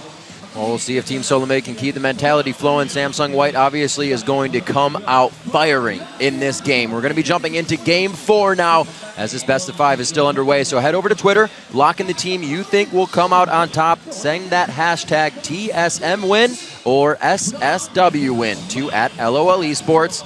We'll be checking out those votes later and calculating them through the game. It's been a TSM-driven vote as well as a TSM-driven crowd here, gentlemen. Yeah, crazy that was such a shocking home thing. Turf for the Korean teams. And I wonder if that gets into the head of Samsung White or even Dandy a little bit when he's on home turf and it's the enemy team who is getting cheered for. Well, he was talking about how they don't have a lot of fans actually, Samsung White. Right. So he was expecting it. Criticize if they win, criticize if they lose. It is not always easy being Samsung White. See if TSM does what Loco Doco was alluding to. Do they have early game strategies? And we'll see Samsung White kind of finding out amazing here. That's the wrong way What to will go. it be for Mato? Wait a minute, Winter's Bite goes out, forces the flash already for amazing. Troublesome early game already. Things did not start well for TSM in this game. Immediately having Amazing burn his flash makes him so attackable by Dandy on Lee Sin. If Dandy finds him anywhere in the jungle between the levels of 2 and 5, he can basically kill him. Yeah, and the Yasuo pick in mid lane will be able to push the lane early. Yasuo is one of the best champions pre-level 6 because he's so strong dashing around, which means he's going to have the pressure in mid lane, opening up for Dandy to invade, knowing Yasuo is going to be there to help me in case we get in a 2v2 fight. You know what, though? When Amazing burned his flash, Dyrus snuck in the other entrance and placed a ward on the red buff of Both Samsung buffs White. awarded, yeah. So that's actually a completely unscouted ward. White definitely thinks they blocked that. I wonder if TSM can pull some creative moves knowing they have that vision. But look at the wards also from Samsung White here. You have two very defensive wards to try and spot the dual lane from TSM and where they're going, so they can move around them, dodge them. That's why you have the ward down between your tier 2 and inhibitor turret and all the way up in the top lane, in the lane to see if the AD carry is standing ready to group up the minions. So they know there's no dual lane in this top side here. A ward for Pawn playing off a little bit. Nolan Bjergsen was not ready for him to come flying out there. Early damage won't mean much if he can stave off the rest of it, as TSM will not get 3 buff this time. Well, they will if things go awry, but right now they're looking good, looking to not fall back other than that flash there in the early game. Great wards to start them off. They know that the top side, nobody else was there, and that they are losing their blue as well, and as it should be. Yeah, definitely a better start for TSM in Game 4 than it was in Game 1. So it does look like they'll be able to survive at least the very, very start of this game. The lane swap is, again, Samsung White initiating it. They're the ones after the top lane. We'll have to see if TSM can try and pull an early dragon off of this, or if White is able to stop it like they did in the earlier games. Yeah, Team Solomid can't really fall too far behind with their comp because they have Lucian, have Ahri. There's a lot about the mid-game power you have, where Twitch is such a strong carry in the late game. Yasuo is one of the best team-fighting mid laners in the late game as well. So Team Solomid cannot afford falling too far behind, so they have to execute this lane swap properly. Mata wants level 2 before he starts roaming, that's why he stays in this top side. Once he gets it, we can see him leave the bottom lane and start looking for plays, especially if they find Amazing. Oh, looks like Amazing and Dyrus, Lustboy, 3's company right now, and they're going to try to find something else. Thinking that that would be the roam from Mata coming around, but they're on the other side of the jungle, so it's just safety and numbers right now. Mirroring each other practically. What a huge gank coming up here. Oh, Bjergsen quite far up. That's the freeze we were talking about with Pawn. Bjergsen forced to go out and farm, and they're able to take first blood from it. And because the members from TSM went for the Wolf camp to clear it, they weren't ready in the mid lane for the gank. They weren't expecting Samsung White to send down all the members. And there was no ward on the top side of the map, even though you know all the members are going to be on the top side. Yeah, if anything, Bjergsen needed to cheat farther towards the bottom side of the map. It's just another question of speed right here. How quickly can Samsung White go and make a play? Before TSM was ready, obviously, in this situation, and it really pays off. Finally, they attack Bjergsen, who was not attacked in that last match and had a pretty good game. And it's going to be tough now that they've fallen behind in mid lane with Ahri versus the Yasuo. And it seems like Team Solomid was setting up for a potential dragon because all their wards was on the bottom side of the map to kind of spot Samsung White moving towards the dragon. That's why they didn't have any wards on the top side to see this invade here. They're actually hoping the TSM goes for dragon and Bjergsen walks down that way to aid. It's just not paying off. They ended up burning a fair bit of time here, and it looks like they're giving up. Also staying around, keep spamming recall. Waiting to see. They want to see one member here from Team Solomid, and then they can go. It's a big game. They're just going to recall. Right? No one actually. Nobody's going dragon here. Top lane, we talked about how we had these fast pushes in the games before. This time around, Imp has actually decided to freeze it because he knows Mata and Braum can do the roaming for him. He doesn't have to fast push it. He's just going to sit back, get his Blade of the Ruined King on this Twitch. And with this much roam, just like in game 1, they swapped, and it was still White to come out with the turret. They didn't have any trouble getting back to the regular position and making that happen for themselves. We'll see if TSM can actually take control of that. It's only 700 gold down, but when these teams take a lead, they do not let go. Still roaming as 3, sharing the experience quite a bit. They're not falling too far behind, as opposed to the other 3 on Samsung White. They're roaming. Imp free farming here in the top lane on Twitch, so he can make an impact just a little bit later. And Team Solomid again. Deep wards in the bottom side of the area. They want to have the option of going dragon here. Wild Turtle can kill this bottom lane tower. It's very low and go straight to dragon. If they see Mata in top lane, they're going to go for it. This is the point where TSM needs to show conviction against Samsung White. White will dilly-dally around for this early game as long as they have a slight edge because they know that they can win in the mid game and the late game if they get to that point. However, there is no way right now for TSM to actually know where they are. They can surmise it, though, with deep ward coverage, knowing what's in mid lane, knowing what's in bottom lane, and they need to be willing to pull the trigger on a risk at dragon. They should be doing it right now. Notice what's happening in top lane. Mata is not showing himself. He's constantly staying away from the minions, so they don't actually know where he is. They just know they haven't seen him for a while. Same goes for the rest of the members. Now they're ping it. They saw the ward with the minion waves. Samsung White shouldn't have placed it when the minions were coming. They should have waited. They can see their own minions and just mirror it, delay it, place the ward. Otherwise, TSM wouldn't have started the dragon instantly. The smallest of mistakes can have some pretty big consequences right there, and White does not play the minion waves correctly here. That's actually a very uncharacteristic mistake. It is. That ward. Not mistakes we saw in the first game, that's for sure. The mentality possibly weighing on them with that loss. We heard them talking about the possibility of Dandy and Mata kind of getting out of in their own head, I should say, within those plays. Just 7 minutes in, things are going pretty regular here. Samsung in the lead as the previous games, but TSM is definitely staving off that pressure much, much more. They've evened up the gold already. Yeah, just because they showed themselves in top side, didn't time the minion waves, placed the ward, they're gonna lose the dragon for it and actually fall behind in this lane swap due to the fact they now gave the dragon to TSM. It's a muted early game, honestly. After the first blood, where Samsung White may have been able to take a little bit of control of the dragon and prevent TSM from getting it. However, to do that, Samsung White would have had to play a little bit more greedy than they would if they truly respect their opponent here. And at this time, since they had dropped a game to TSM, they show the respect, they give up the dragon, and they opt into a turret trade. Satido down this bottom lane. Wild Turtle didn't actually manage to get a freeze going. It's a very even lane right now, so it's not going to be a big wave building up right for Darius. He can still return, get a lot of farm before Lupo is even going to react. So this becomes a dangerous part. Imp now to roam around. Oh! Nice hook coming out of Lustboy. No follow-up, though, from the other side. We have Bjergsen back in the mid lane. The teleport will not be used to come out of this one.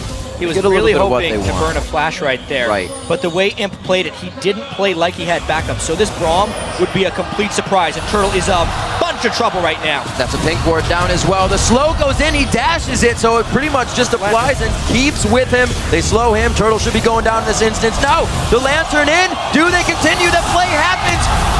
Boy says, I'm throwing myself in the fire, but it's actually Wild Turtle that goes down as well in that one. And consistent pursuing of that fight gives Samsung 2 kills. All credit to Mata and Imp for that play. It is so hard to not give away any tells when you actually have backup. The patience that Imp and Mata showed there is the sole reason they were able to pick up that double kill. Sensational play. Mid lane pushed up quite far. Can Bjergsen and Amazing make anything out of this? Unfortunately, the rest of Samsung White is back, so it's ward clearing for now. Still going to pay off for them. The pink ward is known by Samsung White there in the Baron Brush, so they'll be able to clear that out ASAP. Mata now beginning his roam. Imp's going to start picking up farm all over the map. Yeah, and he's getting very close to his blade. And in the last game, as soon as he completed, or the last game we saw him play Twitch, as soon as he completed Blade of the Ruined King, he didn't care about laning anymore. That was all about running around the map now, looking for picks left and right. He's going to get it very, very soon because he managed to get the kill and the assist up in his top lane. But And in this game, he's not behind in CS at all because he's completely avoided Wild Turtle for quite a while. And I feel like it won't actually get to a point where he has to lane against Wild Turtle. So the pressure shown to Dyrus in the bottom lane. It does blow the ultimate on that one, and then we're going to be coming up with that bot turret. Wild Turtle answering on the other side of the map, and we just see Looper waiting for that one. He's a little too scared to go any farther up here before anything happens. A lot of being called down to the blue buff area right now as TSM is trying to put their foot down and dictate this game a bit. Imp is going in. Imp's getting what he wants out of this one. He has to wait for the team. Gets a turret right into Bjergsen, and they don't know the Imp's there, but now they do. They are going for Lustboy once again. He's been making the plays and stopping the fights. Now to Amazing, maybe forced to flash over the wall, and indeed he is, as Samsung White starts to turn up the heat. This is still worth it for TSM because they got 2 towers for it. Wild Turtle killed the top tower, and they got the mid tower here. Samsung White took 4 members, ran down to this bottom side to take this tower here to force Team Solomid away from their own jungle. And they just said, okay, we don't care about bottom lane. We can take mid tower. We already swapped our AD carry to top lane as well. Looper is useless in a one-on-one against Wild Turtle at this point. That was 2 towers for Team Solomid. Yeah, at this point, the game kind of revolves around TSM finding a fight around the Dragon Pit, because as much as they've been able to trade these turrets to keep the gold close, they suffer casualties, and the gold is actually going into some really high-risk targets on Samsung White. The fact that Imp is 2-0 in a composition where he can get ulted by Looper's Kale, and the fact that that accelerated his Blade of the Ruined King purchase means some really big things for Samsung White. Yeah, and now we have seen Samsung White before setting up for dragons over a minute in advance. They're already doing it. They're doing it again. When you play Ahri, you need to have the ward control around objectives because you need the enemy team to walk into you blind, face check you, get a charm in your face, and get one-shotted. That's how you play Ahri as a team. But because Samsung White has already been down there placing a few wards, now we see Team Solomid reacting to it, moving in. You have your ping wards, get the control, force Samsung White to either give up the dragon or face check your Ahri. Blade of the Ruined King. Slowly onto Bjergsen, gets it out, locks down the damage, but they are trying to give that protection right now to Imp. Where's the intervention going to come out? It already has happened, and that's going to be Imp going down. Mata falls as well. The duos of both teams have fallen, so the power to come out of the mid lane all the way over the resonating strike. Junglers walk away bleeding, and it looks like they stave off. Double kill coming in for Pawn. They'll find Amazing. Oh, one of the kills comes in. He is able to get it. A retribution for him, and it is a 3 for 2 overall. No, I think it was a 3 for 3. TSM picked up 3 kills You're there. right, The first kill was very early on. However, once again, look at where the kills went. 3 of them to Pawn's Yasuo. That is disastrous. An even distribution amongst TSM, but not on the champion. They really need to get ahead, which is Wild Turtle's Yasuo. And they also didn't get too much Dragon control. But let's check this out. Yeah, so again, Imp, he loves to be the guy to start the fights because he knows he has the Kale ulti to help him. Mata is there as well. So Kale blocks a lot of the damage. But notice how Bjergsen is actually not using his ulti's charges here. He's waiting. Ulti's gone. Now he jumps in, gets to the back line, gets a few kills. But Samsung right at this point are still stronger and can keep playing it out. At the start of that fight, Bjergsen landed a really early charm, which forced the early intervention, which is the sole reason that TSM was able to make something happen here. Because Samsung White actually kind of beat TSM to the punch there. Going out of that fight 3 for 3 was a little bit of a miracle, but now it's still about that dragon control.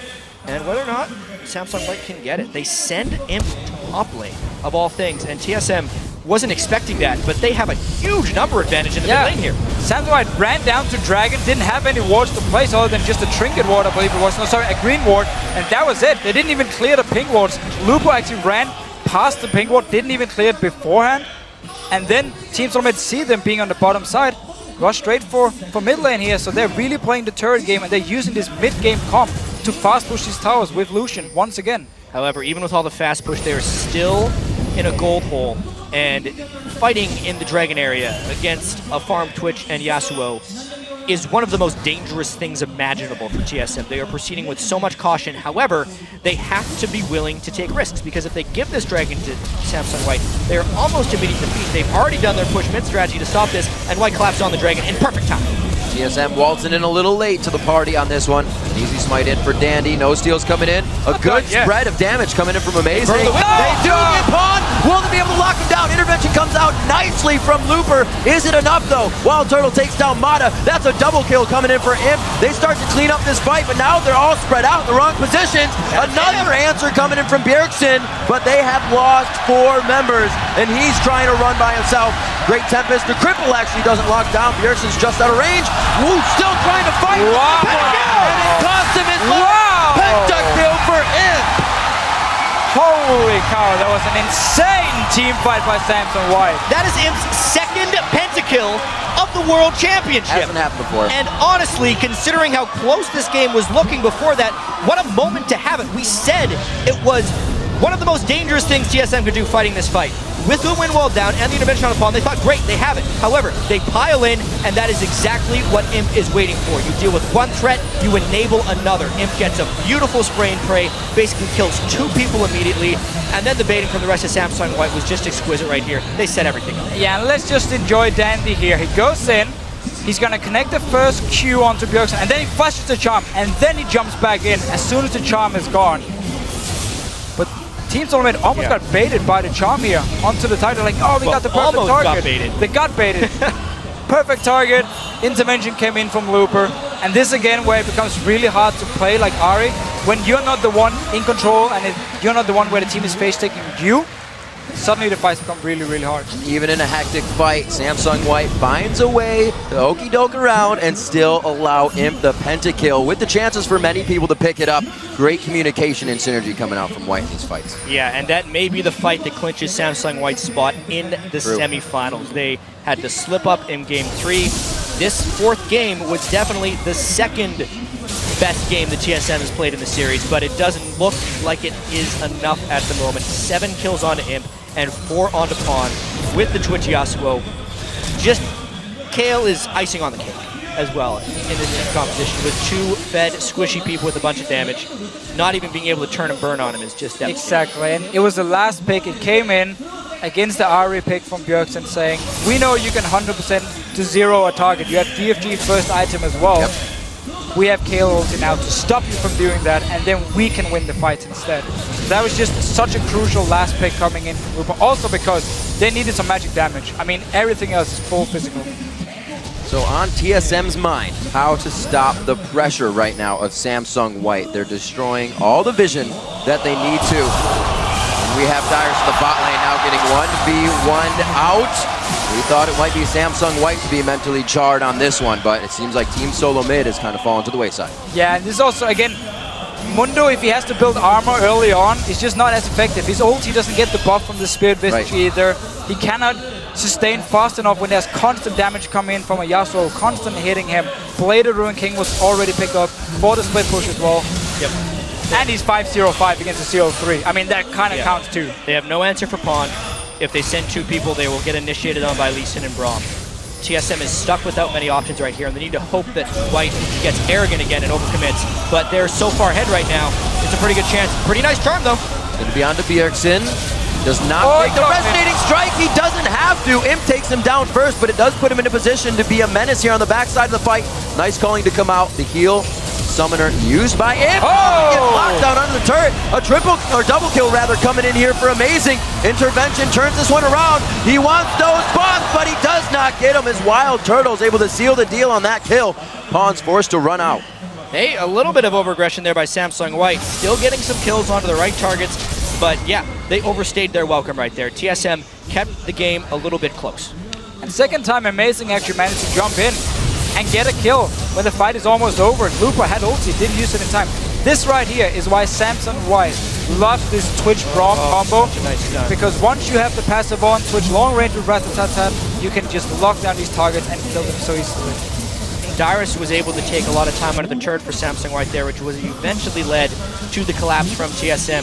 If White wouldn't have dove quite as hard or completely committed to that Dyrus kill, they would not have been caught out. But honestly, with that lead, that's the type of aggression and killer instinct that White needs to be playing with, and they honestly are playing with. But also the kind of aggression we have seen other teams punish Samsung White for, and TSM in the last game did the same. This game, when you have an ARA pick, you always have this all-in potential. As long as Kale isn't there with the ulti, you can turn fights around. And that's almost one of the main reasons we see Blue able to topple White, punishing all their mistakes. Every single time. They will punish Samsung White for making an over-aggressive move, for making a tower dive, a Baron call, and then they simply outperform them in the late game. Well, no matter what, these games seem to always happen quick. We're only 20 minutes in. The teams are about to again approach each other's base. TSM has a way right up the mid lane to an inhibitor turret, but right now Samsung White seems to be the driver.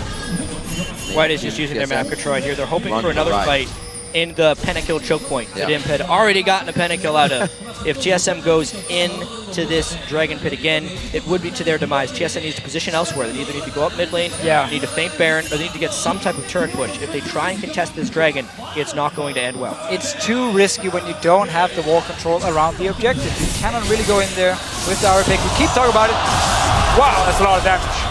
A lot of damage, a lot of stick potential as well. Flash coming in. Actually, the stick potential comes out because Pawn can hit the Qs over and over again, keeping himself in range, knowing his abilities. They try to go for Imp here. Imp's forced to flash. Not going to make it out of this one alive. The rack goes down. Pawn now to get his second kill of this engagement that he started himself.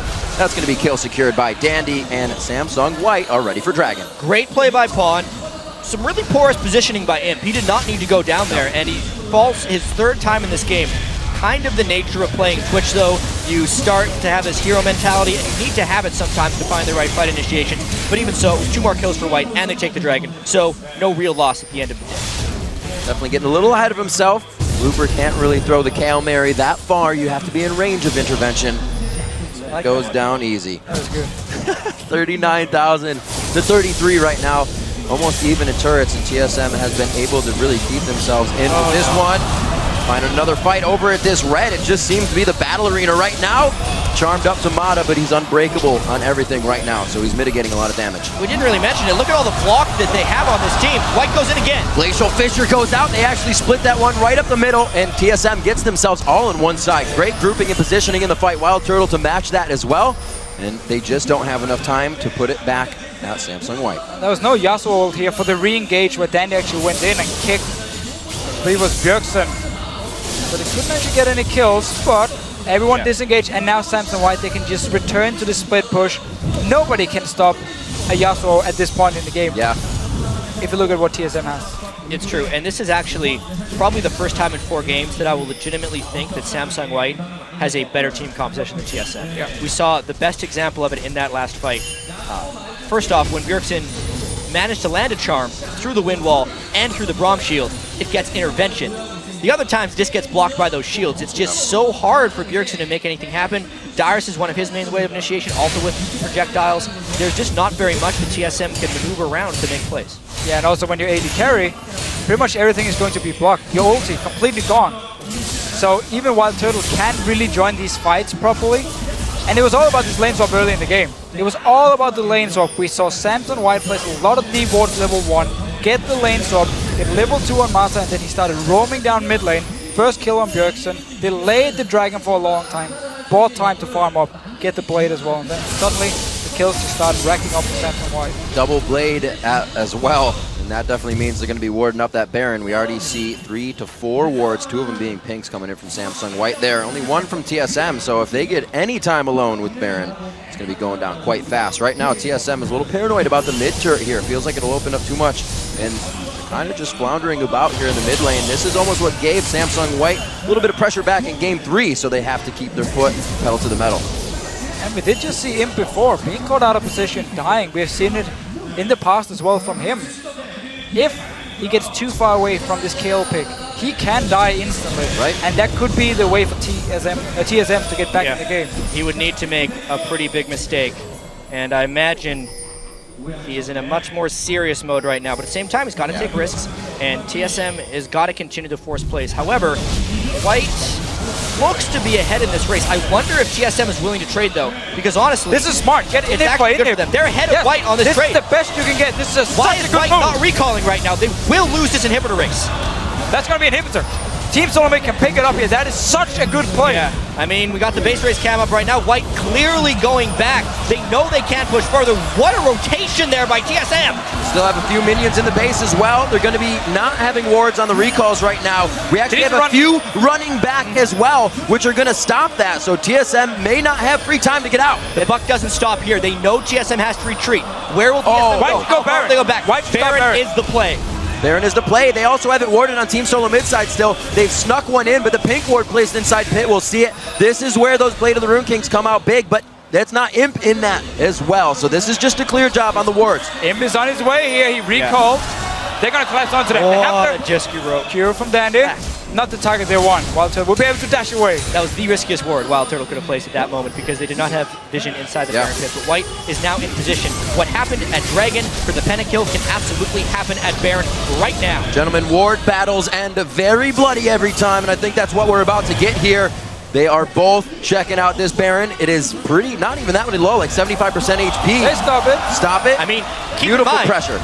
There's a downed inhibitor in the mid lane and that has to be defended by Samsung White. They cannot bait around this Baron. That option is gone while that inhibitor is dead. Yeah, and that was a great play overall by Team Solomid. You get inhibitor, the Samsung White will push in the top side, and then they had to run down towards the bottom side of the map, otherwise they would be flanked.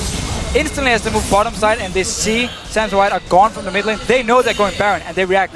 Run there, stop the Baron, didn't try and do anything else, didn't like stay around on bottom side, so they stopped the Baron and get inhibitor. That was very, very nice play. Couldn't have made a better call being that far down in gold and being able to take your opponent's inhibitor right out from under their noses. Beautiful play by Team Solo Mid, really keeping themselves alive in this game. The pressure in the mid lane will kind of stave off all that pressure that White's created on TSM's side of the map. Now we see TSM saying it's going to be about the Baron. We're going to have the vision necessary for it, and they are staying as a full 5 right now. I really have to wonder how TSM can try and capitalize off this because they are still so much worse in a 5v5. That's true. And they can't really posture too aggressively around objectives. Maybe even in a 4v5, they'd have to be a little bit careful. They should definitely try and get Dragon of all things while this is happening because it's a safer, quicker objective. So that's where White's going.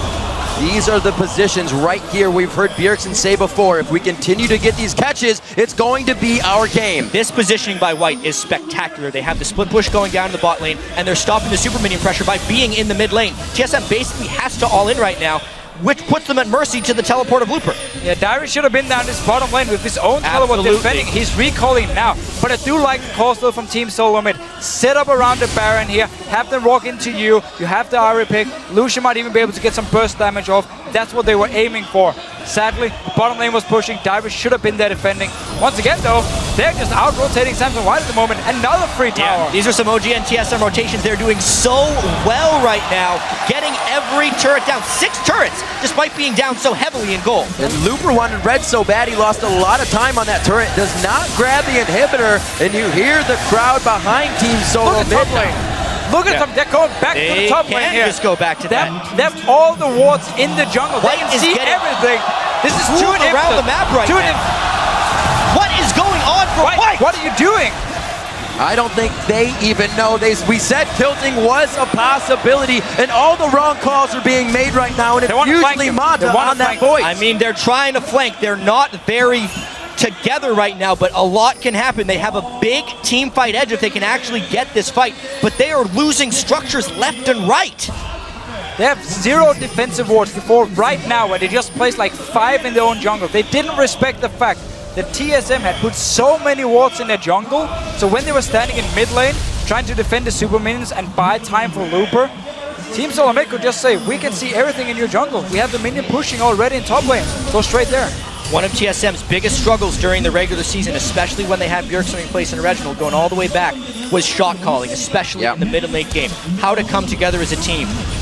What a moment to have better map movements than Samsung White when they're down in goal, down in the series, on the brink of elimination, down in wards, but still able to squeeze an inhibitor and another inhibitor turret out of it. Obviously, they're still at a monumental disadvantage. 6,000 gold, no ability to control objectives, but they've definitely gotten a few bricks out of Samsung White's base. It's been ridiculous play. You got to consider how much is on Bjergsen's plate, coming in to fill Reggie's shoes, then to shot call as well in a position he wasn't a shot caller in, and he has been coming out on top for the team. Amazing with a lot of the early game calls, and they have made some early game decisions that have changed their fate completely. Let's see. Once again, they go into this Baron here. They keep the ward control up, so Samsung White is forced to face check onto them, or stay around this mid lane and push out the minions before they do anything. Gotta be careful not to get baited here. Every time they land a charm, they know how that story ends. I don't think TSM actually wants to fight here. They're hoping that Samsung White commits towards a Baron so they can go retake that inhibitor. That's probably TSM's only win condition here. Is if they can play some guerrilla warfare, maybe catch a charm when the shields aren't up, and continue to tick away at inhibitors. Exactly. Keep pushing in the mid lane here. If Luba is... Oh! Imp is engaging! He throws down the Ghost Blade. Are they in range? That's going to be Pawn trying to be the front runner on this one. Great flashes and disengage coming out of Team Solo Mid. There will be no rebuttal on this, but Samsung White is bearing down on the Baron. And that's the question. There will be no rebuttal. The amount of damage that Imp was able to shred down on a TSM hopefully makes White able to take this Baron without repercussions. They're killing it fast. Great scrying orb right there. Let's see what happens. That wind wall really stopping anything they wanted on that. Amazing, too far behind even for the initiation. Samsung White doesn't have the waves to keep this push going, so TSM and the team are going to start firing into the bottom. They can go bottom lane. Lost by one to stop the recall. That was a beautiful job playing the recall back game. Look at bottom lane. They do get a few stops. Can they get there in time? It is going to be Wild Turtle and Bjergsen. He's very low, so they're going to be afraid. Do they want to catch him on the crossover, or are they going to use this gigantic wave in the bot lane? They say Turtle go, but no, Turtle stay. To commit for the inhibitor turret would have been too much, so they are content with just a turret. However, the big winner of that was obviously Samsung White. They got the Baron only for an outside turret, which since they were already down 2 inhibitor turrets, they don't care about. And the gold lead extends for them here. Setting up a trap though. Let's see who they can catch. Bit of Fnatic brush set up by Team Solo Mid here. They may see, Bjergsen gets antsy in the pants. He steps out, so Looper knows he is going to be there with the rest of the team. They back. They're going to reset, but now they have to realize these fights just got 10 times harder with Samsung White and that Baron buff. And again, we see how strong Samsung White as a team with this combo in this game. Once they get to 5 versus 5, Imp can pop out. He has this magic 7 seconds where you have your ulti, you have your Ghost Blade, and the attack speed from your Q when you pop out of stealth is insane. If you can't punish him there, he will destroy your team like we just saw before. Still, not many would have predicted we'd be in Game 4 with Samsung White having 2 downed inhibitor turrets to TSM. With all that being said, White is in position to contain TSM now. TSM got away from him a little bit with some deep ward control and finding the hole in Samsung White's vision. That's been patched up though, and White has Baron buff with 5. But Team Solo Mid, they've had the better shot calling in this game. They've been able to basically just get objectives and turrets all the time, avoiding the fights against Samsung White, knowing they would lose them, and still, you get mid inhibitor, top 1 is open as well. Imp thinking capes are cool, so he picks up 2 cloaks for himself. Wants a bit more crit on that damage. Yeah, that may not be the best buys. Especially because you don't have your Infinity Edge yet. I mean, obviously he wants to have one, and I wonder if the last one is going to go into the likes of a Phantom Dancer for him. I mean, obviously you can build both of those things into big items. Right. But no. Just no. You build the BF swords, not your critical cloaks. I feel like that was just some type of mistake there by him.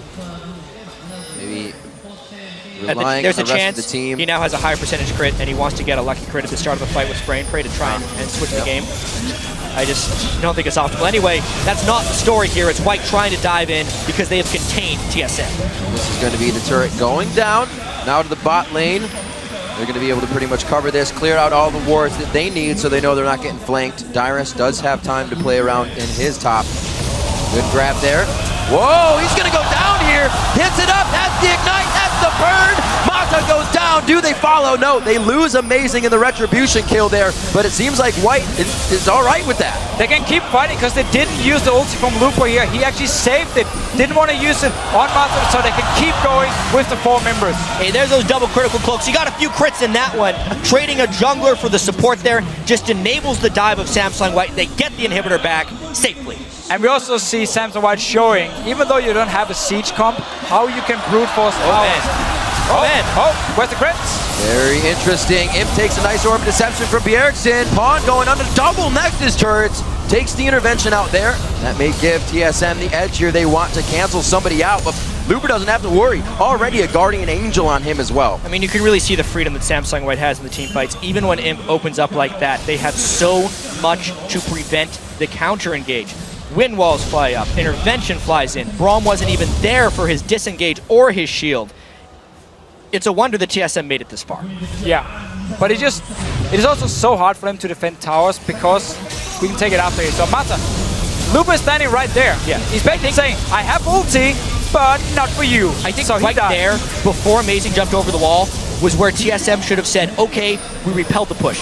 Yeah. Because White would gotta go 4v5, but as soon as he's willing to jump in to trade kills, he was hoping for a quick in and out, right? Simple, but obviously the summoner heal was a bit too much, and it ends up being a really bad trade for TSM. And we did get to see like the all-in potential you do have when you have like DFG, Ari, and you land the charm, even on a fairly tanky member, even though there's not a lot of magic resist for Mata. But then also just the way you use Yasuo or Wind Wall in a comp like this to take down towers. You basically walk up to the tower, put it right behind the tower, so TSM can't engage on you, they can't poke you, and you just brute force down this tower instantly. 10,000 gold lead put into continuous fight. 2 Guardian Angels now, 1 for Dandy, 1 for Looper, and even the safety of intervention to come in. The focus just became so much harder for Team Solo Mid in these fights to even pick out one person. And Imp's not going to be on the front line, and if he is, he does have the intervention. TSM now doing a little bit of wave maintenance. They're going to be able to clear that one out, but they're about to find Samsung coming down from the top side if Looper, as Looper gets this pushed up. Minute and 20 on Baron. That might just be theirs again with the pressure they have. And it's a pretty big moment for Samsung White here to be able to close out TSM and make it into the semifinals of the 2014 World Championship. Because remember, last year they lost out in group stages. Right here, they made the exact same mistake that they made last year, where they got a little bit overconfident and ended up falling. They should feel lucky that they can come out of this series after having done that again. They should never make that mistake again as far as this World Championship is concerned. And if they can win this, that mistake effectively doesn't matter because they will be in the semifinals. Wild Turtle giving the turret some breathing room now with the culling. Just a missed hook from Lustboy as the last minion gives his life for that safety of the team of Samsung White. 40 seconds on to Baron. We'll probably see Samsung milling about a little bit as they place their wards, but they're ready to take a fight if they want, getting TSM out of their base and into that brawl. They do need the mid lane and bottom lane to push in first to kind of spread out Team Solo Mid here. Diving straight up 5 versus 5 can still be risky, even though there's a big goal lead for Samsung White. You can also just see them set up a lot of wards around Baron and just bait it out, hope Team Solo Mid moves out of the base, kill them, win the game. Yeah, and honestly, TSM shouldn't even be thinking about Baron. They need to guess when White is going to be going for Baron and rush up the mid lane, hope to get 1 or 2 inhibitors. But even that is incredibly risky because, as you can see, they don't have vision of the Baron whatsoever. I don't even know if they have an exact timer. Because probably. I think the scrying are very or close, not, I'm not sure. Well, they have like somewhat time, but it doesn't even matter for them. What are you doing towards this bottom lane? I think they're hoping. So, they're waiting it. They want They're waiting for White to recall, move to the middle of the map, and then sneak in behind. They've actually been able to get here without being spotted. They sweep out.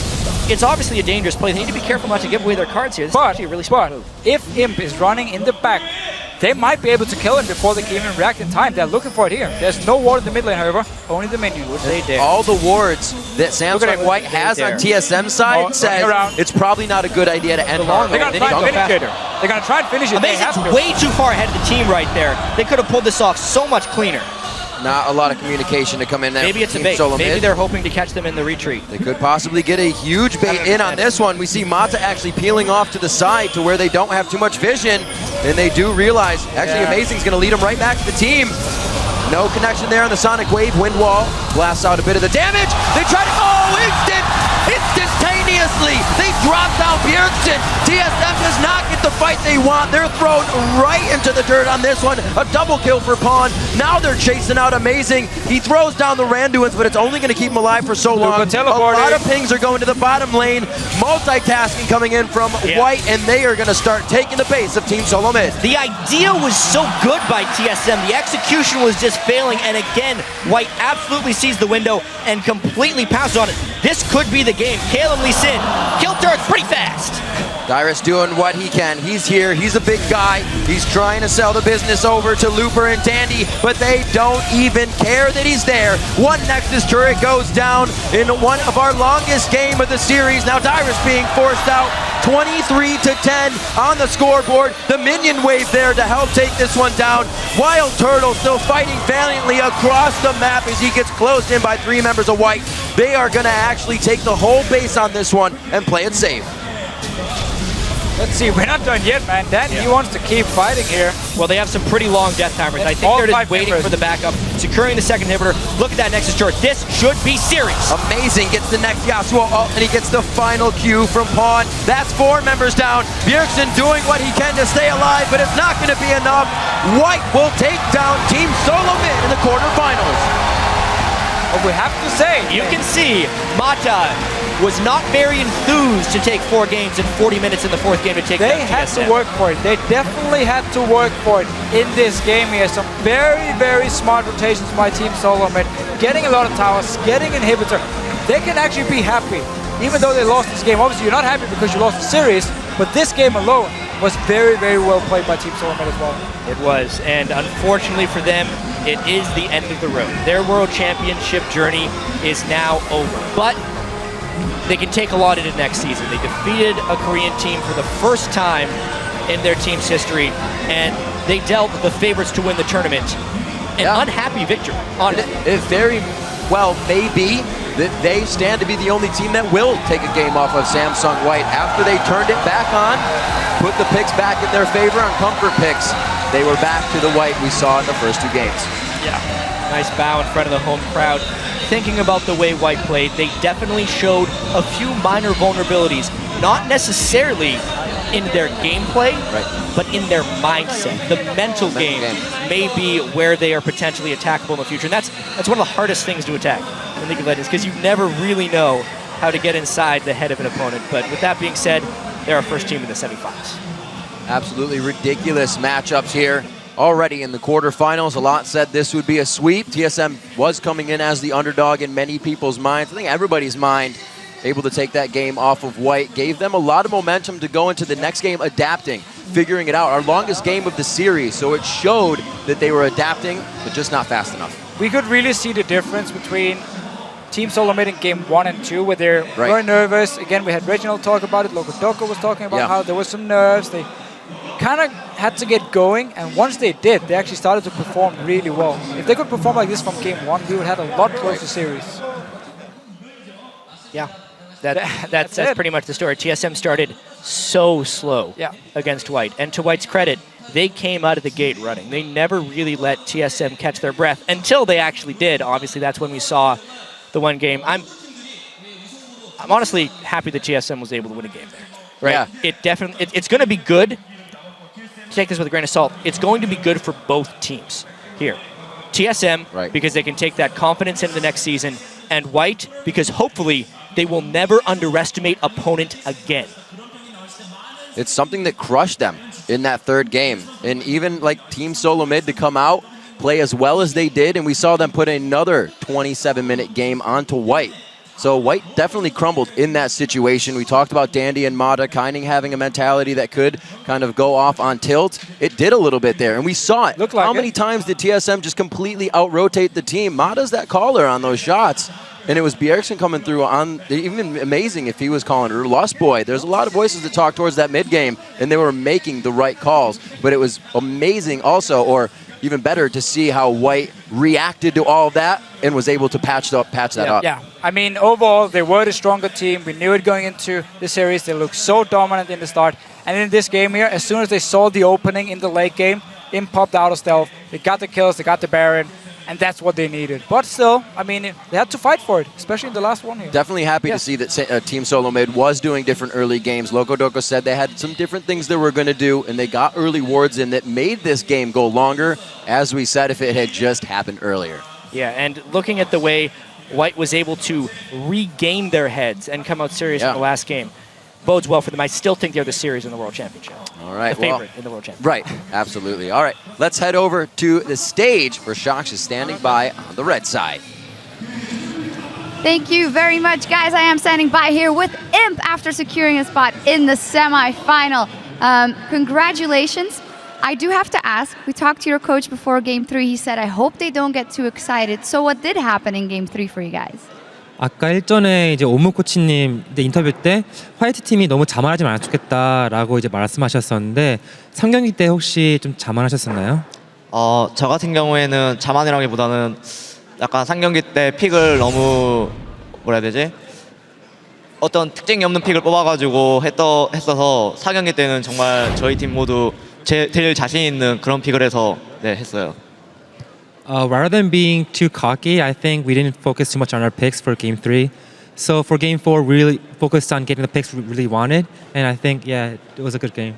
You had your pick for Twitch again. 2 pentakills in 1 World Championship. You were very humble back in Taiwan. How does that make you feel about your own skill set, having those 2 pentakills now? 이번 대회 2번째 펜타킬을 기록하셨었는데요. 대만에서는 되게 겸손한 모습을 보여주셨었는데 이번엔 좀 더 자신감이 이제 생기셨나요?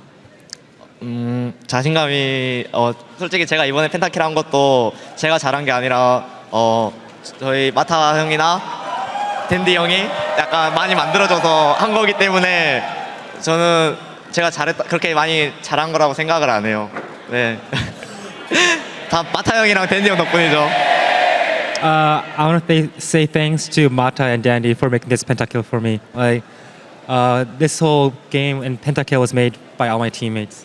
Fantastic. Imp, the job is not done yet. Next up is Samsung Blue or Cloud9. Who do you think it will be, and who would you rather play, and why? 이제 내일 8강전에 삼성 블루랑 클라우드9 팀 하는데요. 누가 이길 것 같고 누구랑 붙고 싶으신지. 저는 블루가 한 절반 넘는 확률로 이길 것 같지만 한 70%로 C9이랑 저희는 경기를 하고 싶어요. 블루랑 하기 싫어요. I think Samsung Blue has a 70% winning chance, but I prefer it's Cloud9. I don't want to play against Samsung Blue anymore. I can understand why. Finally, is there anything you want to say to the crowd here and watching from home after that brilliant performance? 마지막으로 이렇게 경기장 와주신 팬들한테 한마디 해주세요. 저를 응원해 주시는 팬분들 얼마 안 되시겠지만 네, 사랑하고 감사합니다. 열심히 하겠습니다. I want to say thanks to all my fans. Thank you for coming here. Well, thank you for the interview. Congratulations, Imp. Thank you. All right, and now we're going to wrap things up over with the guys at the desk. Thank you very much, Shucks. Congratulations to Samsung White, closing the game out 3-1 rather at the end of the game. I think Samsung White, they played very aggressively. They got a lead very early on. Before we talk about some of that, let's pull up the replay of that pentakill very quickly. And if I can just get everybody on the desk to sort of chime in on how this was set up and really just how well Samsung White team fought. It's something they did the entire game. Roll the clip out, Crepo. Let me know. Yeah, prior to this fight, it was just the combination of those wind walls is just always really good from White. But he gets caught here, but the follow-up immediately to KO ulti, and then just how this plays out is just so good. Dandy is so good. He kicked Wall Turtle out, so he does almost 0 damage right off the bat. It's just ridiculous. Well, just the walls were protecting Imp there for so long as well. He got a multi-man spray and pray basically Tornado over the free. wall. I mean, just insane. Okay, but look what Danny does next. This is crazy. Like, well, he misses E2. He misses E2, so clearly a huge misplay. Korean suck. Wait, he missed the second E? Yeah, there's no slow. Oh, yeah, you're right. Out of range. He walked out of range. It's a bait, dude. He got the minions to block. Okay. He flashes the Yeah, I mean, that's... Is this guy human? Yeah, of course he is. I guess that's so. all predictions. It didn't show. Second pentakill for Imp in the World Championship. I think if we summarize the game, Samsung White, they developed a big lead early on. Team Solo Mid took advantage of openings when Samsung were pushing the map, and they managed to stall the game out. And unfortunately, they couldn't do that over and over again to claw back the lead. Well, I thought it was very impressive. TSM really did out-rotate White in the mid-game there, and you can see that sometimes White is a little hesitant on their decision-making, and this is a lot of the reason why Blue has won in this series against them. You can see that there are some weaknesses here. I actually was a huge fan of how TSM played the early game. They tried so hard to make early plays. The very first item bought by Left Boy was Boots of Mobility. They spent 2,100 gold on wards before they even bought a Sight Stone in the first 15 minutes. They tried so hard to set up early game plays from TSM, but Samsung White completely outplayed them. They played only on the strong side of the map. They warded it heavily, so their dives were very much free, no chance of counter gank. Samsung White played the first 50 minutes even better than TSM, despite actually spending less on vision. If only though TSM got that free Baron they had everything lined up for it. Mid was pushing in, White was finally realizing they had to back to, somebody had to defend the Nexus. They were all basic and TSM just got a little scared. But I could have broken up the series. I have to say, TSM really blew all of our expectations out of the water. I mean, like, this is not a loss for NA. If you're an NA fanboy, you should be really happy. They murdered the favorites to win the entire tournament in Game 3, and they tooled them around the map in Game 4. I think TSM put up a pretty good fight, way better than we expected. I agree, and it's really for Game 4 that I think that their strengths shown. I mean, for me, Game 3 was Samsung White, not a fluke, but Samsung White was not playing 100%. But I think in Game 4, you can look at that game and say it was close. I mean, they did a good job of getting that inhibitor. They did a good job of playing objectives on the map, and I think that was the most impressive game from TSM for me. I completely agree with that. It showed an understanding of playing the map. Final thoughts, Double Lift, before we move on. Yeah, I was just about to say, they played the map so well that they had an opportunity actually to take 2 inhibitors at a certain point, but they kind of dropped the ball on that one. That's all I was going to say. Big misplay at the end. That was the final nail in the coffin. Guys, we now know one of the teams who will be headed to Seoul for the semi-finals. So let's take a look at that bracket. Samsung White, 3-1 over Team Solo Mid. They will be facing either their sister team Samsung Blue or Cloud9. That will be determined tomorrow. And obviously, 2 more quarterfinals following over the course of the weekend. Very quickly, guys, it is the expected result after seeing how well TSM played against White. I think let's just get some quick thoughts about Cloud9 tomorrow against Samsung Blue. I mean, Cloud9 looked better than TSM in all of their group stage games. We sort of assumed they're a smarter team. Freak, is that fair to say or not? I am definitely excited for the Cloud9 Samsung Blue matchup. White looked better than Blue, Cloud9 looked better than TSM. If you consider that that keeps happening, maybe not, then you have a very, very close series. The thing about Blue, though, which surprised me in the group stage, before this I had never really seen them get cocky in a game. I think they did show some more of that cockiness in groups while White dialed it back. However, I think Blue got the wake-up call. I do expect Cloud9 to take a game tomorrow, but I think Blue is a much more patient team than White. They're not going to be making these same kind of pick-and-ban mistakes. I think the Samsung head coach is going to have a talk about being overzealous with his team for sure, and that hopefully that same mistake won't happen again. But even then, I think just based on what can happen in a game, Cloud9 definitely has a chance to win a game, but overall, favorite for the series is still going to be Blue.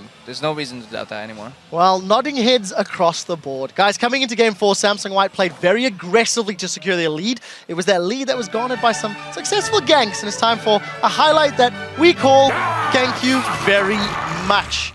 The first one, as we said, it is Game 4. It's just Bjergsen being ganked in the mid lane, and Braum doing what Braum does. Oh yeah, ideally he should have flashed it right here, but like, they force his flash and then get the Braum follow-up Q, and immediately all 4 of them just want to jump in, get that follow-up auto-attack stun, and that's just a really good gank. But knowing Bjergsen, like, it's a mirror map play. You should dodge there right there, not up and down. And of course, up in the top lane, this is a slightly longer Gank You Very Much, but great baiting from Imp and Mata to finally kill off Wild Turtle and Lust Boy. And just the timing of that ward, TSM went down to ward that thinking a gank might happen, but if you think a gank's going to happen and you're facing someone like Samsung White, they're going to probably already be there. Yeah, and he held his Q so long though. He waited for the Wild Turtle dash to use his Lee Sin follow-up, and then a ward dash to follow up and get the instant kick. Just good plays. Definitely want to give some props to Lust Boy, even in his death, still pulling off some flashy moves. Yeah. Guys, we will be back here tomorrow with another knockout best of 5 series between Korea's #1 seed, Samsung Blue, and the North American World's veterans, Cloud9. We've already heard from the desk who they feel is going to be, coming out ahead in that one, and seems to be Samsung Blue in unanimous decision. That series will begin tomorrow at 7 a.m. Central European Summer Time, or if you're in the Pacific time zone, it will hit your browser tonight at 10 p.m. That just about concludes our first day of matches from Busan. So I'd like to thank our special guest analysts once more for sharing their insights with us, and from myself, the casters, and the entire World's broadcast team, thank you guys for watching. As we leave you, we're going to play some highlights from this exciting series. And for some of you who aren't fluent in Korean, Dandy is telling Imp, this is the second penta I'm giving you.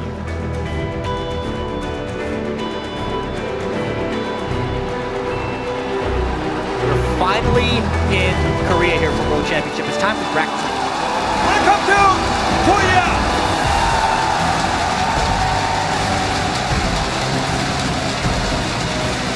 A great flash over from Lustboy, but that could feed Dade, or Pawn rather, exactly what he wants. Bjergsen's gonna get knocked away. Oh, does they finalize the kill? The Ignite there is the left. It's so long. Mata with a godlike hook from over the wall. Every hook, like I said, heat-seeking coming out of Mata. What can they ban? What can they do? Samsung getting everything they want. Comfort breeds weakness. Wild Turtle doing what he can to Orc walk this one out. Almost get enough damage, he does. They are able to lock down Pawn on this one, but they've lost 3. At what cost to keep the fight going here? And Fight looks even better in game 2. Level 1, 5v5, Dandy doesn't go down. Illusion passes. Lustboy picks up first blood. The Ignite's down as well. And Samsung White is running for the hills. It's going to be game 3 in favor of Team Solo Mid.